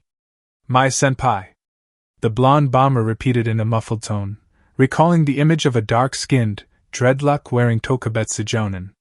She introduced me to the Explosion Corp and taught me everything I know. Hirako raised a single finger. I think dash. I'm not asking you to think, Sasori-dana. Coming from the person that says, art is an explosion. Sasori's face couldn't get any blanker. Oh, and you think, art is immortal. Or some shit. The IWA missing ninja snorted not so discreetly. Bah. Immortal like a plastic bottle of cat piss, dot. We're getting off track. The puppet master waved off Diodara's laughter, not bothering to correct him that imperishable products containing animal urine wasn't art. Not in the least. You're obviously feeling some form of sexual attraction to this. Wing-senpai. Sasori Dana!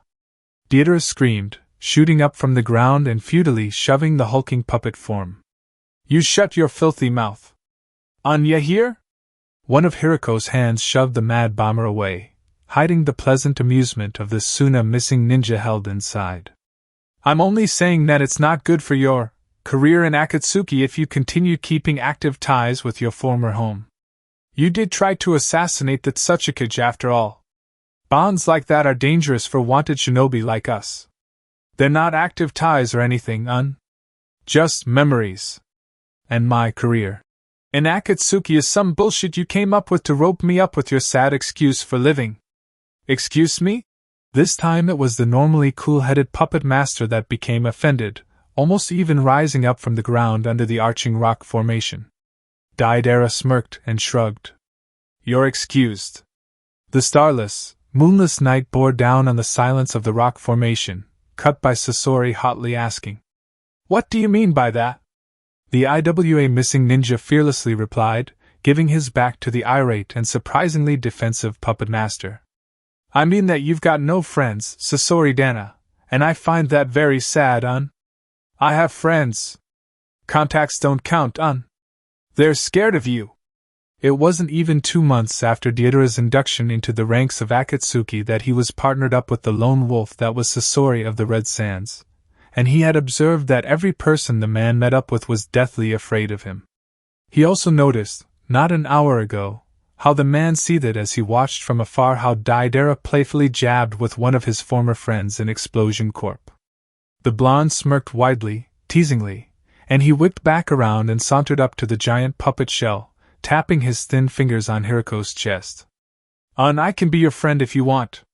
My art is my friend. Those are the saddest words I've ever heard in my life. The younger male returned with a playful half-smile. Sad old Sasori Dana. I feel sorry for you. HN. Was the only grousing reply from the unmoving puppet shell.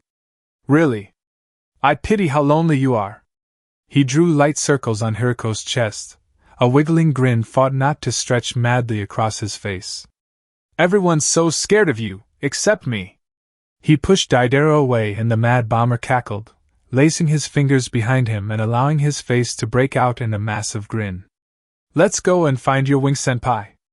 I'll turn her into art, and then we can all be friends. He loomed over the bomb maker ominously, the joints of his Hirako puppet groaning eerily, and his straw hat washed his face with shadows. How does that sound, Deidara? Yeah, my offer's still on the table, lonely old Sasori Dana. A crow landed atop the arching rock formation the two S ranks were standing beneath, turning a single beady black eye down at the unaware pair as they prepared to leave the popular tourist hotspot in Hidden Stone. It all happened so quickly. Thursday thunk. Deidara's eyes dimmed and he slumped forward into Sasori's puppet shell, and the puppet master instinctively caught his partner. The Suna missing ninja's eyes bugged out when the mad bomber coughed out blood onto him, murmuring in a raspy, dazed voice. Who the wah? The blonde's eyelids lowered further, and blood rushed from his mouth. His legs gave out, and Sasori's puppet body easily supported his weight. Deidara's head fell forward with a small bump onto Hirako's wooden chest, and that was when Sasori saw it. A pair of light blue saban. One stabbed into the nape of Deidara's neck and the other deeply impaled into the base of his skull, freely oozing the life-sustaining red liquid Sasori had long since abandoned. Hirako's gaze flicked up, carrying Deidara's dead body in his arms without difficulty, and searching for the assailant that had taken out his fellow S rank so swiftly. So undetectably. There was no expulsion of chakra and scarcely a sound aside from the wet noise of it meeting its destination in two of Deidara's vital spots. 781 kilometers away, Blue hummed and tightened his red-gloved hand around Crystalline's grip. He was lying down on a closed bakery at the outskirts of Hanbai City, trusting that the sharp, heavy thud of his long-range weapon after each squeeze of the trigger was too quick to be noticed. He looked into the scope of his sniper rifle only by pure instinct, and instead he saw nothing through his bandages. Or his blind eyes, for that matter. The crow at Hidden Stone wordlessly watched as Sasori warily crept around the twisting rock formations with Theodora's corpse in his arms, and the master of crows saw through the crow's eyes, expanding his own sensory abilities through the crow and conjuring a mental image of Sasori's wooden constitution, not the puppet shell but the puppet master inside. The blind man perceived the map of chakra that sprang from a cylindrical container in his chest, trickling chakra outwards to the rest of his body and providing him the ability to manifest chakra strings. His complicated brain ran over a number of calculations: wind speed, wind direction, distance, weight and length of his Senbon, curvature of the earth, thickness of Hirako's body and, of course, Sasori's crouched retreating maneuvers, already figuring out where the attack that had killed his partner had come from. Blue didn't even need a Sharingan to make the next few shots. Killing Deidara was almost as easy, he thought as he used the last 4 darts in his cartridge. The bullets clanged against rocks, ricocheting and rebounding in an intricate blur, until 2 of the needles found themselves in the primary joints of Sasori's shoulders. Another impaled his right eye, and the last blasted the puppet's straw hat off his head and nailed it solidly into the rock behind him.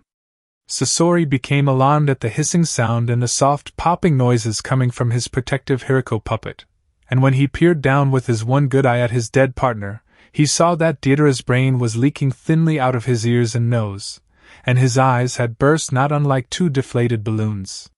The blonde skull softened and began caving in, drooping lifelessly in Hirako's arms and wilting with each second. Then there was a tremendous groan from the joints of Hirako's arms, and they summarily fell, dropping Deidara too onto the rocky ground with a heavy crash. The puppet master winced as a drop of acid landed on his shoulder, searing into his Akatsuki robes, and impatiently eating away at his arm.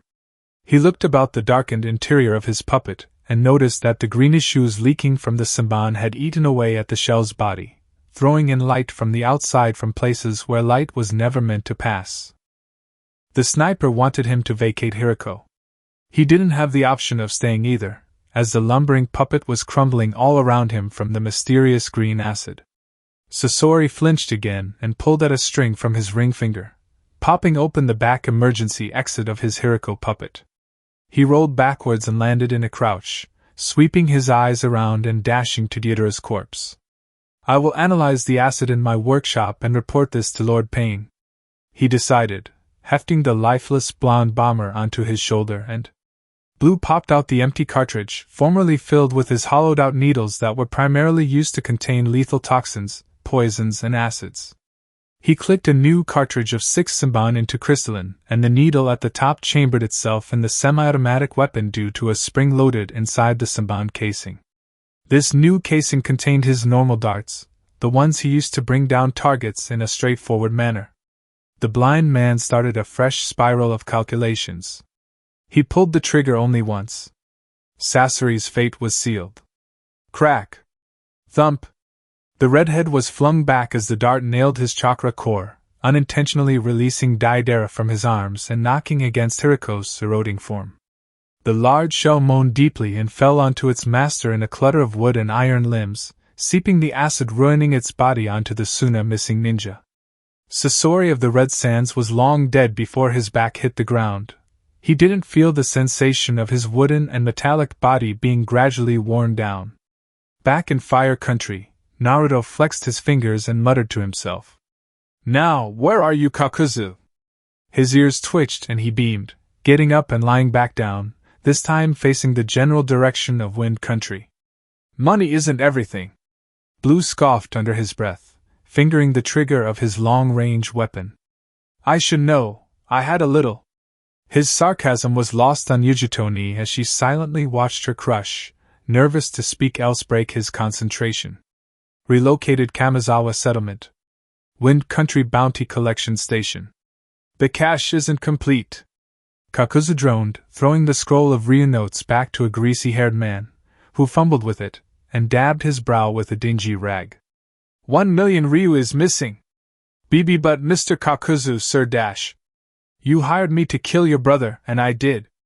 The green-eyed Hunter Ninja narrowed his eyes and stood around the other side of a table of the bounty collection station, refusing to sit down. He balefully eyed Obito, dissuading the man from pleading on the client's behalf in that disgustingly, irritably fake jovial attitude of his. "WEA agreed on 5 million ryu, Mr. Kakuzu, sir," the dirty-haired merchant begged. He had hired Kakuzu alone to kill his brother in order to claim their father's fortune.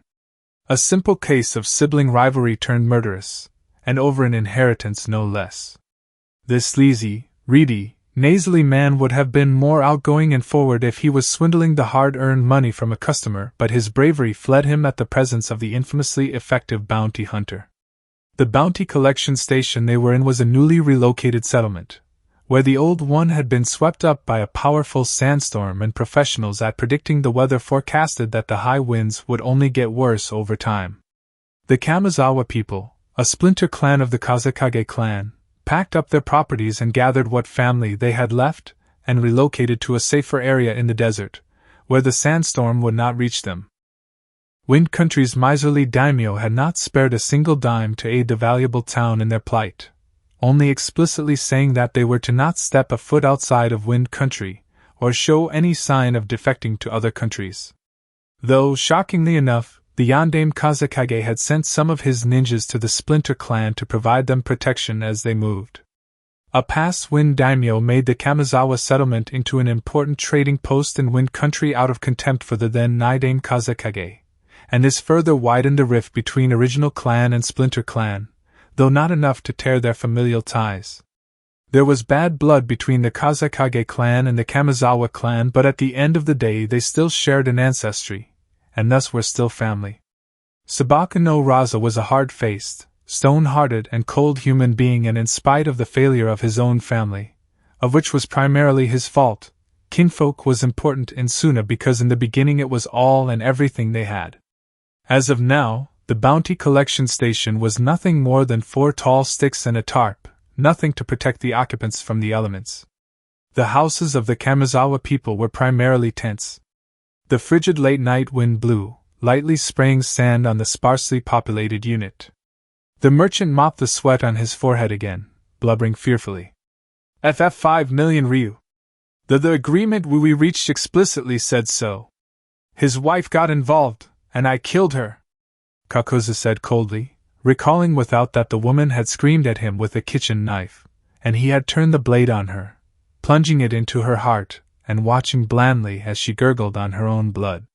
The memory didn't conjure pleasant feelings, nor did it make him sad. A job was a job and money was money. The heartless merchant perspired, more so that he had now lost out on his opportunity to claim ownership of everything his brother had, including but not limited to his sister-in-law. Now the woman was dead, and Kakuzu continued. Then his kids got involved as well. The merchant didn't need to hear what Kakuzu had done to his nieces and nephews. "I'm a nice person, Shinichi. I'm only adding an extra 1 million for my troubles. I never asked dash. Any, Kakuzu-senpai. Go easy on him, eh? I'm not going to listen to some brat that got his ass handed to him on a silver platter by a schoolteacher. A retired kunoichi for that matter." Kakuzu hissed with disdain, eliciting a tick on Obito's brow that broke out of his nice facade. "Now sit there and stay quiet, like a good little bitch." He swiveled his attention to the merchant again, catching the man by his neck and snarling under his voice. "Where's my money?" Obito wished he had his Sharingan activated. A needle was past his mask, mere inches from his eye-hole, and ended its path in the side of Kakuzu's head with a chilling crunch. The man's Jiangu couldn't save him from the acid ebbing out of the dart in his brain, and the force of the hit toppled him onto his side, cracking his neck into the edge of a makeshift table and landing on the floor, his neck broken and his brain liquefied. The merchant turned tail and ran, making sure to snag his money before he did, and the people under the tarp similarly fled for their lives. Obito flipped the table and took cover behind it, his 3-tomo Sharingan whirling frantically. His eye went to Kakuzu's unmoving body, not believing that the man was truly dead but forced to face reality when the Jiangu in the bounty hunter's body wasn't reacting in any way. Kakuzu's eyes were open and the jade eyes dulled little by little as more brain matter escaped his ears and nose, staring lifelessly at his assigned partner, and unable to move as his soul descended into the blistering flames of hell. His soul was welcomed by a terrifying demonic bellow, and the skeletal fingers of the grasping dead, pulling him into the realm of damnation. Back in the land of the living, the orange-masked man looked at the projectile that had ended the green-eyed man's life, and he cursed when he immediately recognized the light blue needle embedded in the side of Kakuzu's temple. Naruto! The man vanished in a whirlpool, following the path the Senban had taken in spurts of Kamui, and tracing the widely trail of chakra Naruto had purposefully left to help his clanmate better know where he was going. The swirly masked Uchiha found himself in Fire Country 30 minutes later of sporadic teleportation, blazing under the cover of trees in that same widely curving line, and came upon the vacant roof of a closed bakery in Hanbai City, except for a solitary note weighted down on a rock. The handwriting wasn't Naruto's. Saikata clan. The inconvenience of going all the way back to Wind Country in order to find Blue deserted him. He could use Kamui after all. The issue was finding Wind Country's largest nomadic clan in all of Wind Country's vast desert. Naruto had sent him a message, intentionally passing the needle before his face and landing it in Kakuzu's unguarded head, and it was clearly received. Obito wasn't scared of the Blue Uchiha. Even though he should be. 7:28 p.m. With Yugao and Kabuto. A deafening explosion went off beside Kabuto, and the airborne IWA-born girl was knocked away, tumbling on her side and slamming into the wall of the dungeon building. Shaking off her concussion and kicking off the building, gritting her bloody teeth and spinning a pair of chakra scalpels in her palms. The bodysuit-wearing woman lifted her forearms to cover her face as a volley of skin-shredding paper blasted into her, tearing through the surging pieces of paper in a glorious display of blood and gore, closing the distance between a mystified and horrified Konan. The medic's regeneration healed her wounds as the paper tore her skin open, threading flesh and muscle into place over and over again until she made it to the older Kunoichi, engaging her in a short hand-to-hand fight. Kabuto sliced the scalpel in her left hand at Konan's shoulder, baring her teeth as the wound and the shoulder itself billowed out paper. Ducking a backhand to her face and digging her right scalpel into Konan's lower rib, yanking her arm out as she encountered the same result. But not fast enough to avoid a brain-jostling switch kick, taking her clear off the ground and momentarily knocking her out mid-flight. 17 straight minutes of fighting and the pair hadn't even been able to land a good tear on Konan's Akatsuki robe, while the S rank had roughed up the two in ways reminiscent of the beatings they collected in their childhood, all in the name of training. The purple-haired lady from AIM tilted her head to the side, expressionlessly spectating as Kabuto's limp form arced in the air and then pointing her palm at her, retracting her arm before it could be cut from the elbow. Yugao banged down a jab for her forehead with her sheath, clenched in her other hand, stepped away straight kick to her gut, and backtracked from a wailing torrent of paper shuriken that rained down from the heavens, hopping and skipping backwards on her bare feet. Her blade blazed as she tore apart any paper star that got too close for comfort. The younger purple-haired woman spun around a tree and vanished, reappearing on Konan's left side in a crouched position with the tip of her blade extended upwards to Konan's throat, though the woman's feet no longer touched the forest floor, levitating just over the treacherous weapon on two papery wings that flapped majestically. "Fascinating child," Konan said airily, dispersing. Her white, papery form curved down and swept the younger ninja, reforming as the origami angel and embracing Yugao, holding the swordswoman's head to her womanly chest and attaching pieces of paper on her body in the process of flying back to the dungeon, starting from the hand grasping her pinkish-white sword and rising up to her neck. "You are low on chakra. You must rest." The suppression seals began taking effect and Yugao's eyes flickered with sleep, flailing lethargically in Konan's warm embrace. Let go of me, weirdo." She unintentionally released hold of her sheath, though with the last of her wherewithal she switched Lunaya into a reverse grip, blasting chakra down and getting a response from the non-sentient weapon. The seals burned off her body and Yugao leaned back in Konan's deceptively loving hug, coming back with a brazen headbutt into the angel's chin. Crack! Ah! The older woman released hold of the cat lover.